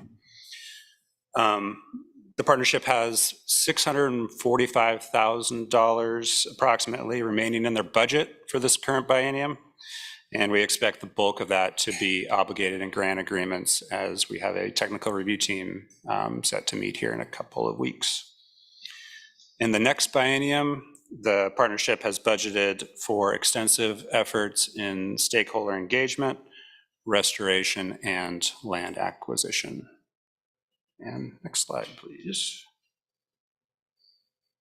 So next we have the Clackamas partnership, which the goal of this initiative is to achieve targets specified by the Lower Columbia River Conservation and Recovery Plan to increase rearing and migratory habitat complexity for native aquatic fish species and improve water quality in the river corridors of the Clackamas River Basin. So in the current biennium, the partnership has shifted about $320,000 in funding from restoration into technical assistance, as most of the projects were proposed as design build and plan to only submit restoration grants. Some projects shifted to a technical assistance phase, followed by a restoration phase. Nearly $1 million in funding is to be obligated in grant agreements for the project grant cycle that just held a technical review team meeting this week. And all Biennium 2 funds are expected to be obligated by June 30th. And across all three biennia, FIP funding is being invested primarily in on-the-ground restoration actions for this partnership, with no proposed funding changes for the next biennium. Next slide, please. Thank you. So next up, we have the John Day Basin Partnership, which is seeking to restore native fish habitat in high priority watersheds in the John Day Basin. In the current biennium, partners shifted significant funding from technical assistance into monitoring grant type. Technical assistance from biennium 1 led to more restoration and monitoring projects in the current biennium. Additionally, the partnership has added a GIS consultant and monitoring coordinator and allocated funds from the restoration and water acquisition line items to support these positions. For the next biennium, significant funding has been shifted from technical assistance to restoration, as one of the partners in the partnership, the U.S. Forest Service, is providing technical assistance support. Finally, funds from the land acquisition line item in Biennium 3 are moved to restoration as the planned acquisition is not ready to move forward. Next slide, please. Okay, the Rogue Forest Partnership is conducting landscape scale forest restoration treatments across their initiative geography in Southern Oregon. In the current biennium, the partnership has the majority of their funding in the restoration grant category, and this aligns well with the grant category distribution that was planned back in 2021. All the partnership's current biennium funding has been obligated in grant agreements, and for the next biennium, partnership intends to focus on restoration activities as well as monitoring with similar planned investments in technical assistance, partnership capacity, and engagement activities. Next slide, please. Thank you. The Warner Basin Aquatic Habitat Partnership is working to connect aquatic habitat for the Warner sucker and Warner Lakes redbound trout. In Biennium 2, the partnership shifted funding from technical assistance to restoration. Other funding sources allowed for technical assistance and allowing OWEB funds to be available for restoration. And there's no significant funding adjustments for Biennium 3, with the bulk of their activities planned in restoration. Next slide, please. And the Klamath-Siskiyou Oak Network is a partnership conducting oak habitat restoration treatments across their initiative geography in Southern Oregon.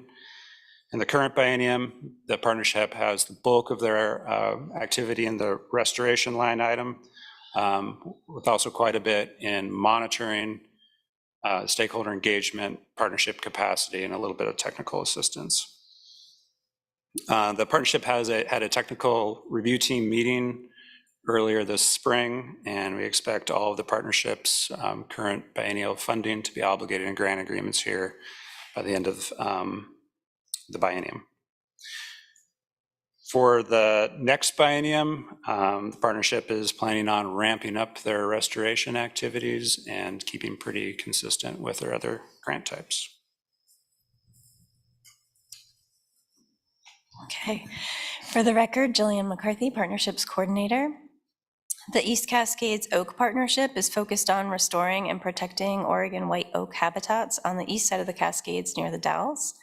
There were some changes between the original budget and the revised budget for Biennium 1 that you see here, mainly that the partnership's planned land acquisition project in Biennium 1 was moved to Biennium 2, and this then allowed for shifting Biennium 1 funds into technical assistance, stakeholder engagement, and monitoring that could span Biennium 1 and Biennium 2.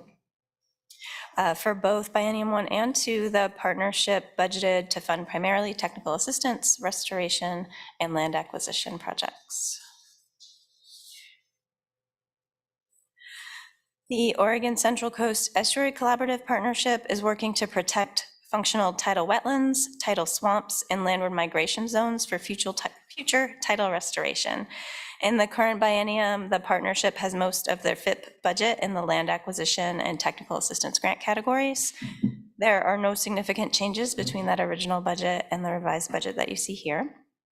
The partnership has obligated just $35,000 of their first biennium budget into grant agreements, but their first grant cycle just closed last week, and we expect an additional $414,000 to be obligated in grant agreements following a technical review team meeting next month. For the 23-25 biennium, the partnership has budgeted for extensive efforts in restoration and land acquisition. The Sayusla Coho Partnership is working to promote the conservation and recovery of Oregon coast coho through voluntary habitat protection and restoration efforts. In the current biennium, the partnership has most of their FIP budget in the restoration grant category, with no significant changes between their original budget and the revised budget here. The first grant cycle of the partnership requested about $2.35 million that we expect to be obligated in grant agreements in the next month. And for the 23-25 biennium, the partnership has budgeted for extensive efforts again in restoration and also in land acquisition.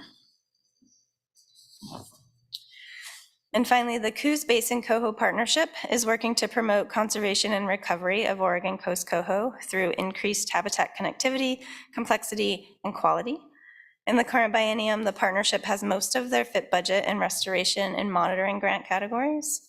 The main difference between the 2021 and 23 budget is shown here, and what the board heard was planned back in March is the shift in about $200,000 from restoration to support monitoring activities. And this was a result of securing additional funding and no longer needing OWEB funds for restoration. So it allowed for that shift to happen. The overall objectives between the items remain the same.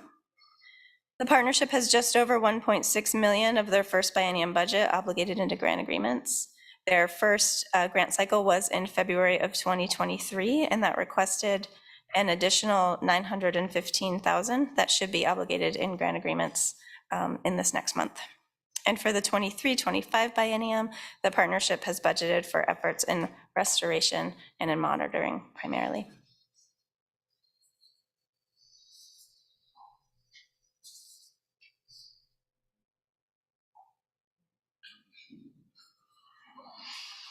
We're open for questions. Any questions or comments on this particular agenda item? Bruce has his hand up. Thank you, Chair Boyer. Eric, we talk about the 3 biennia funding cycle for a FIP. And do effective monitoring grants go beyond the 3 biennia? Thanks for the question, Bruce. Really, it's likely that any of the project types are going to be operating after the third biennia, particularly those that go through technical review and are executed in grant agreement at the very end of the FIP. And so I think there is, to get to probably the point to your question, there is some intentionality there of trying to track how things are doing post-restoration.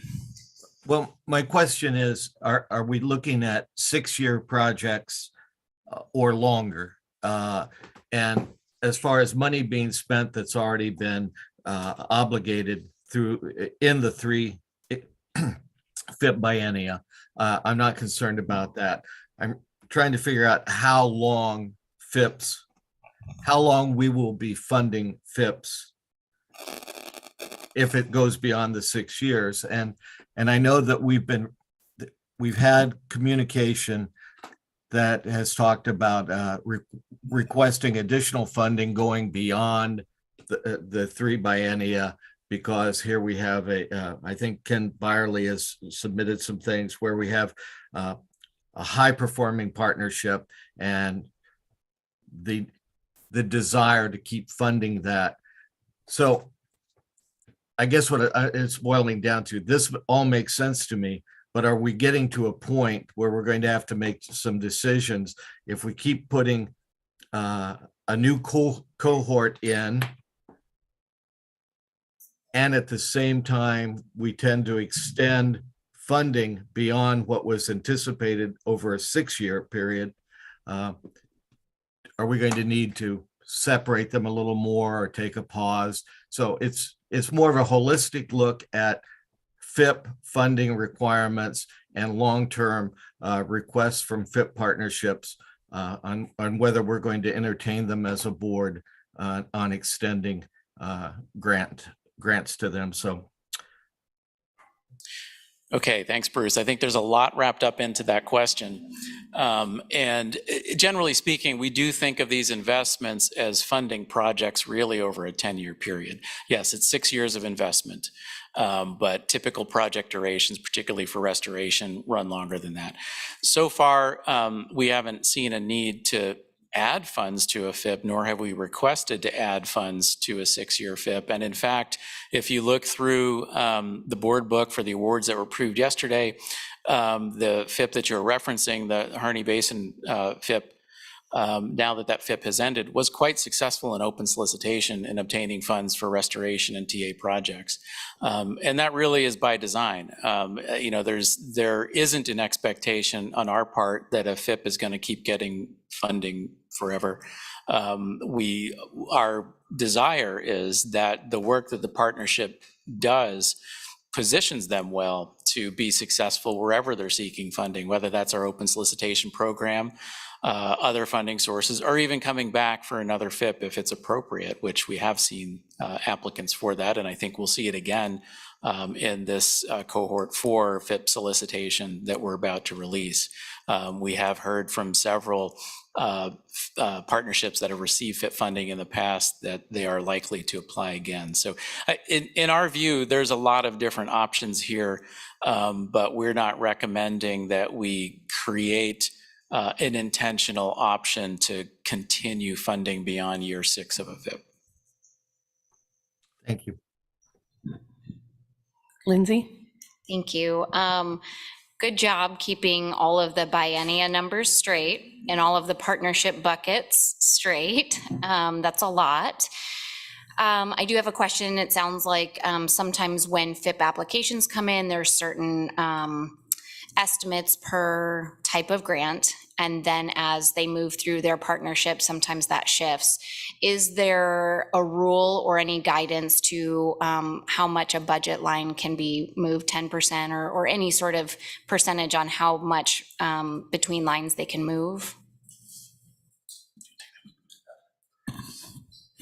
Yeah, thank you for the question, Lindsay. We don't have a rule in place for that. We want to strive for flexibility for the FIP partnerships, and we allow for that fluctuation, particularly in the later biennia, because they're doing these estimates, sometimes 4 or 5 years in advance. And as long as it's that the shift meets the intent of the FIP application and their strategic action plan, we're fairly flexible in allowing for that shifting of funds. All right, any other questions? Yeah, I share Lindsay that, I share her thoughts that, wow, balancing all of that is, that's a lot right there. And that is 28% of our budget. So it shows in all their work. So am I right in saying that, sorry, I have a cough drop in my mouth. I've never talked this much in my life, so my throat is feeling it. Now I forget my question. So each of the cohorts that you presented, are you the contact person on those, each of those? I'm just curious if you dispersed it that way. Yeah, generally speaking, but Denise Hoffert was unable to be here today. Okay. And she is the staff lead for the Clackamas FIP, the Warner Basin FIP, and the John Day Basin Partnership. Okay. Do you guys want to say which partnerships you're leading? I think that might be helpful. Sure. Again, Jillian McCarthy. I am coordinator of the 3 coastal FIPs in cohort 2. So the Sayusla Coho Partnership, the cohort 3. Did I misspeak there? That's a lot of numbers. Cohort 3 coastal FIPs. So the Coos Coho Partnership, the Sayusla Coho Partnership, and the Central Coast Estuary Collaborative. Thank you. And I manage the Baker Sage Grouse FIP, the Rogue Forest, and the Klamath Siskiyou Oak Network. And I left one of Denise's off because she does so much that I often forget how much she's doing. She has the East Cascade Oak Partnership as well. Oh, wow. Okay. Awesome. Thank you very much. That's a lot. It's still assimilating it all, but thank you very much. All right. Moving on down.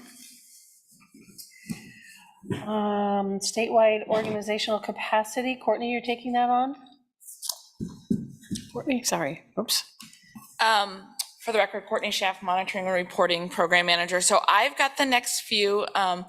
We're also waiting for Lauren Henderson from ODA to come join for a few of them. And so what we'll do is I'll go through them and then we might shift in order to be respectful of our visitors' time. And I also wanted to, so that we're now talking about the operating capacity bucket in the spending plan. And so that is where we had the conversation yesterday where the partnership technical assistance grants fall, as well as the organizational collaboration grants. And so I think, so we're going to talk about the partnership, the statewide organizational partnership TA, and then I'll go through the others. And then at the end, I just want to kind of close with some of the follow-up research I did to kind of close the loop on yesterday's conversation and get a feel for the board about where you would like to go next, so that we have clear guidance going into the June grants committee as well as the July board meeting, if that is okay with our co-chair. All right, thumbs up. Okay. So this is, all right, go back to sharing too many buttons.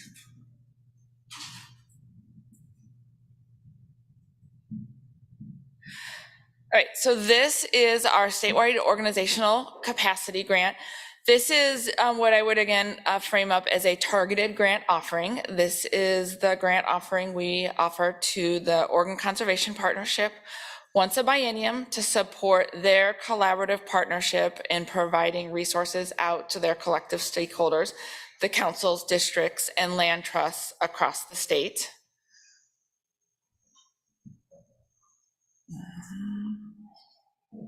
Okay. A quick history. Before I took over the coordination of that grant, we actually had separate grants with the Network of Oregon Watershed Councils, Oregon Association of Conservation Districts, Ocean, and we did individual sponsorships to Land Camp for Colt. And so there was all this stuff going on out there and a significant lack of coordination and communication. So then jump forward where we had some great coordination and collaboration and came to the agreement to do joint grant for collective objectives for serving all of the council's districts and land trusts. Colt wasn't originally part of that partnership and then joined later.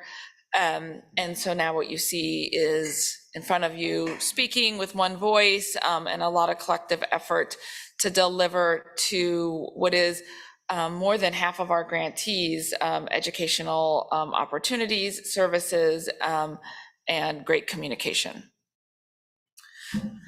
One of the things I wanted to touch on a little bit is the future need. We've heard a lot throughout this board meeting about the increase in federal funding opportunities out there on the landscape, and Oregon's desire, as I'm sure other states feel, to bring as much of that money to our shores as possible. And we've also heard a lot about the capacity of our local organizations across the states. And so we have been in conversations with the Conservation Partnership of increasing their award from this biennium to next biennium to allow for them to do some investigating and collaboration around potentially having a contractor or additional staff person to help with those local stakeholders pursuing and understanding what those federal grant opportunities are. It is not a staff position that we have, or even the capacity to within OWEB, but our local partners do want a better understanding of how to track and access those federal funds. And so we've been in conversations with the Conservation Partnership to potentially explore that moving forward. Highlights of some of their accomplishments, and again, the partnership does a great job of coming and updating you all throughout the year at our board meetings, but just really the Connect conference, they were able to make it hybrid. I actually had planned to be there in person and was able to participate via hybrid, and they did a great job. The webinars that they continue to operate to provide educational opportunities that are really relevant to all of their stakeholders, site tours, and then the earned media is a really unique thing. They are able to really get, again, the stories out there of the accomplishments of our grantees way above and beyond anything we are able to do. So you'll see, I guess I forgot to fill in one number on this slide here. The board book does have the full number amount, which was $425,000 in the 1921 biennium. Saw a little bit of an increase in 21-23, and we are proposing an additional increase for this biennium. And that really is going to be contingent on our continued conversations about what would a quote unquote grant getter look like and how would it assist the local partners. And just like other staff have talked about, for these targeted grant offerings, before we actually award the funds, we do receive a grant application and we work with them to get any questions answered. We review it, and then there's a director's award memo before we enter into a grant agreement. Any questions? Any questions for the board on that? Yeah, I've been impressed with the partnership as far as the educational piece. It's I don't know if you guys have listened to any of their webinars, but there's some real neat educational webinars, and I know our conservation district uses it quite a bit. So thank you. Great. I don't have any questions. All right, so now we're moving on to council capacity. So I want to just take a quick moment to recognize all of the public comment we have received over the last few days, and thank all the watershed councils and local partners for speaking. I also owe a big thank you to Liz Redon. The grants committee did have a conversation about this proposed different approach to funding watershed councils and soil and water conservation districts. That meeting was held while I was on vacation, and so I was not able to participate. So Liz did a amazing job tying us back to statutes. So I really appreciate her stepping in for that. And we also heard a lot over the last few days about the history of watershed councils, and some of the public comment, written public comment also talks about the history, which I think is always really important to look back as we move forward. I'm in the middle right now of reviewing our Watershed Council Capacity Grant applications for 23-25, and it's always, we have two targeted grant questions in the application. One, we ask all the watershed councils to talk about how they're engaging with tribal partners, and we also ask what they are doing to engage with non-traditional partners. And it's always so rewarding to read about the activities of the councils across the state, hear about how they're trying to think outside the box to do something new and different and engage with non-traditional partners. And it just makes me think back around full circle to the questions Jamie's been asking about where and how do we want and should we expect our grantees to be, I guess, pushing the limits of engagement. And really we see it through the statewide partnership grant, through trainings and really encouraging broader participation. And then by us pushing and encouraging through our council and district capacity grants. By asking the question, it makes them be more reflective about who should I be engaging with and how can I be engaging with a broader diversity of partners. This graph shows the history of funding to watershed councils. And you can see that, over time, we had, for a period of time, a significant increase in the number of watershed councils that we were funding. We then went through a whole rulemaking process and came to a point where we actually capped or limited the number of individual watershed councils that can apply for council capacity funding based on previously existing geographies. Really what we were trying to get at is building collaboration and cooperation and getting away from that dividing and subdividing and getting to be smaller and smaller watershed councils. Some of the exciting things that we saw throughout this biennium without any OWEB involvement at all were a couple watershed councils that were smaller, not receiving council capacity funding because they were located within the geography of another council, on their own merged with neighboring watershed councils in order to expand, increase their capacity collectively to serve their watershed. So we have currently, in last biennium, we had 58 watershed councils applied, 56 were funded. Again, we do have a competitive process we're in the process of right now. 55 received full funding. We have one watershed council that is a merged watershed council, and we have a policy to provide them additional funding and any other council that were to merge in the future. And last biennium or in this current biennium, we did have 2 do not fund watershed councils. We did receive 56 applications by our deadline, and we are in the middle of that review process right now, and we will bring a funding recommendation to the board in July, and we will preview that funding recommendation with the grants committee in June. Again, specifically, I don't know the outcome of the review process, but if we were to have any councils that would be a do not fund, it's important to always communicate that early and often with the board. Just, again, some of the highlights of accomplishments. I think you've been hearing a lot over the last few board meetings from our watershed councils across the state. You see through their accomplishments in the regular open solicitation in the FIP grant cycles, but you don't necessarily see in the weeds of the work that these groups are doing unless we're out on the ground with tours or in the receptions. This is all information I just pulled through the current grant applications that I'm having an opportunity to review right now. And it just always makes me appreciate the hard work that's happening on the ground in our local communities and the leveraging of multiple different grant programs that our organization, that the watershed councils are doing. So finally, this is the spending plan slide.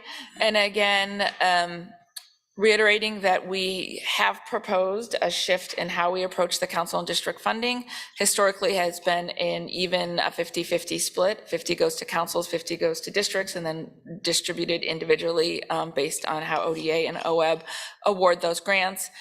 This biennium, staff are proposing that there would be more money going to the watershed council side of that split, but still individual councils would be at 10% less than districts, recognizing the additional legal requirements that our soil and water conservation districts have to navigate as subdivisions of the state legal with elections. And I will stop there and see if there's any questions. Mark? Yep, could you go back 2 slides, Courtney? So the council that received additional funding under the merger funding policy, who was that? Yes, So that is the Rogue River Watershed Council, where there were 4 watershed councils that merged into one watershed council. And I will go into this in July, but essentially we provided them post-merger funding for a couple years. When they were navigating and going down the merger process, we did a bunch of research, talked to funders across the country, and recognized that there are significant immediate costs post-merger. And so we supported them and then made the decision and brought a policy recommendation to the board that the board adopted that laid out if 2 councils merge, if 3 councils or 4 or more councils merged, what kind of additional funding we would provide through the council capacity grant program, recognizing that there are still additional costs to operate at such a large scale. Yep. Good to see. Thank you, Chair Boyer. Courtney, sticking on the same slide, I presume looking at that first bullet under future need that the 2 councils that weren't funded were because they missed the application deadline? No, so we have 4 merit criteria within the operating capacity grant program: effective governance and management, progress in on-the-ground restoration, progress in stakeholder engagement, and oh my gosh, I can't believe I'm blanking on it. I'm phoning a friend. Liz, do you remember off the top of your head? Engage management and governance, restoration, stakeholder engagement, planning, progress in planning. Sorry, mental block there. And so those were not funded because they did not meet the merit criteria, or they showed a significant lack of progress towards meeting those merit criteria. We have worked with them, and one of those councils actually merged with the Rogue River Watershed Council and decided to not continue pursuing being a watershed council on their own. And the other was the Tillamook Bay Watershed Council, and they have submitted an application.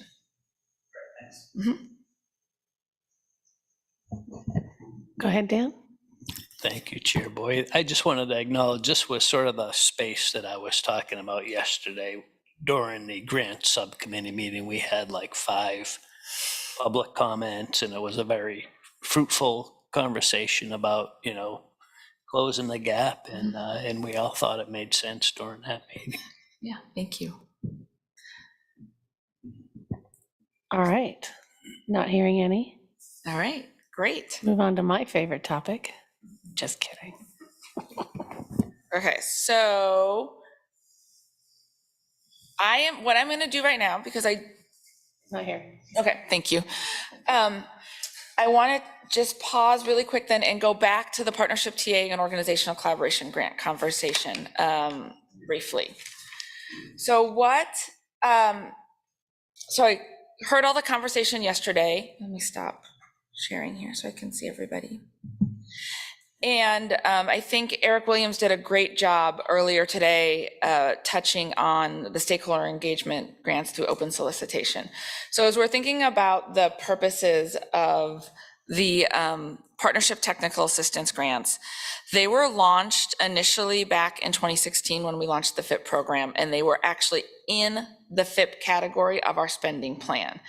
The original purpose of the now called partnership technical assistance grants were to support existing partnerships that were high performing to generate a new strategic action plan or enhance an existing strategic action plan.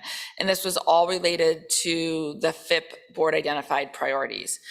So really quickly, we recognize that there are a lot of benefits to having a strategic action plan outside of OWEB's FIP program. And so we uncoupled that and put it in the operating capacity line item of the spending plan, and really opened it up so that any ecological priority you could develop a strategic action plan around. And we have funded things around spotted frog. We have funded things around water and water availability. And then in 2017, we completed a partnership learning project report, which recognized a gap in funding across the state of Oregon. And that gap was funding partnership capacity. And so that's when we expanded the partnership technical assistance grant offering again to allow for the development of a strategic action plan, enhancement of one, development of governance documents, or to support the capacity of a partnership with a strategic action plan. So what I want to emphasize here is the purpose of the Partnership Technical Assistance Grant since the beginning has been to support existing partnerships to really launch into more targeted and focused restoration. So I think, though it does leave us a gap by pausing this program, a gap especially in partnership capacity, I don't think this is, and doing a quick skim of the applications that we've funded since 2016, this is not where our local partners are recruiting and pursuing new non-traditional partners. This is where there's already an existing partnership. Where our partners need to be doing that work to develop those relationships and trust is through the stakeholder engagement applications, and what I'm starting to see through our council and district grant applications, where they're, and I think with this increase in funding for both councils and districts, they're going to even have more flexibility to show up at local meetings, which is what I'm seeing councils are doing through the applications. They're going to the local non-traditional partners meetings and showing up and developing a trust and developing a new relationship, and not expecting them to come to them and be part of an existing partnership. So yes, there will definitely be a gap in partnership capacity. I don't think it is a gap related to our efforts to be a more inclusive agency and supporting our partners to be more inclusive. If there's any questions on that. Any questions or comments? Lindsay. Thank you.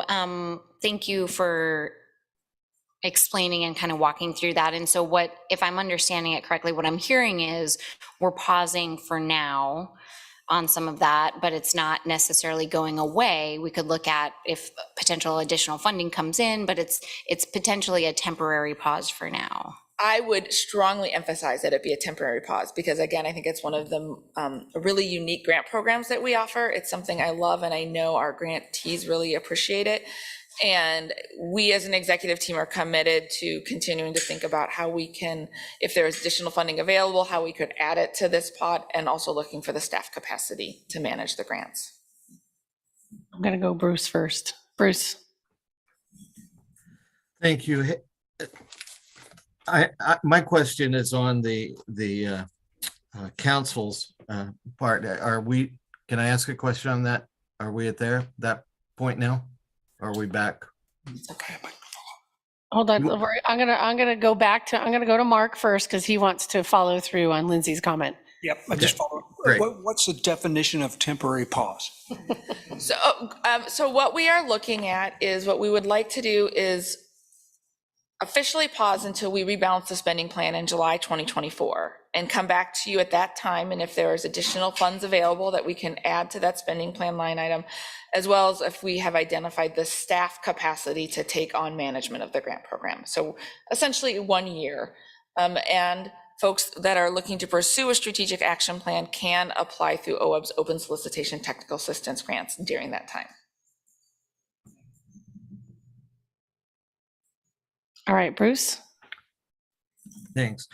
Courtney, you referenced comments that board member McLeod Skinner had made regarding non-traditional partners and funding, and we're talking about how the councils, with encouragement from OWEB, are reaching out to non-traditional partners.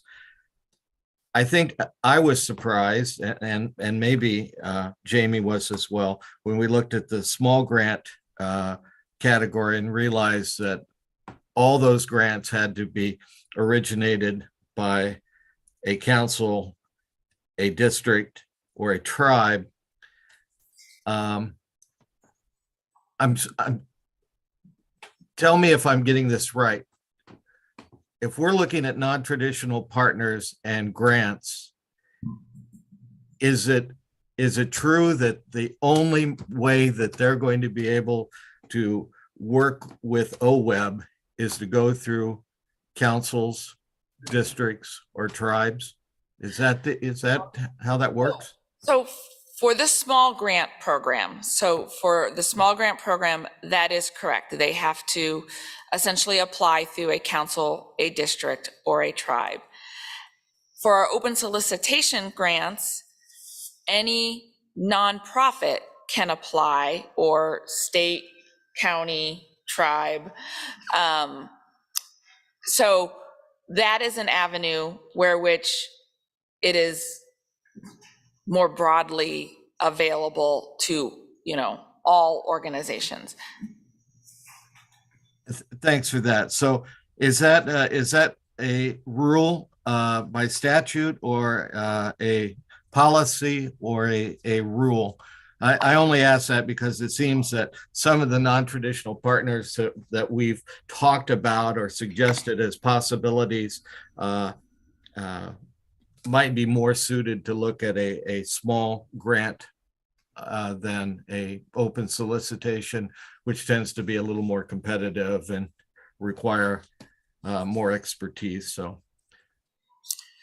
Thanks, Bruce. Eric Williams, Grant Program Manager. The eligible applicants in the small grant program are part of the small grant program rules, which I believe, I could get this wrong, but I think they were last updated around 2019 or so, or 2018 or 19. So soon they're due for a 5-year review, and we can take a look at that through a RAC process.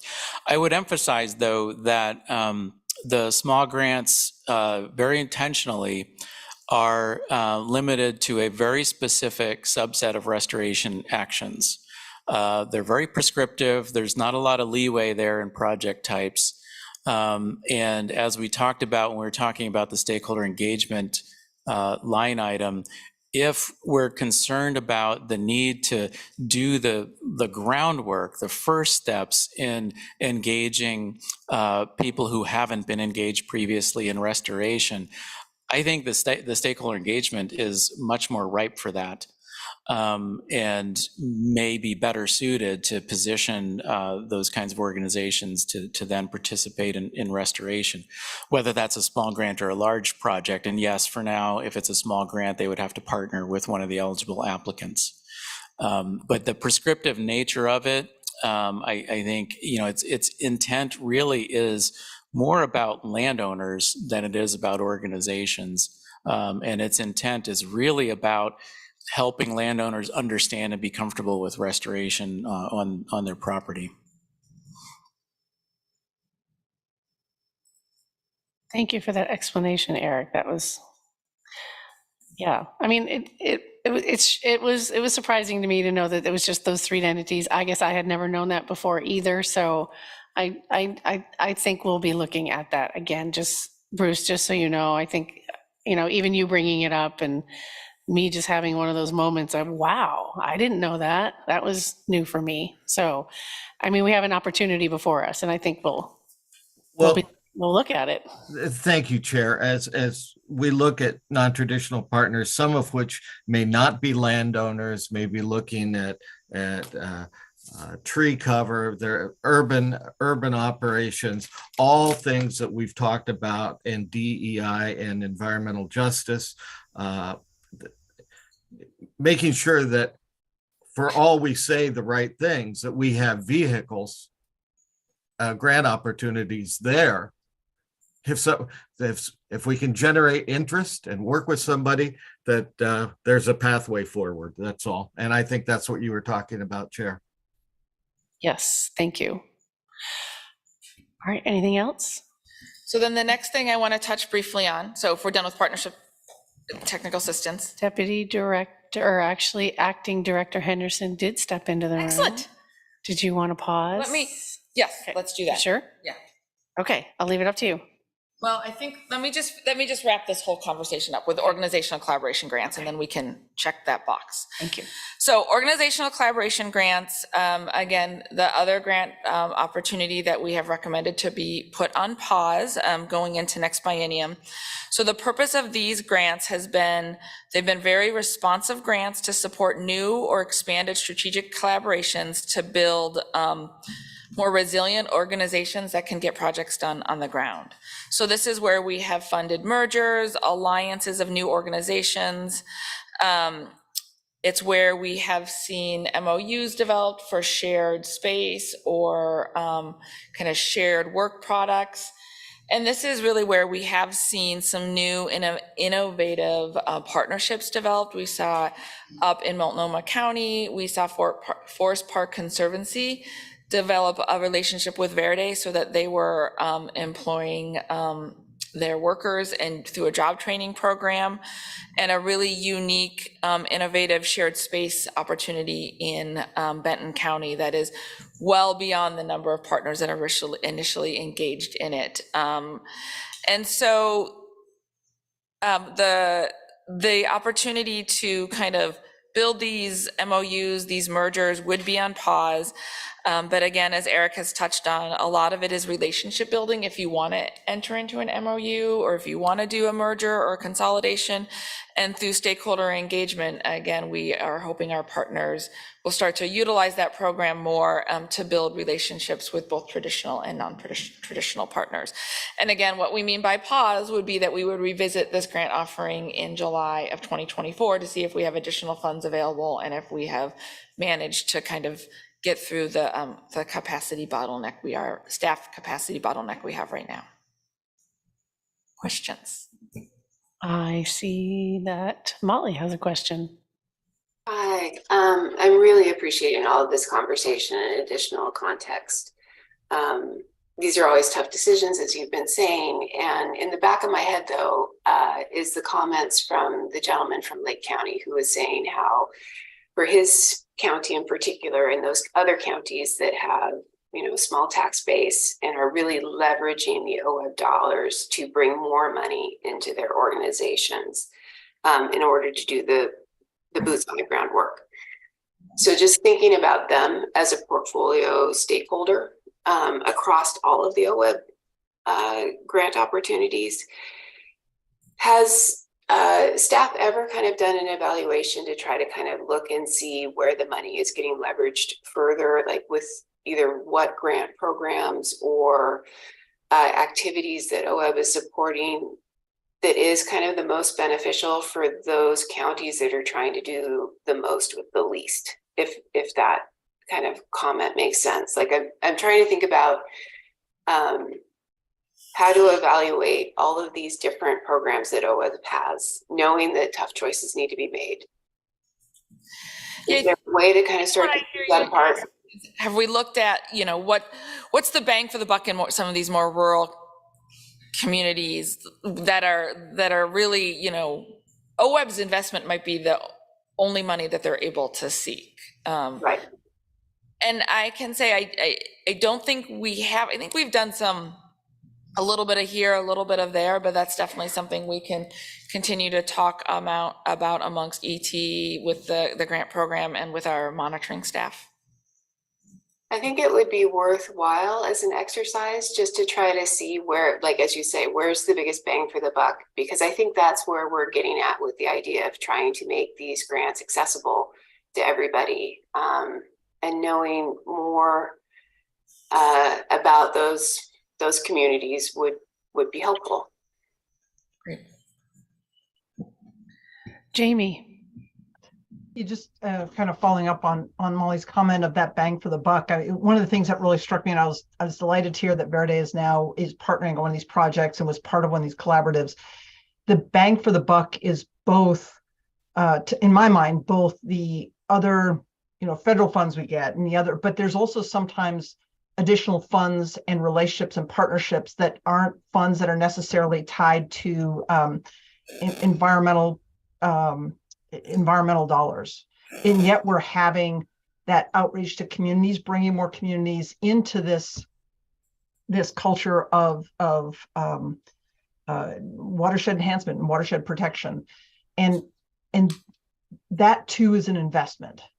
And getting, I mean, sometimes a perception I've heard, especially with friends of mine in the BIPOC community, is that the environmental community is more of a bubble, and in breaking out of that bubble and building those partnerships is really fundamentally important. Partially because it's already part of our strategic plan. There's been clear board direction on it to build those, but it's also I mean, the sense of serving all Oregonians is what I come back to. And if we're taking paths of not building some of those bridges, we're missing opportunities to leverage the kind of relationships and get people excited about this work and the value of this work that haven't been partners in the past because they haven't had the access to resources, or there haven't been those collaboratives that have been built. And so I think I agree. I think looking at the bang for the buck piece, but also looking at that both in leveraging dollars for local communities and rural communities in federal funds, but also some of those other resources and getting other people excited about this work and engaged in this work. And so again, like the Collaborative Verde, I think is a perfect example of a huge bang for the buck. The credibility that brings to the OWEB resource and OWEB board, and not to the board, but the OWEB work OWEB does is huge. And we can't underestimate that as well. And so I do know, I mean, the key point we're going back to is limited resources, limited staff capacity, tough choices. I get that. On these pieces, I guess my question to those, the limited funds and staff capacity, I'm assuming that we're also right now having the conversation about priorities, and ultimately we'll see a budget come back to us in our next meeting that lines up our limited resources with where we can spend resources. Can you confirm how much of this is a board decision versus, what the legislature has targeted some of these funds, or the governor's office has targeted some of these funds? Where is the decision making that is really on the board's shoulders? Because I think that will help, at least in my mind, have a sense of where to really push for the targeting of these funds. I'll try and respond to that. Thank you for that question, Jamie. So by Constitution, the board is responsible for the spending plan. The legislature provides the limitation, authority, and spending for the staffing of OWEB, just like any other state agency. We're the business part of OWEB is a state agency. So there's a matter of, from an executive director's position, I don't know what I'm going to end up with in terms of resources come July 1 and staffing. I know what's in the governor's budget today. I'm flat in terms of staff for core programs. We haven't recovered from the downturn in 2020. We lost positions in core programs in that time frame. And so it's going to take a while to recover. Where we see new resources is around some new initiatives. Limited, very, very limited. And so what we've really tried to do is look at some of the areas where we can build up partners, districts, watershed councils, and tribes that can do additional work with some of these other parties and entities in other communities and bring that up too. I mean, we have an expectation in terms of the questions that are being asked in the council capacity grants. There are questions around DEI. What are you doing to reach out to these communities? There are questions about what's your tribal engagement to help them, spread the tentacles, because they're the ones that are doing the work on the ground and have the opportunity to get to more of those other entities. We're doing it from the perspective of Stephanie and I are meeting regularly, continuously with new organizations and saying, hey, do you know about OWEB? Do you know what we do? Do you know where that money is targeted? Do you know about restoration? Do you know about opportunities? Here's some ways we could hook you up into this network of people. And so it's almost like matchmaking, right? And bringing that matchmaking along. And so we're doing a lot of that bringing together. But for me, frankly, as the executive director, I'm trying to figure out how to balance the workload that my staff have, even though we're going to have 5% more money in grants, hopefully, around lottery funds to get out the door with limited capacity that's less than what this agency had at the beginning of the 2020 biennium. And so if that helps you, yes, on the spending plan, and I think there are lots of different ways, and we have a lot of offerings. we need to be strategic about how we're talking about them. We need to be more strategic probably in terms of how we're reaching out to those partners that are making the additional connections in the local communities to helping spread that as well. Thank you, Chair, if I just may follow up. And I really appreciate, I mean, this is whenever you're talking about limited resources and fewer resources, it's always a tougher conversation. And I really appreciate this conversation that we're having. And also as a really good ED, you're protecting your team and you're making sure that their work is doable. And you've got that commitment, I think, from, if not the majority, in the full board as well, to make sure this is doable work. So this is the tension we're working within. One of the things, and I appreciate, and I know from conversation we have, that work that you and Stephanie are doing with that outreach, the piece I worry about, and let's just take the work with Verity, for example, is them knowing about the opportunities in OWEB is great, but it's also, if it's not just enough to know about it. There was also an organization that's trying to do good work in the community and run programs. If they just know about OWEB, but they don't have access to some of the resources, then it's a great conversation that's going to go nowhere. And what I'm kind of grappling with as we're looking at the criteria around our programs and the outreach and those opportunities around our programs is if there are organizations that first have to know about OWEB, but second of all, if they want to be able to get access to some of the resources, are they eligible? And that, I think, is the piece of tension. That's why some of my questions today and yesterday were around who's eligible and how are we doing that outreach in those partnerships. And conversations I've had in the past couple, since I've been on the OWEB board, is what's the criteria, the eligibility criteria, is something that colleagues who've been on for a while know. I've gotten into these details. My push to make sure tribal communities have access to some of these resources and are part of those conversations. So I first and foremost think that the OWEB team is doing amazing work. I mean, for me, we're facing tough work with a team that does incredible work. I'm trying to find out, are there barriers there that we can take away to really be able to put our money where our mouth is literally what it is. At the same time, I do understand the logic of saying running a separate program has all sorts of admin costs associated with a limited staff and a flat staff. That makes sense.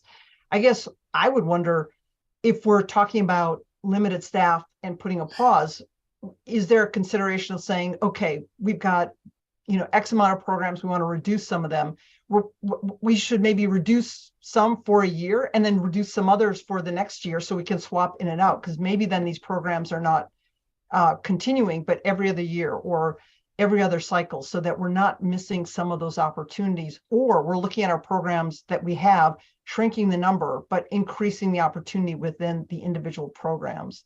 Those are some of the things that I've been grappling with as I'm hearing the details in the project and fully understand.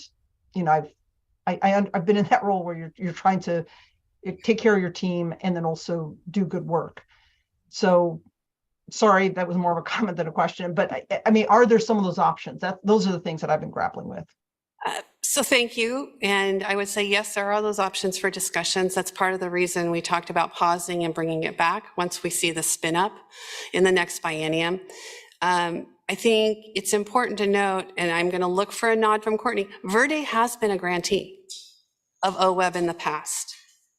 And so they have been with us, have not been ignored. I think the challenge becomes the process is rigorous in OWEB. And I hear this from current grantees. I hear this from previous grantees. The challenge that I have with that is, okay, so then where do you take away from that rigor and then you take on risk? And part of OWEB's success has been in the process, the technical evaluation, the follow-up, the reimbursement process to make sure that we have adequate accountability for the expenditures. And so that is another place I think we can have some more conversation about this, absolutely. But there is a tension there in terms of what's expected in terms of that accountability for these dollars. And how do you loosen that up? And if I may, and Chair, I apologize, last time. Yeah, okay, comment. Thanks, Jamie. I want to get it back on track. But if I can just, because a point was made about reducing rigor, and I would challenge that in that some of what is our criteria and working out some of these partners, part of what I see our DEI challenge and the charge to us is expanding our thinking so that we understand that there will be rigor that will be brought to this in terms of reaching out to the communities. And I would just challenge us to expand our thinking to include that. So thank you, Jamie, Director Hansen, for that conversation. We are going to get back on track. These are a lot of policy issues, so I think we'll be bringing them back. Thank you. We're done. Okay. Thank you. Thank you for letting me close the loop on that. And I think we're at a point where we will touch on this in the grants committee, but I think there's probably not going to need to be such an in-depth conversation with the grants committee, but we'll continue to check in with the grants committee. And now, please come on. Thank you for your patience. We are now on agenda item N13, the weed grants. And I'd love you guys to identify yourselves for the record, please. Hi, Lauren. I'm moving. Get to the right place here. Here we go. Good afternoon. I think I know many of you, but some of you I don't know. I'm Lauren Henderson. I'm the acting director of the Oregon Department of Agriculture. And one of the things I wanted to say before we get started, and actually it's a little pertinent to your last conversation, if you ever want to be challenged, go to the FFA state convention where there's 2,000 or 3,000 young people, young adults, I'm not going to call them kids, and they ask you a lot of hard questions that are policy questions that don't have defined answers. One of the hardest questions I had in that before I spoke was a young man came to me and he goes, "Are you an actor?" And I said, "Huh?" I said, "No, not an actor." And then I realized why he said that, because of the title acting. And he could not figure out what the heck an acting director was. And to be honest with you, I had a hard time giving him an answer that I thought would make sense. I said, I don't act, I don't sing. I can be funny sometimes. I'm a little bit of a character, but I don't do any of those things. And he laughed about that and he goes, "Well, I think you should just say you're the director." And so I'm the director today. But given that I'm not all of those things, one of the things that I'm coming here before this board for is to tell you how grateful I am. I'm grateful for the partnership that the Department of Ag has with the Oregon Watershed Enhancement Board. Not only the staff, but this board. We could not do our work without the partnership that we have. That goes and could be said with many of our natural resource agencies, and I'm proud to have that. Grateful for our collaborators and those that are on the ground doing the actual work and all that means and what that means, and certainly what they have to deal with when you add all our natural disasters and the uncertainties we have and how hard that is when you look at a landowner in the eye that maybe has just lost everything in a fire and have to somewhat have that conversation about starting over. Certainly grateful for the leadership of all of you. I looked at your agenda a couple of days ago and your spending plan. I like numbers. I'm not sure I like the numbers that you're all looking at and having to make the decisions on, though. When you're dealing with a finite set of numbers and you're not quite sure if you're going to have that, and you have a lot of needs that you've identified and a lot of people that want a part of that with the good work they're doing, it makes it a very difficult task. And I know one of the hardest things I've ever had to do in my career was provide financial assistance to someone. And Director Hansen knows what I'm talking about when I say that. It's just very, very difficult. But I'm here. Did you get the PowerPoint ready? Yeah, well, Here to talk about. I wanted them to see your face. Oh, okay. I stopped. Courtney's going, how do I keep up with this man? But I'm certainly here. And Karen, why don't you introduce yourself, please? Sure, I'm just here if Lauren needs to call a friend. I'm Karen Stutzman. I'm the SWCD program lead at ODA. And we're here to talk about district capacity. Before I do that, I would be remiss if I didn't mention something, and I think Chair Boyer, you already did this. We lost a very, and I'll try not to tear up, important part of our agency in Margan Allen to a horrible, tragic accident. Margan was the manager of our water, egg water quality program, and worked with our staff and many of you. And I had someone say on that dark day when I went to the place of the accident and talked to people because I needed to be there for myself, I had someone tell me, that's just part of the job being a director, Lauren, dealing with this. And I couldn't help but say, no, it's not. It's not. And I've had to do it 4 times in my career. Never gets easy. But I can tell you right now, Margan would hate the fact that I even mentioned it. Margan would hate the fact that I might think we should slow down. Margan would hate the fact that we don't continue and honor her legacy by getting stuff done. So that's what I'm here to talk about, getting stuff done. So with that, I can see in your spending plan for the districts and how important those dollars are. I also noticed in that spending plan, it's nudged up a little bit. I think that's in a different slide. And the work that it supports our 45 soil and water conservation districts and the work that they do. You can see the program history there. Get this away from here. Interesting, I did not know of the date of 1939. I love history. Oregon Department of Agriculture was established in 1931. So just before that, and Dr. Hansen will not be surprised that I went looking in the history books to see if I could find some articles about where those two joined together. Sorry, we might be having some audio. Sorry, you kind of stopped. We couldn't hear you over the speakers, so it might be his microphone. Well, I'll just get it a little. Oh, okay, thank you. That was probably my problem.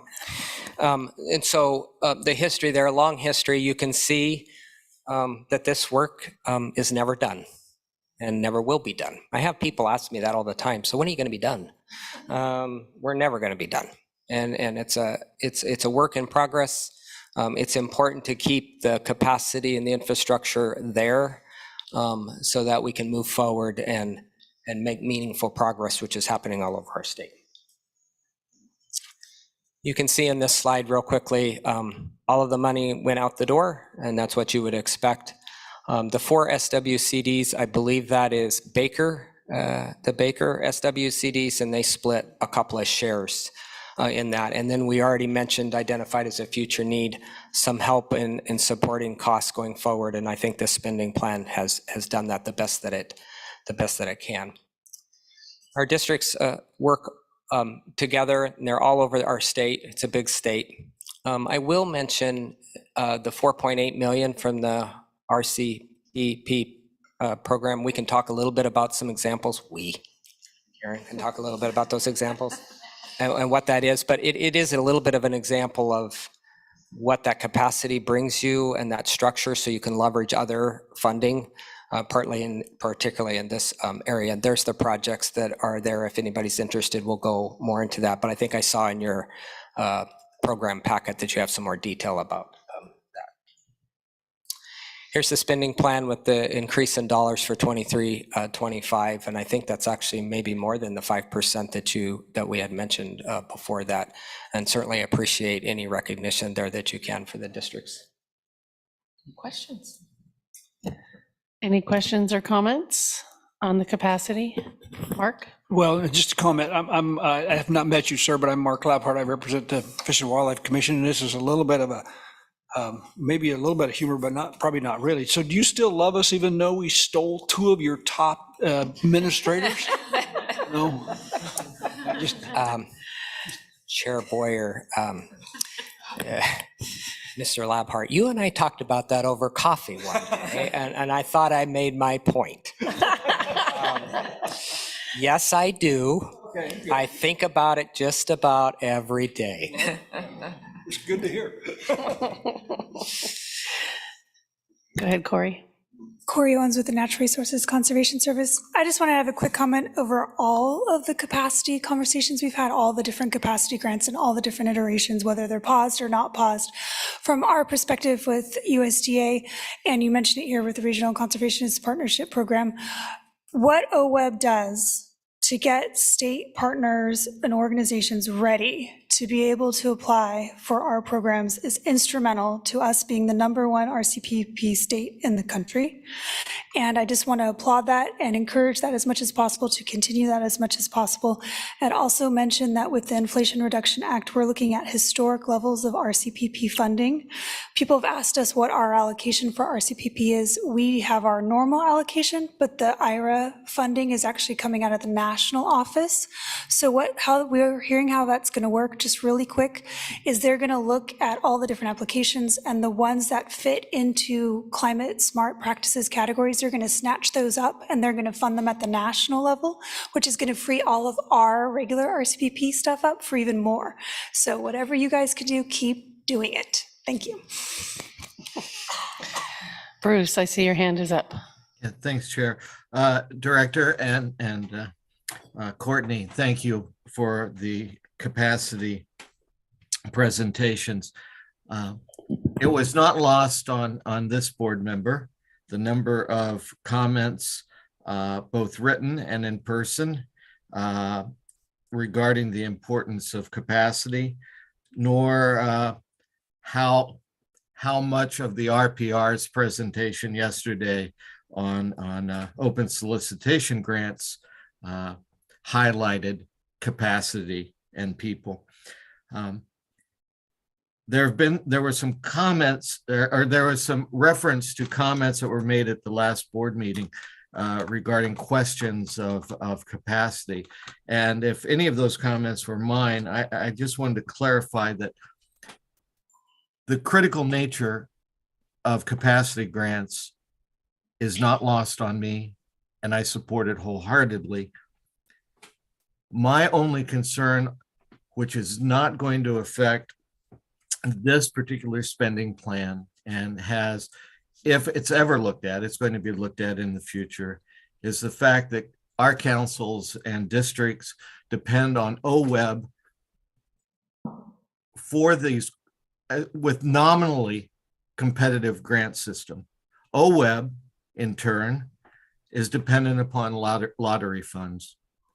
To me, this puts a risk of ongoing funding and certainty of income to the districts and councils that makes their job even harder. Having an employment contract with somebody that is dependent upon the receipt of a successful grant application makes it hard to keep people long-term. I would like to see some funding mechanism that is more secure for councils and districts than our current lottery system. That is not something that the OWEB board's going to decide. That's not something our staff is going to decide, and I would table it. But I just wanted the people who have testified and who are talking about the importance to understand, at least with this board member, that it is no reflection on the critical nature of who they are and what they do, but just the uncertainty that I don't think they deserve to live with. Thank you. Any other questions or comments? So this board member definitely supports the capacity grants for watershed councils and districts. Being a district member myself, carrying out the Ag Water Quality Program for the Department of Agriculture is really important to conservation districts. And actually the implementation of the SIAs. So there's a great partnership between OWEB, ODA, and conservation districts. And conservation districts have another layer of bureaucracy that most other entities don't have. They're elected officials, they have to public meeting law, budget law, audits, and audits are getting really expensive. I don't know if anybody's had an audit before, but at least at smaller agencies, but you know, they're running to $10,000, $12,000 a year. So they're pretty intense and a lot of work to have done annually. So we appreciate anything, all the help and the partnerships. Yeah, Chair Boyer, if I could, I actually have an answer to that. That concern has been raised to me in another forum, and that's our commodity commissions. They have to meet the same requirements for those audits. I've looked into and having conversations, haven't gotten very far about that, and whether there's an alternative to doing either a different type of audit or an audit that's on a less frequent basis, or even leveraging the state's buying power to get a master contract that might help that. I'm not promising anything out of that conversation. However, it is worth having because it is getting, well, you all know this, $10,000 just doesn't buy very much anymore, especially when the contracts are looking at $200 to $400 an hour for something like that. And so that is on my radar to help on the commodity commissions, and I've actually had the oversight program for the districts on that list as well. And you know, I've heard federal, you know, tapping into federal funds a lot lately. Conservation districts are tapping into federal funds, which actually puts some districts up to another layer of audits. When you reach a certain level of funding from federal, conservation districts will now have to be taking on another layer of audit, which is probably another $4,000 or $5,000. So yeah, it is. It's been interesting. It is the tension. I heard that word from Director Hansen not too long ago. It is that tension that you have about making sure you're accountable and crossing your I's and dotting your T's in the way that people expect you to, and at the same time, right, trying to put as much work in infrastructure and on the ground that you possibly can. Jamie, your hand's up. Yeah, question, and I'm not that familiar with the management model for the districts, but is there a way to consolidate some of the admin costs, the HR, the finance costs? You were talking about some of the audits as well, or potentially an overall contract, or even with federal grants, the administration of those grants. Is there a way to consolidate some of those costs to take off the burden of on the individual districts? Chair Boyer and members of the committee, my initial answer to that is possibly, but I'll tell you that would probably trigger even a more higher level of audit, because they would want to make sure that one is not subsidizing the other. And I've looked at that, and sometimes you have to be careful where in some places it works, like our whole state, right? And it's different, so different that it might work in one place, but terrible in another. And just building off of that, Jamie, I mean, there are some places where the councils and districts are doing that. So it might not be happening from district to district, but councils and districts are sharing those administrative HR and housing services to reduce those costs, because they're located in the same community and can complement each other and share those administrative burdens across organizations. Yeah, there's at least a half dozen conservation districts that house watershed councils in the state. So there are shared resources. All right, anything else? All right, anybody? Oops, you do, all right, we're moving on. So now we're done with operating capacity. Thank you. Big breath. Now we're moving on to the other programs. Just keep.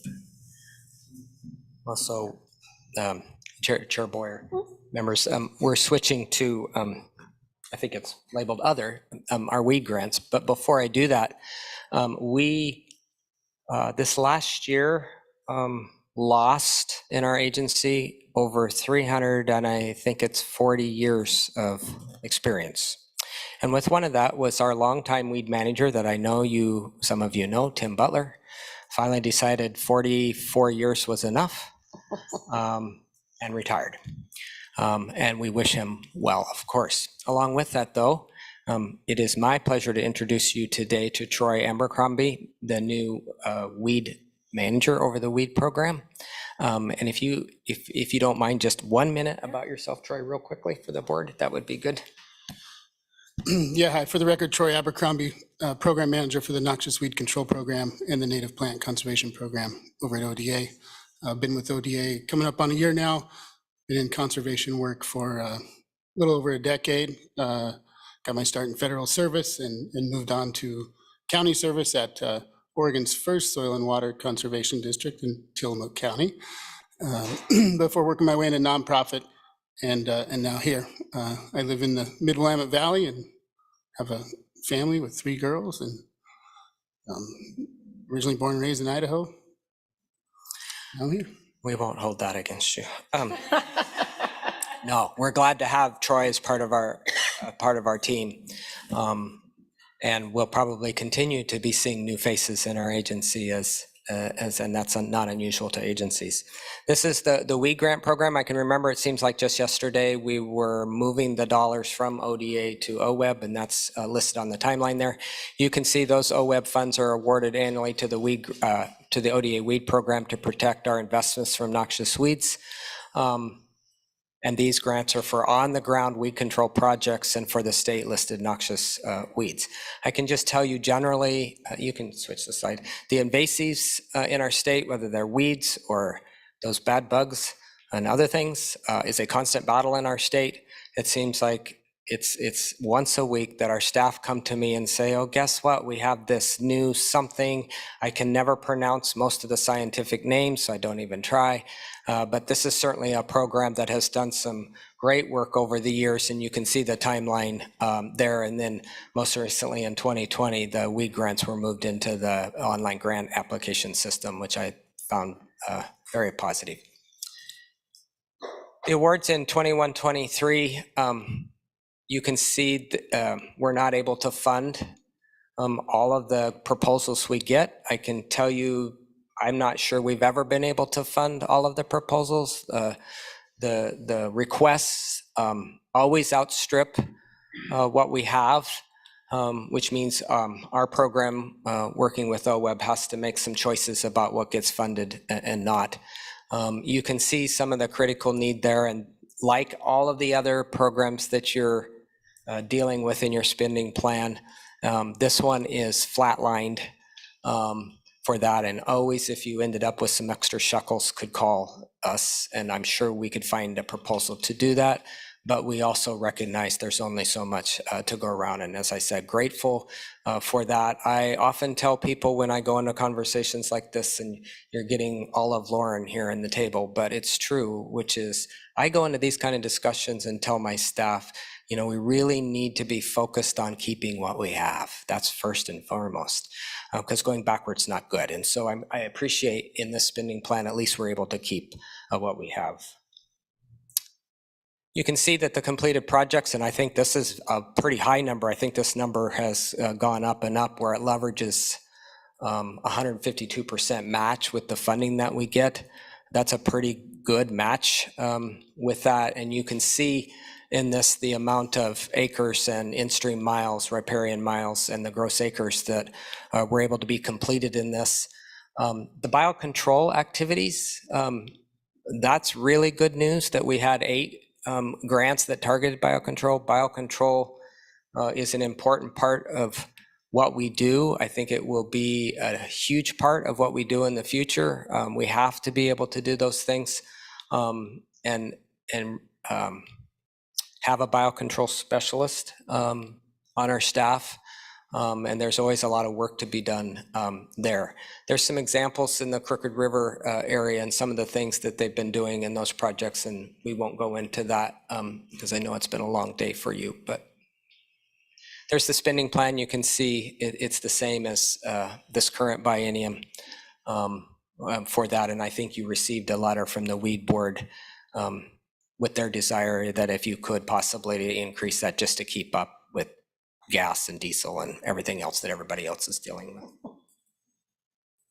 Questions? All right, any questions or comments on this one? I have just a success story of this program I want to share. So Yamhill Soil Water Conservation District received a WEED grant award. I can't remember how many years ago. We tend to get, apply for them every year. We contracted with the county because they had so we did a weed survey across the whole entire county with the grant, and contracted with the county because they had some equipment we needed, and they took note of what we were doing and they started paying attention. So they now are just about to hire a roadside vegetation person full-time. They've never had one before, just to watch for weeds, so they're not getting in the waterways. So it's a success story that started with this particular program. So I wanted to share that. I just Just a comment that I think the biennium dates on the slide are off. Oh, yeah. How many pages is it? 200 page slide? A few little misses. Thanks, Dan.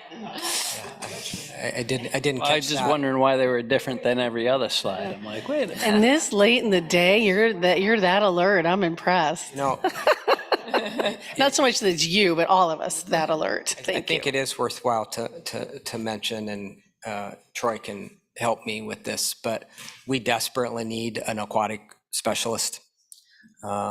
That is a huge problem in our state and growing, and we just don't have anybody that can think about that all the time.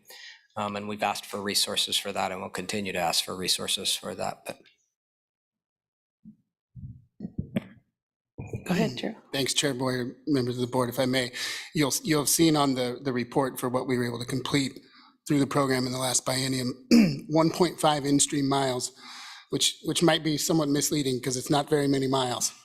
But one of the reasons for that is that we simply lack the capacity at any level, whether it be local, county, and certainly at the state, to address aquatic weeds.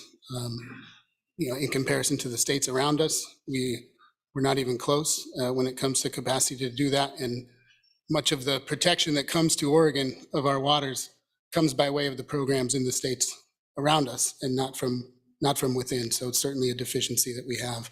And the waters are at great risk.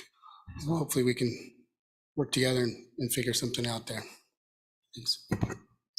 All right. All right. Thank you very much. All right. Don't go anywhere.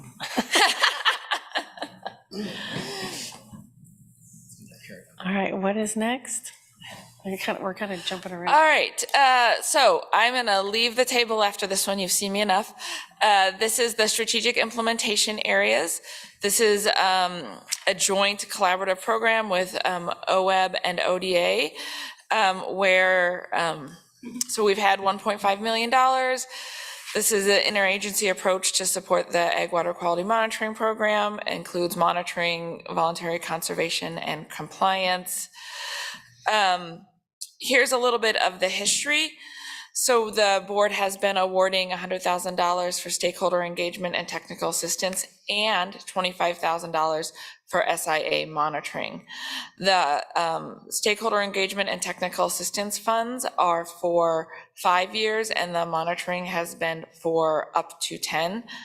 Obviously $25,000 doesn't last very long, but that's kind of how we launched the program. In 1921, 17 SIAs were funded and developed monitoring plans in coordination with a statewide monitoring group. What we have seen this biennium after a pause during COVID is really the need for the grantees to have additional flexibility with the funds. Each SIA is different, has different challenges on the ground, has different local partners. And so we have worked, ODA and OWEB collaboratively, to be more flexible with stakeholders, allowing them to move the money between stakeholder engagement and monitoring in order to really meet the needs of their community, what other match they might have, what other expertise they might have on staff. So just providing a little bit more flexibility in the program.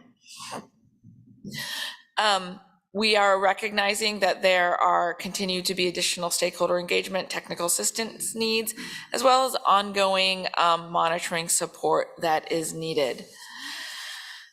I will let you guys, everyone absorb this slide, but this is just some of the accomplishments since we have began working together on the SIA program.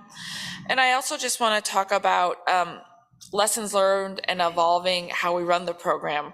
We heard a lot from applicants that the way we were reviewing monitoring applications felt really kind of top down and not collaborative. And so Audrey worked with Ken and kind of took some lessons learned from our FIP program, and they did a more collaborative review process of the last monitoring applications. And we just received so much positive feedback from the grantees that it worked a lot better And so, taking those lessons learned as we move forward. The technical assistance and stakeholder engagement applications are evaluated collaboratively between OWEB, ODA, DEQ, and ODF&W, a team. And then the statewide monitoring advisory group reviews the monitoring applications. We enter into grant agreements, and then OWEB staff manage those grant agreements. And I should say Audrey Hatch, the amazing person at OWEB, manages those grant agreements. And as we look at the future, I guess I just want to pause, and I think we're all needing to kind of take some time to figure out what next steps look like for the SIA program as we go into next biennium, and we all commit to bringing additional information to the board at a future board meeting, not committing to July or October. And as we figure out next steps going forward, ODA is significant and impossible gap to fill with the loss of Margan, who was a mentor for me for 17 years. And so I think we just ask that at this point in time, we're proposing to leave the programs stagnant with the funding request, and we need to just kind of continue to collaborate and work together to see what the program looks like going forward. So this is a program that's near and dear to my heart. Because it really helps Oregon meet our water quality goals. And so for board member Kyle, this is the piece that tries to get at the uplift in terms of ag water quality and meet those goals, not just the mandatory baseline of the program and rules, but to really move things along. And so there's been a lot of work done in the last couple of years in this area. And again, to Margan's contribution, she was amazing in helping move this forward, but this is hard work. This is really tough in terms of getting the uplifts. So, thank you, ODA, for the ongoing commitment, because it's one of those pieces across the natural resource agencies where we have different pieces where we all come together to try and move our statewide goals along. I just wanted to add some more details to the monitoring component. So Margan was able to hire Rob Hibbs, who's our lead monitor. I don't know what his title is, but he is an amazing person in that. Sorry, I wasn't expecting to talk about this today, so I'm just generating my thoughts as I'm going along. But he's been able to work with SWCDs all over the state to help them synthesize just exactly what it is they need to be looking at, instead of grasping for straws or recreating the wheel every time. He just says, no, these are the few things you need to look at. This is how you minimize this. It doesn't have to be this gargantuan project that you're taking on. And he's also working to just to streamline monitoring across the SIAs.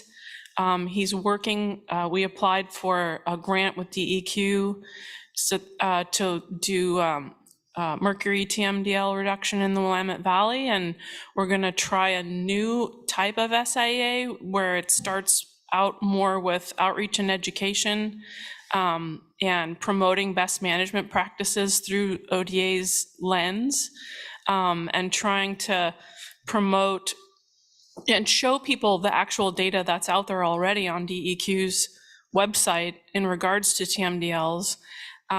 And use that information, try to teach people about best management practices in agriculture, then engage them in a longer process, because we all know it takes more time to get projects on the ground, to find that money, use some of this SIA money to put projects on the ground or do stakeholder engagement, and find a more positive way, kind of like the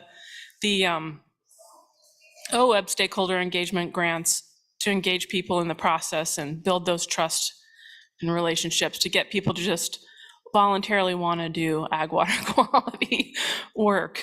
And so we're hoping to get that funding. That would be in September. I think that's all I wanted to say about the SIA program moving forward. Molly. I just want to amplify everything that has been said about these programs. There's so much valuable work that is done here, and it is this cooperative agreement component. So I fully support this program. I wish we could find more money in the budget to do even more work here, because the flexibility that these allow and the ability to bring people across agencies together. So as the representative for DEQ, I really do see the value in these projects for helping us improve the water quality issues that we do find across the state when they are in these kind of non-point source, traditional historic issues. So super valuable, and really just wanted to express my appreciation for this program. I think it's great. Thank you. Sorry, just one last thing. We're also working on building a public platform so that we can showcase all the good work that is going on in SWCDs every single year for years, so that it can be available and SWCDs can relish in those accomplishments and people can see the data publicly to try to build that support. Awesome. All right. Any other questions, comments on this? Chair Boyer, if Yes. I could, I just want to reiterate, thank you again for having me today. I'm going to stick around. For any of you, please invite me back if you would. I'd love to come back. And if you want to just have a conversation about anything, call me. It's pretty easy to find me. All right. Thank you very much for being here today. I missed you at the last board meeting. Sorry. All right. We are going to take a break. Let's get back here at 3:10, please.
Can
you hear that?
right, everybody, you find your seats, please, so we can continue with the rest of our day.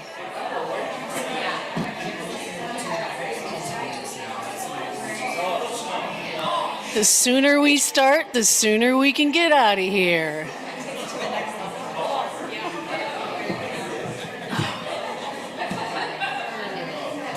All right. Oh, look at Jillian's already up there.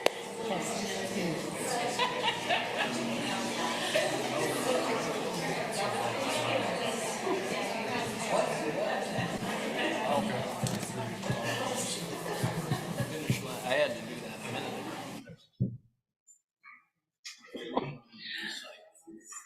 ago. I'm gonna wait for our fearless leader. There she is. Sorry. Me too. All right, thanks for taking a break, everybody. Hope you got some stretching in. We're on our final stretch. So thanks for hanging in there with me, everybody. We are now on agenda item N15. CREP and CREP TA. Jillian, please. Yes, thank you. So good afternoon again, everyone. Jillian McCarthy, Partnerships Coordinator. And let me pull this back up.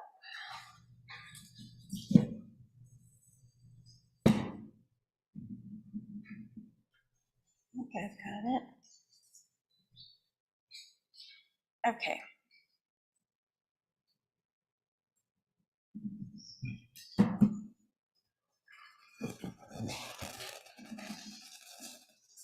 Yeah. Sorry, I'm a bit befuddled with this presentation at the moment. Is it?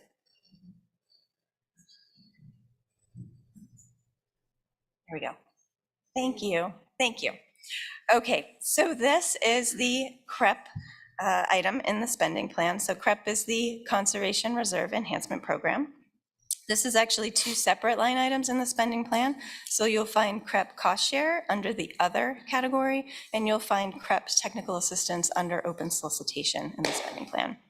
So CREP is a federal cost share. Jillian, quickly, can you please spell out CREP for some who might not know what it is? Just like conservation. The Conservation Reserve Enhancement Program. I'm sorry. I know it's so easy for us to do, so thank you. Okay. So CREP, or the Conservation Reserve Enhancement Program, is a federal cost share program that's a partnership between the state of Oregon, with OWEB being the lead state agency, the Farm Services Agency, Natural Resources Conservation Service, and then local partners, primarily soil and water conservation districts and landowners. Through CREP, landowners enroll in the program through either 10 or 15-year contracts to implement conservation practices on agricultural land for the purpose of riparian restoration. In return, the landowner receives annual rental payments on that land, cost share for the conservation practices that are implemented, and then technical assistance to get them to that point. Oregon CREP was established in 1998 with a formal CREP agreement between USDA Farm Services Agency and the state of Oregon, with OWEB again as the lead state agency. The cost share program supports implementation of approved conservation practices to improve riparian function on private lands throughout Oregon. In 2001, OWEB established the CREP Technical Assistance Grant Program to support the capacity of CREP technicians throughout the state, to provide that assistance to landowners to be able to enroll in the program, to help them develop conservation plans, and then to implement those conservation practices on their properties. These grants are typically awarded to soil and water conservation districts who then employ CREP technicians, although other organizations are also eligible to apply. This grant is offered just once a biennium, and it has a 2-year duration. In the 2021-23 biennium, the spending plan allocated $750,000 in cost share, which we expect to be fully spent by the end of the biennium. And the CREP Technical Assistance Grant Program funded 9 CREP technical assistance programs statewide. We expect that same level of participation, and so we are seeking an additional $750,000 for CREP cost share in the 23-25 biennium. We are also expecting a similar number and perhaps an increase in organizations applying for CREP technical assistance grants in the 23-25 biennium. As I mentioned, the CREP TA grants in the 21-23 biennium supported 9 programs throughout the state, and this covered 12 counties, including Morrow, Wheeler, Coos, Curry, Polk, Clackamas, Marion, Yamhill, Grant, Wasco, Gillum, and Jefferson counties. Being a federal program, CREP is reported on by federal fiscal year. So during federal fiscal year 2022, CREP technicians that were supported in part by these OWEB CREP TA grants helped to enroll over 3,000 acres into the CREP program, with over 750 acres enrolling for the first time, new acres, and then over 2,400 acres re-enrolling in the program. So I will wrap this up. This final slide is investments per biennium. Both line items are listed here, which looks slightly different than the other presentations that you've seen, but it's holding the same as the 21-22 biennium, with $750,000 recommended for CREP cost share and $1.2 million for CREP technical assistance in 23-25. So with that, I would take any questions. Any questions for Jillian?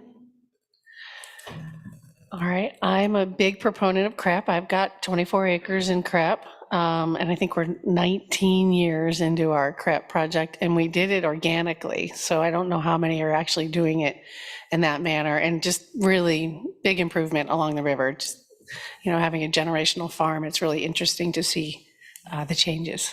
So big proponent, but I do have a question. So 12 counties, so this particular budget that you're proposing, or spending plan, sticks with the same counties? You don't see it getting? Thank you for the question. It is not necessarily the same counties. So it is, as I mentioned, it is an offering that we put out, a solicitation once a biennium. So we will announce the offering sometime this summer. Typically applications are due in the fall, and anyone interested, again, I mentioned it's typically soil and water conservation districts who apply, can come in and apply for a grant. So it can cover one county, it can cover multiple counties. There is then a review team that is set up, and similar to other OWEB grants, those applications are reviewed against evaluation criteria and funding decisions are made. Typically, we are able to fund the requests that come in for eligible applicants. Okay, I thought I had one more question. Oh, so the acreage you showed on your slide, do you have a total acreage of CREP projects in the state? Just curious what that number would be. We do have a total If you find number, it, but just I would need shoot to me an confirm email it and get it back to I'm you. just curious. You can just shoot me an email. So thank you. Any other questions? Thanks, Jillian. Thank you. All right, next up, we will call Eric Hartstein and Megan on SageCon, please.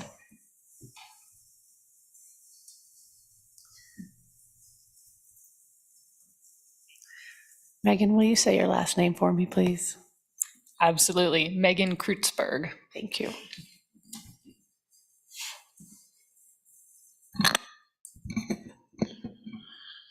Chair Boyer, members of the board, for the record, Eric Hartstein. So the next 2 items are related to SageCon and the Lower Columbia Estuary Partnership.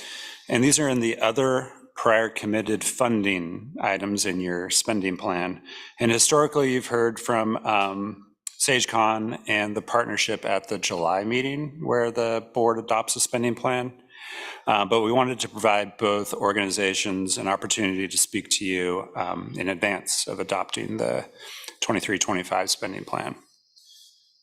So to kick things off, I'm pleased to be here with Megan Kreutzberg with the Institute of Natural Resources at Oregon State University, who is representing the SageCon partnership today.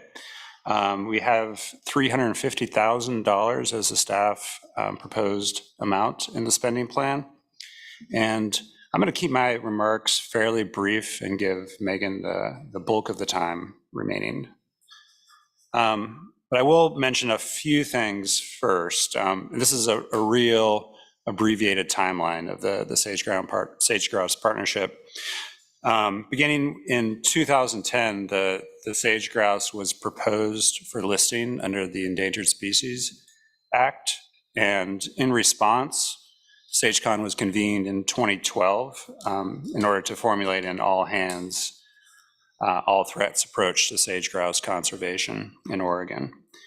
And in 2014, OWEB first began funding the SageCon partnership through the board spending plan.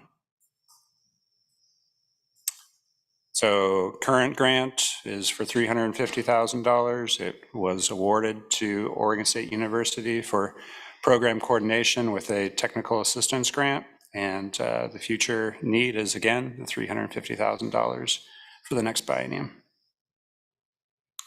I'm going to skip over the program developments for the bienniums. I know Megan has plenty of highlights in her presentation.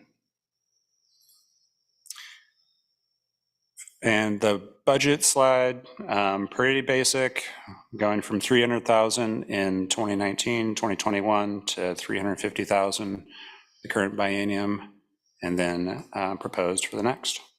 And with that, I'm going to pass it over to Megan. All right. Again, my name is Megan Kreutzberg. I'm really happy to be here today. Thanks so much for inviting me to give a presentation on SageCon.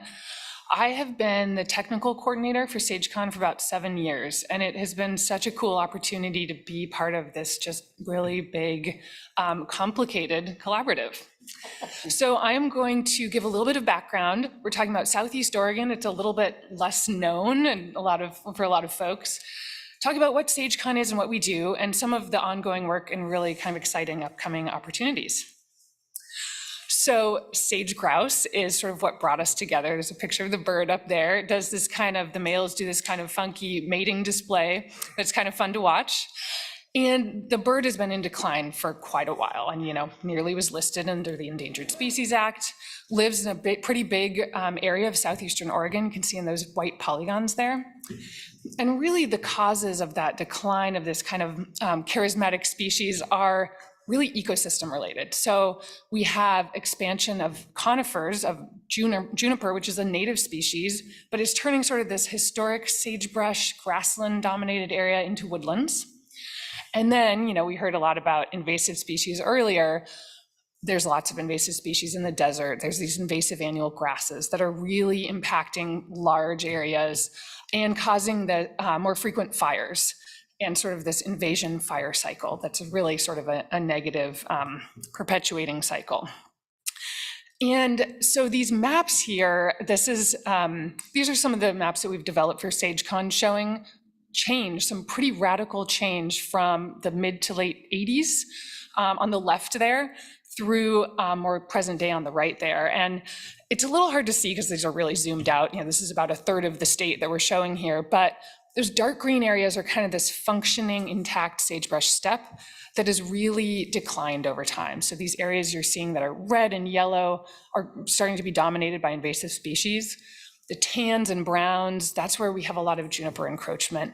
And I really want to emphasize how these systems are really vulnerable and fragile because it's the desert. It's just really hard to do restoration in the desert, right? And so once these problems get a foothold, it's really hard to reverse that negative trend. Just for a little bit more context, there was recently a big analysis done with a sort of big group of collaborators across the West called the Sagebrush Conservation Design, and really put some perspective on this issue, across 11 states. And they found that over 1 million acres, 1.3 million acres on average per year are being lost from sagebrush steppe. And so, that's a pretty big eye-catching number, right?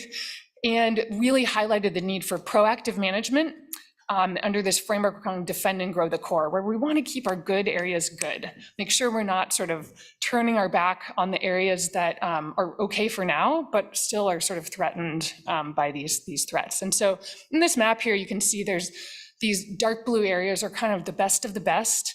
And a lot of those overlap with our sage grouse core areas, which are in the red, if you can see those polygons. So there's a lot of areas where we have real opportunities for this sort of proactive restoration. So before I dive into what SageCon does, I just want to acknowledge that SageCon is a big partnership. We have a 600-person distribution list. Increasingly, we're doing work sort of regionally and within the state. And, we have a lot of partners that are getting work done on the ground. So, and this is a really complex mix of federal, state, private land. People are increasingly working across boundaries. Those black polygons you can see are our local implementation team areas where we have coordinators in place to help coordinate actions across all lands. And this just shows some of the data of where we've been doing restoration over the last 20 years. This is actually mostly data from public lands, and there's actually a lot of voluntary conservation happening on private lands as well. So, there's just a huge amount of effort being done, and a lot of partners working in the rangelands. And so, SageCon has been around for a little while, as you heard from Eric. We really wanted to step back and say, all right, we've got a lot of partners doing all kinds of great work on the ground. What is the role of SageCon? Really honing in on what the purpose and vision for SageCon is. And so really what we do is we work together to build resilience in Oregon sagebrush rangelands. That includes ecological resilience, so thinking about these ecosystem threats and the sage grouse, but also social and economic resilience. We need resilient rangelands to support ranching communities and rural economies, and partnership resilience. We need to have resilient partnerships so we can continue to work together in the future when, new stressors and challenges may present themselves. And as I mentioned, we need to work together, right? We have to work across these fence lines. These problems are too big that any single agency organization can make a big enough difference on their own. And so what we're really trying to do is create a supportive and enabling environment for successful and strategic on-the-ground actions for all of those partners that are already doing all this sort of work on the ground. And we've hit on some areas where we think we can really be helpful. Funding and policy, setting some shared strategic priorities, monitoring progress, providing forums for communication, that sort of connective tissue among partners, and communicating, and technical support and tools. And so, that all probably sounds, uncontroversial, right? But how do you actually do that? Easier said than done. So, we've really put a lot of thought into what is a model for how to make this really complicated partnership work. And we decided on a pyramid with a base of this locally led implementation. These are our partners working on the ground, working together across fence lines, local implementation teams, soil and water conservation districts, a lot of folks working on the ground there. Then you have sort of these Southeast Oregon focused programs and partners, all this statewide leadership, statewide folks, national and regional. There's a lot there. And so we're thinking about how do we connect all these different pieces and what kind of support is needed at these different levels. And so in terms of the support that we need from sort of leadership levels to local partners, we need long-term funding and capacity support, clear and consistent messaging, technical tools and support, venues for knowledge sharing and research and technical expertise, and monitoring our overall progress towards our goals. And then sort of going the other direction, we really need to hear from our local partners, what are their funding needs? What are the barriers to implementation on the ground? Where have you been successful? Let's elevate those success stories. Contributing their technical field expertise. There's a lot of folks that have been doing this work for a long time and sharing data and information, and then tracking their local progress toward those goals. And so, we kind of think about these different pieces that we really need for SageCon to work and these sort of bubbles in this Venn diagram. So we need science and technical support, communications and convenings, and policy and funding, and these sort of all intersect. And then there's this really important aspect of local partner coordination and support, helping get all these things to intersect at the local level. And lots of organizations, of course, you know, there's many, many, many organizations involved in SageCon, but there have been several organizations involved in sort of some of these pieces of kind of the statewide SageCon partnership and how we make this all work together that are up here. So that's kind of the vision for what SageCon is and how we kind of are thinking about our role at that statewide level to help really with that, you know, local implementation. And so just to wrap up here, I'm just going to talk a little bit about some of the kind of major focal areas that we're looking at moving forward. One of them is supporting our local implementation teams and other local collaborators. You know, it's really complicated to do this cross-boundary work on the ground. So technical support and process support, whenever is needed, you know, being here as a resource, I think is really important.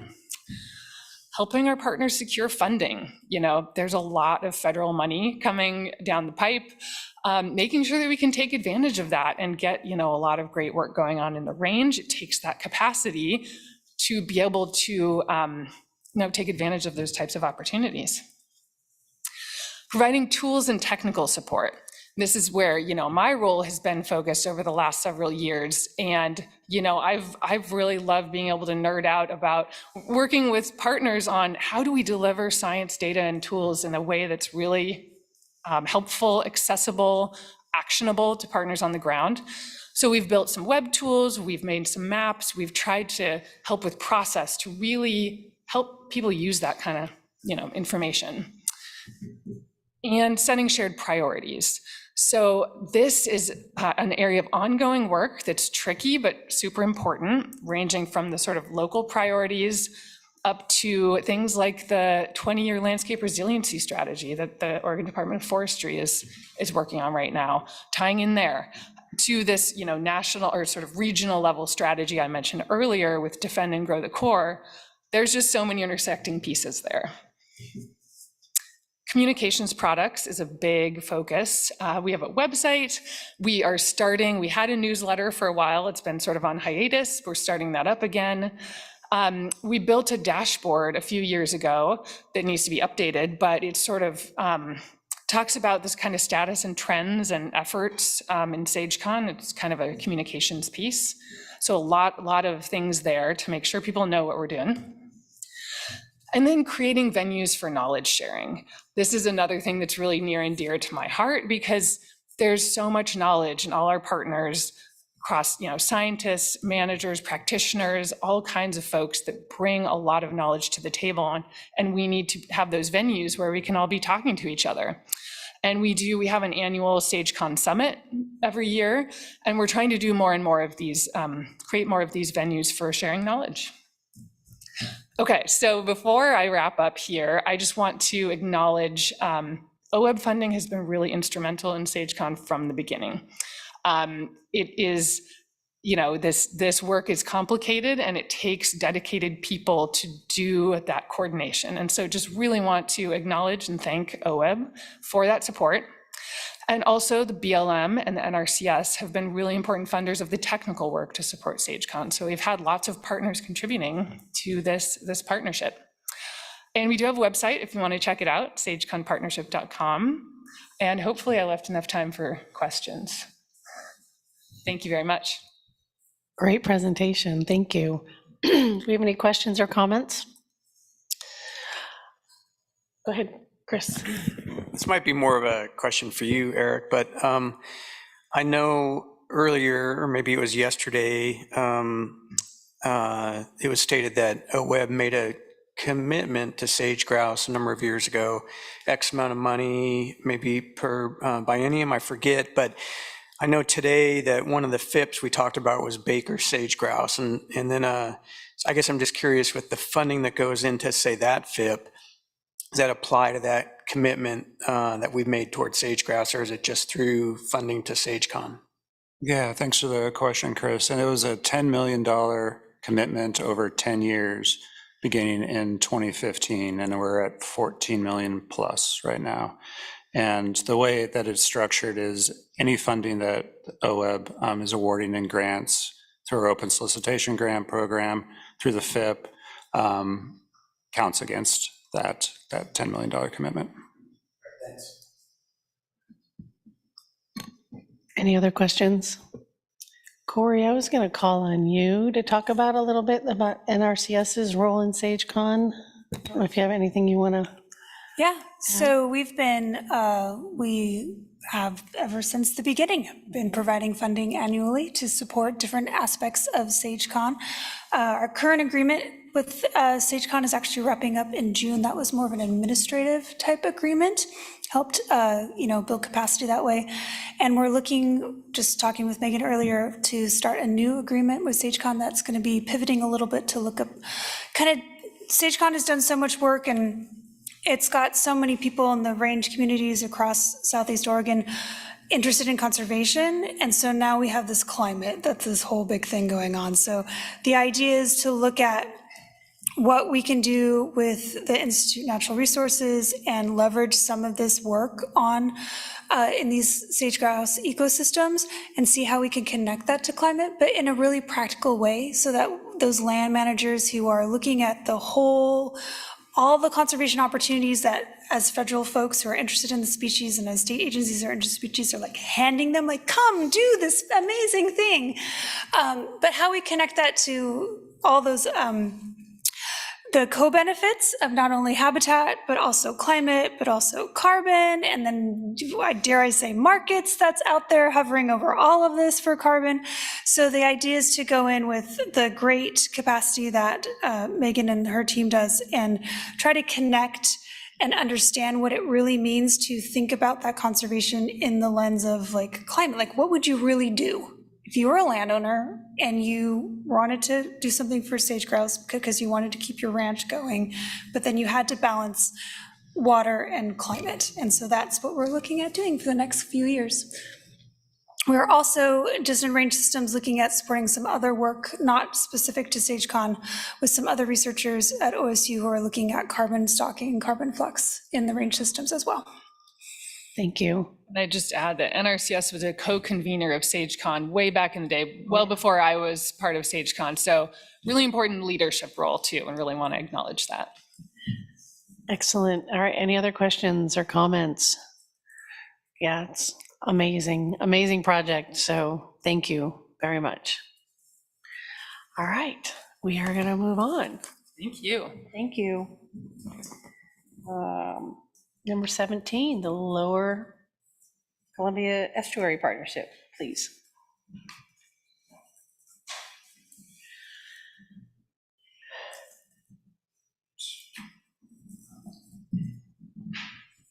Okay, so moving on to the next other spending plan item. I'm joined here by Elaine Placido, Executive Director of the Lower Columbia Estuary Partnership. And similar to the SageCon item, I'll just provide a real brief overview of the spending plan item before turning it over to Elaine to get into some of the details of the work of the partnership.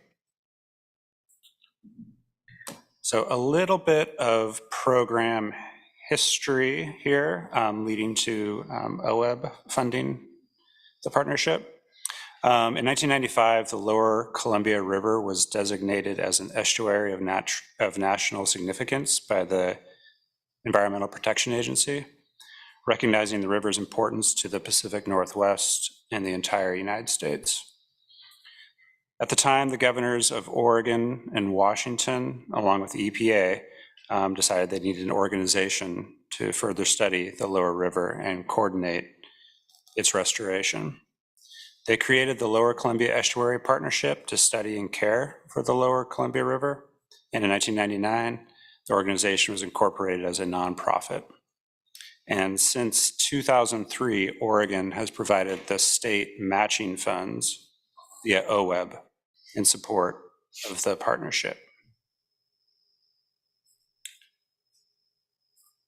So we have here the $330,000, that's the current restoration grant that the partnership is implementing through OWEB.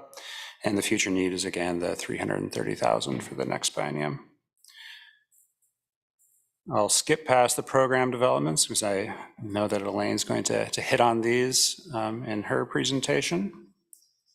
And then just note the budget table, again, fairly consistent here over the past two biennia and proposed for the next. With that, I'll turn it over to Elaine.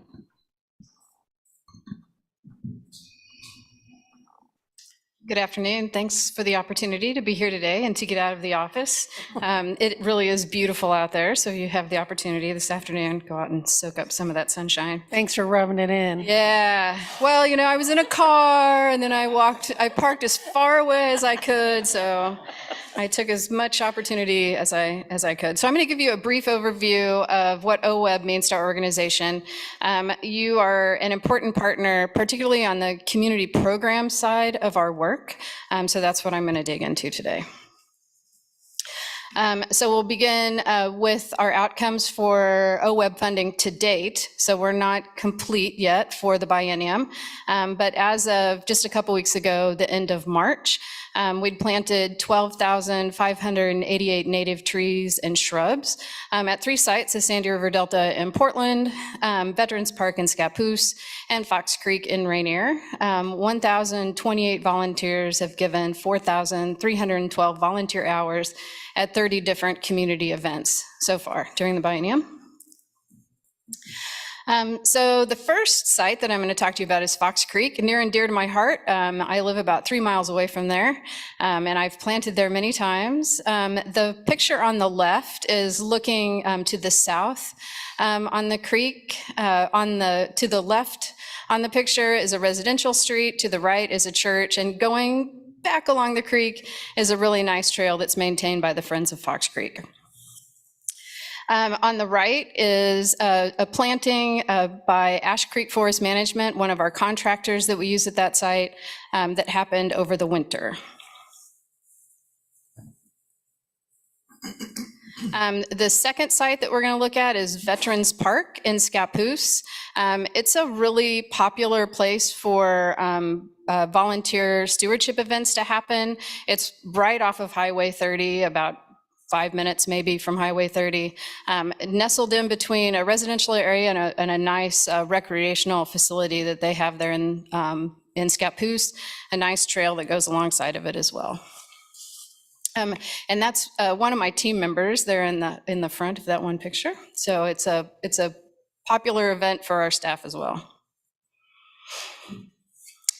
Overall, over the last, by the same period that we're looking at, so the last 2 years, through all of our community program sites, we've planted 52,784 native trees and shrubs at 8 total project sites involving 6,803 volunteers who provided 27,212 hours of volunteer time, which I think is pretty amazing, at 162 community events. So I wanted to dig into the Sandy River Delta. The Sandy River Delta is one of our project sites for our OWEB funding. It's a large 34-acre site at the confluence of the Sandy River and the Columbia. It was previously cleared for agriculture and cattle grazing. Partners have been working out at that site for about the last 10 years trying to restore it. This is a planting that just happened over the winter. It's kind of demonstrates what a popular spot it is for the volunteer plantings that we do. We have groups from Amazon and lots of volunteer groups that come out. One of the things that I enjoy about this picture is the different colored flags, and I'm sure you all know what the different colored flags mean, but it helps the volunteers know where they're supposed to plant what. So it's like planting by number, kind of like paint by number, but it's planting by number. And our team goes out early before a planting, make sure that everything is ready, all the bare roots. They meet the volunteers on site and tell them, this pile goes with the black flags, this pile goes with the red flags, and then throughout the day, make sure they understand what they're planting. So this is Alvy. He is our field technician assigned to the community programs team. He's been really instrumental in developing our traditional ecological knowledge, or TEK programming, and has been helping us build stronger connections to our work using that focus. We are using the Sandy River Delta as our primary focus in that area where we're increasing our TEK-informed work. With the work at Sandy River Delta, increasing that TEK knowledge, we're trying to get away from the contractor applied spray and use more mechanical methods to prep and maintain sites, and also increasing our work with volunteers. We worked with Confluence Project on that site, and we'll continue to work with them. We've just applied for another grant to increase our projects out there, focusing on a 1 acre site that will be enhanced for traditional food cultivation by Indigenous tribes. That was $42,205 from East Multnomah Soil and Water Conservation District. So why is OWEB important to our partnership? As Eric said, we receive EPA-based funding every year to support our work, and it's really critical to have that state matching fund. That's our commitment from the 2 states that we work in. And OWEB has been a great partner, participating with us, making sure that what priorities Oregon has, and we're able to move those forward with our work.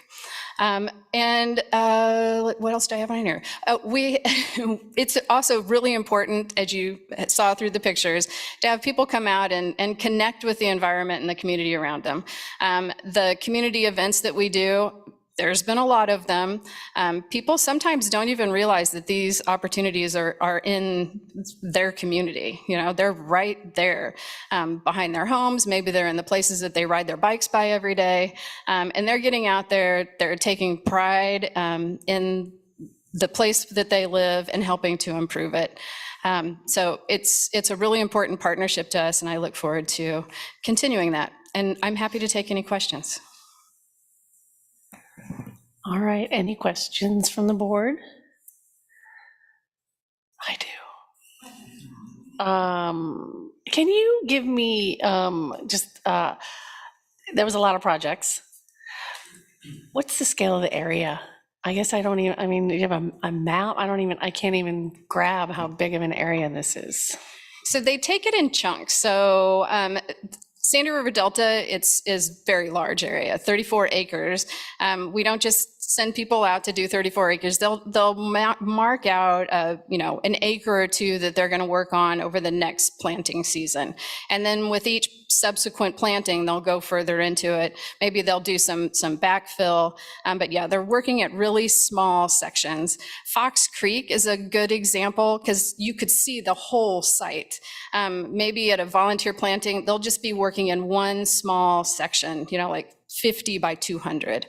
So they'll map that out. Kind of depends on what the weather's like, what the planting conditions are like, but so little chunks.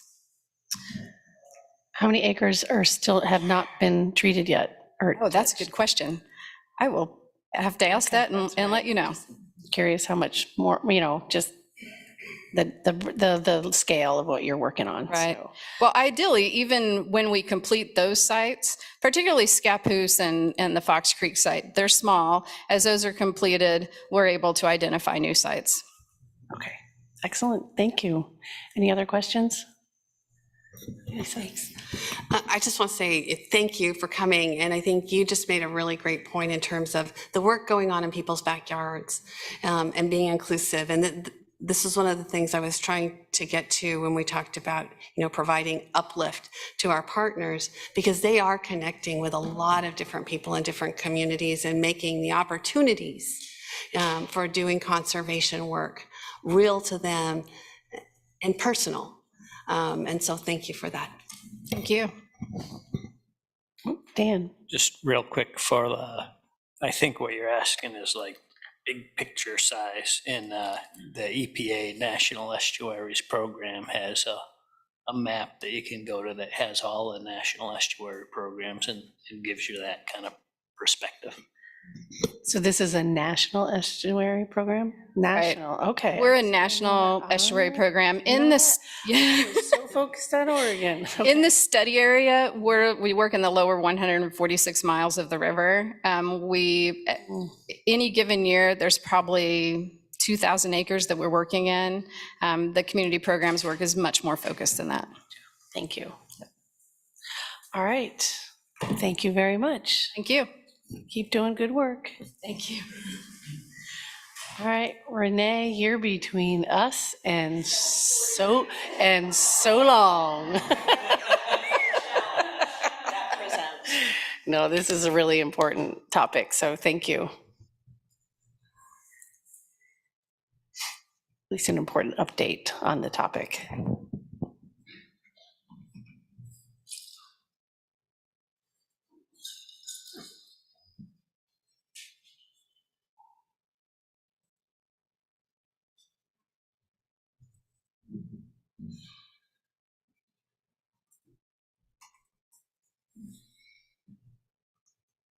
I had Courtney give me a tutorial. I thought Williams just needed to stretch.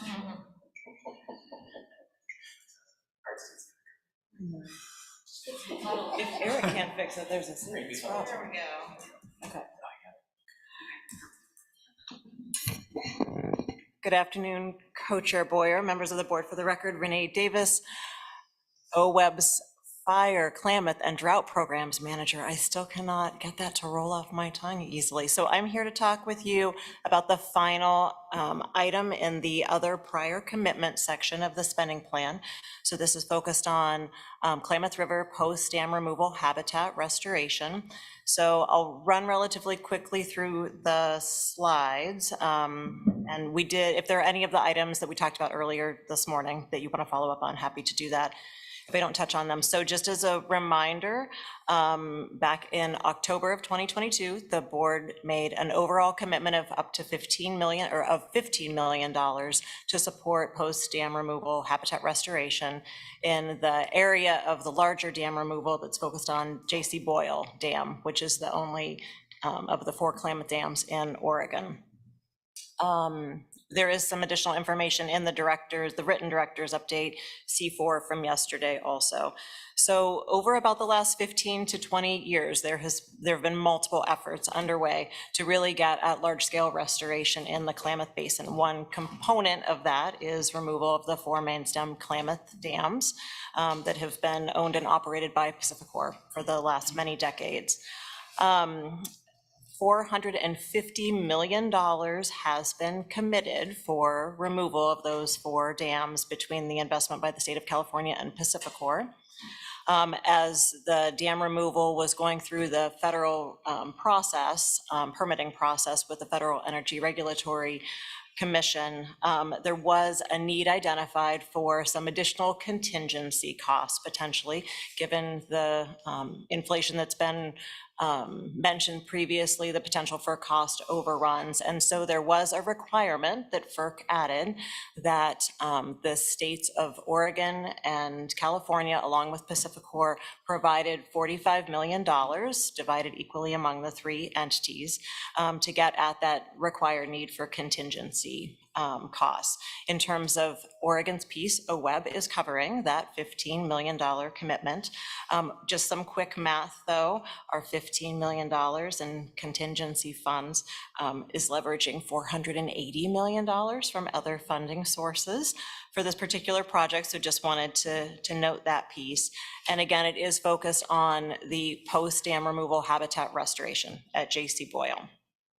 And the activities that will be covered with any of the contingency costs that are used are very clearly outlined in the reservoir area management plan that we talked about with you in October of 2022.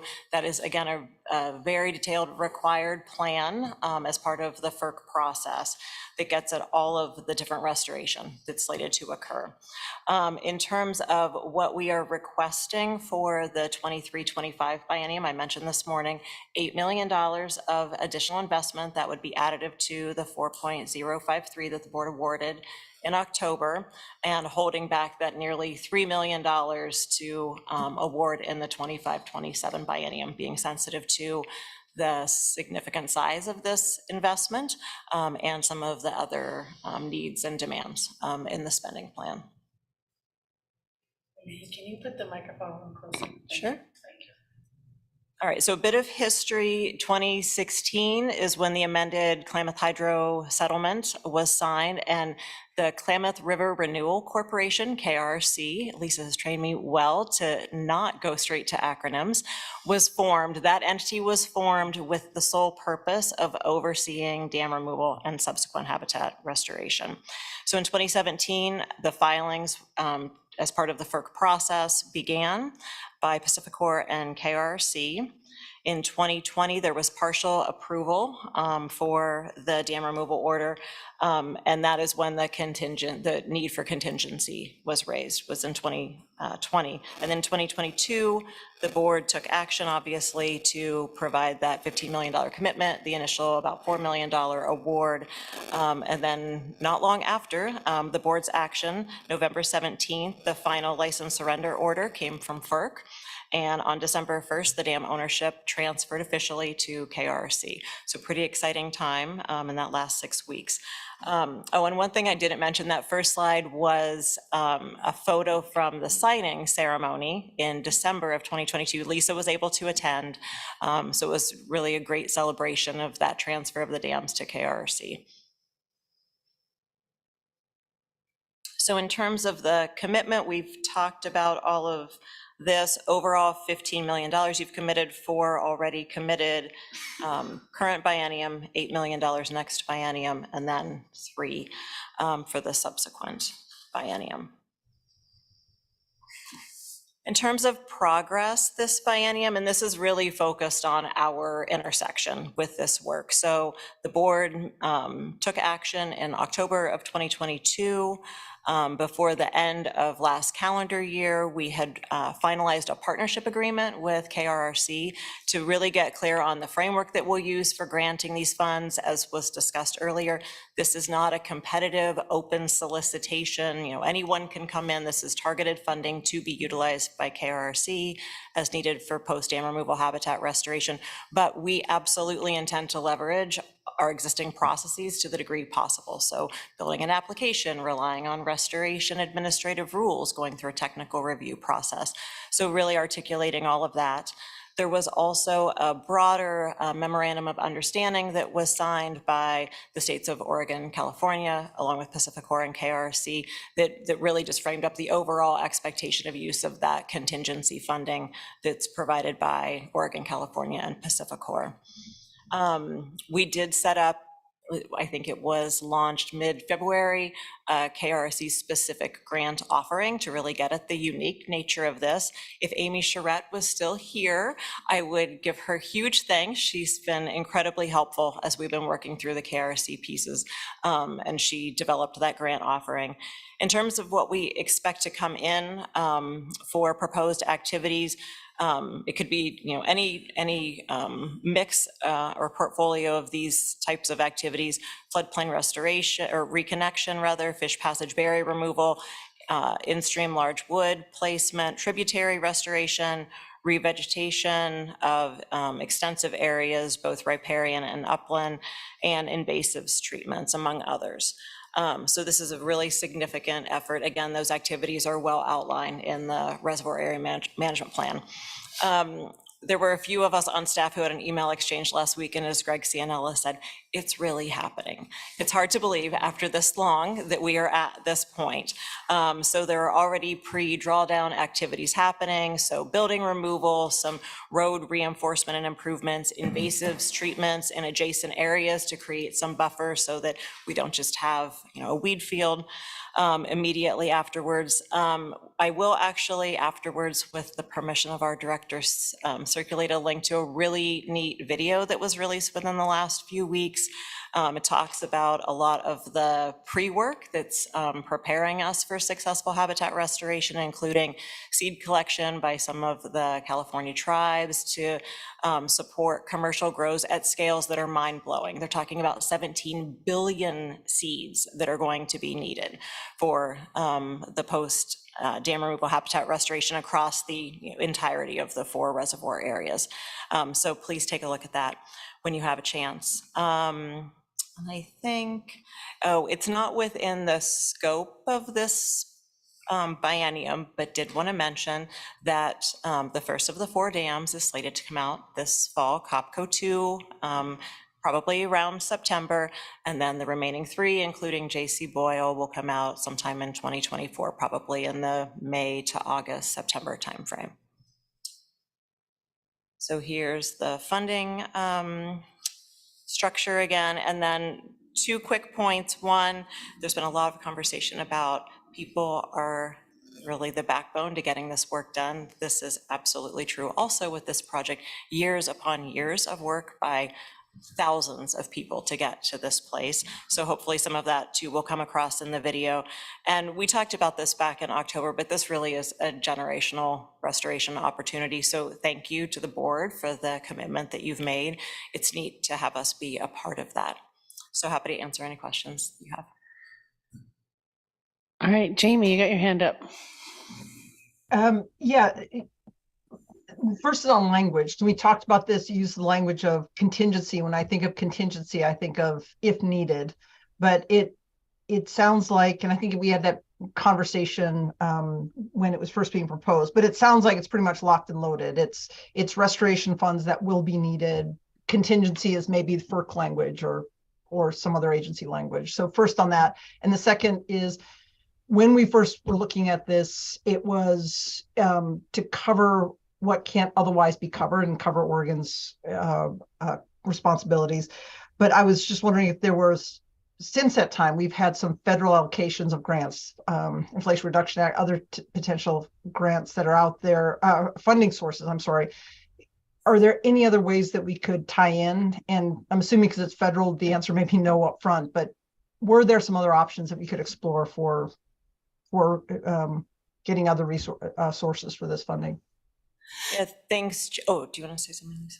I'm happy to cover. Either one of us can say it, but Jamie, thanks for that question. And specifically to that, we wrote in the Klamath Dam removal into the Pacific Coast Salmon Recovery Funds grant, hoping to get some extra money that could be targeted there because it is a salmon stream. We don't know, how that's going to work out because that's a competitive grant on the West Coast.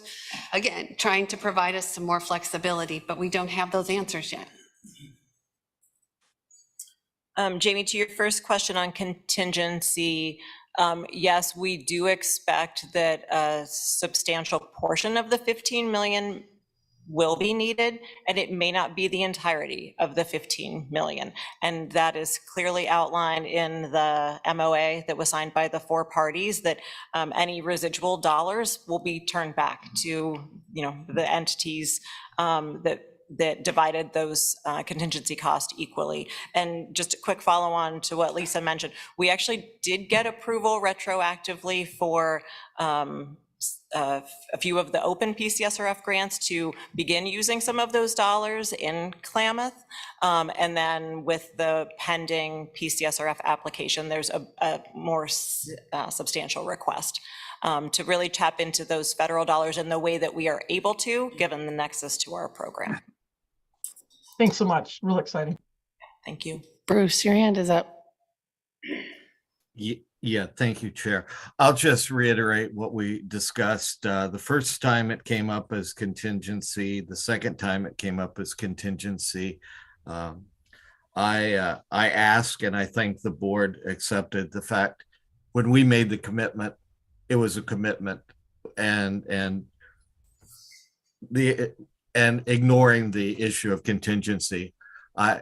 It'll be great if some money comes back, but it was our commitment for $15 million. And so we have that discussion every time the word contingency is used. So I suppose we'll keep doing it as long as they keep saying Thanks. Thanks, Bruce. Gary. Thank you, Madam Chair. Gary Marsh for the record. Hi, Renee. So my question is that what is the timeline on all this, and who signs off on the restoration practices that and accepts, that they are complete, and if they aren't and the contingency is used up, what is the contingency that we have in place right now? Thanks for the question. So in terms of the sign off, so I'll talk about our piece, the 15 million. So to get access to that, KRC will submit a grant application. It will nicely detail what they're planning to do, relying heavily on that reservoir area management plan, because all of the game plan really is outlined in that document. And we should not have to, and really cannot, make a lot of tweaks to that in terms of their restoration plan, because that has gone through an extensive federal regulatory process. There have been so many eyes on this. FERC still has a technical advisory council, I think that it's called, reviewing different pieces of the implementation plan as things progress. So there are a lot of backstops, both in terms of technical review to give this board assurance of successful implementation. There are also backstops given some of the other things like contractual guarantees, insurance, performance bonding. So what we should not expect is that after our contingency, that total 45 million would need to be tapped into, that something still will have gone awry, because at some point you hit things like guaranteed maximum price agreements that the contractors have engaged in. Okay, that sounds good. Thanks. All right, any other questions or comments? I remember back in Tillamook, when the governor's office came to ask, or, to request this ask, I said, is anybody gearing up the nursery industry, the native plants? And lo and behold, probably about a month later, the Capitol Press had an article in there that how California is ramping up. They didn't even mention Oregon, but California is getting ready for what was the number of sticks? Well, I think it's 250,000 trees and shrubs, and it's 17 billion seeds. And so, Barbara, when we circulate that video, take a look at it, because they actually are working with a commercial nursery in Washington for using those on-site collected seeds for a lot of the grow. Yeah. So, Gary, your hand's still up. Okay. Jamie, please. Just to your point, Barbara, is there any way that we can direct the resources that we spend to Oregon nurseries? Likely not, Jamie, I'll be honest, given all of the structure that's gone into this. What I don't have an answer for is, I know that they're relying heavily on the Washington nursery, I think obviously some work in California. I cannot say that there is not a single nursery in Oregon engaged. I can check that. Thank you, Jamie. All right, any other questions? Thank you, Renee. Thank you. You want some wrap up, Lisa? So wrap up. So it has been a big 2 days for all of us. And I think we've had a lot of really, really good discussion. I think based on the conversation today, there's still some tension around the spending plan and some of the allocations. There was tension around the spending plan and the allocations back in January. We tried to make some adjustments for the feedback we had then. I would welcome some additional feedback, and it can be offline to me in terms of, thoughts around how to move things around or think about the mid-biennium spin up. Should we have additional funding to come in? It's very challenging given some of the constraints that we have this time around in the needs. And I think it's clear, we've heard it from many, many partners. Inflation has been a challenge and is hitting them in terms of the amount of work that they can get done on the ground as well. I think I want to clarify a comment that I made. I made a comment about we need to build up our partners to help with some of our non-traditional partners that are out there. And what I see happening with some of our traditional partners, they are doing more and more outreach into different communities and really trying to pull people in. And they have the grassroots network to be able to do that. And I think, Elaine did a really nice job of capturing that with some of the work they're doing with the Lower Estuary Partnership, and where they're bringing teams in of locals to do that work. I think another opportunity that we had in this last quarter was when we went to the 4-H Voices Youth in Actions. That was one of the most interesting, diverse groups of young people that I've had the opportunity to work with, that came from just a variety of perspectives and different backgrounds to really think about this work. And so we're talking about more and more, when we talk about conservation work, not it just being with the big C. I talk about it with the little c, so conservation and the people overlay and how we get to people. And I think the messages too that Linda is doing on social media and other places are making conservation more relatable to the public. And that's a really important thing, because we use words that are very specific to the work that we do, and people don't understand them. And the work that Linda has been doing to really bring that to a spot that people can relate to what's happening on the ground and how it impacts them in their personal lives is an important piece of that continued outreach to others, and pulling people in and bringing more diversity into our partners longer term. Bruce, your hand is up. Thank you, Chair and Director. I'd like to make a request going forward. I went back over the break and read through organization collaboration grants and partnership technical assistance grants. Looked at last year. The collaboration grant was had a spending plan of $700,000. It didn't reach that so far. The partnership technical assistance was at 1.5 million. It has been my experience in budgeting and on programs, both here and mainly other places, that once something is taken off and you have set it aside for the moment, that it rarely comes back. So I understand the reasons, staffing requirements, and I'm perfectly capable with a moratorium on these offerings.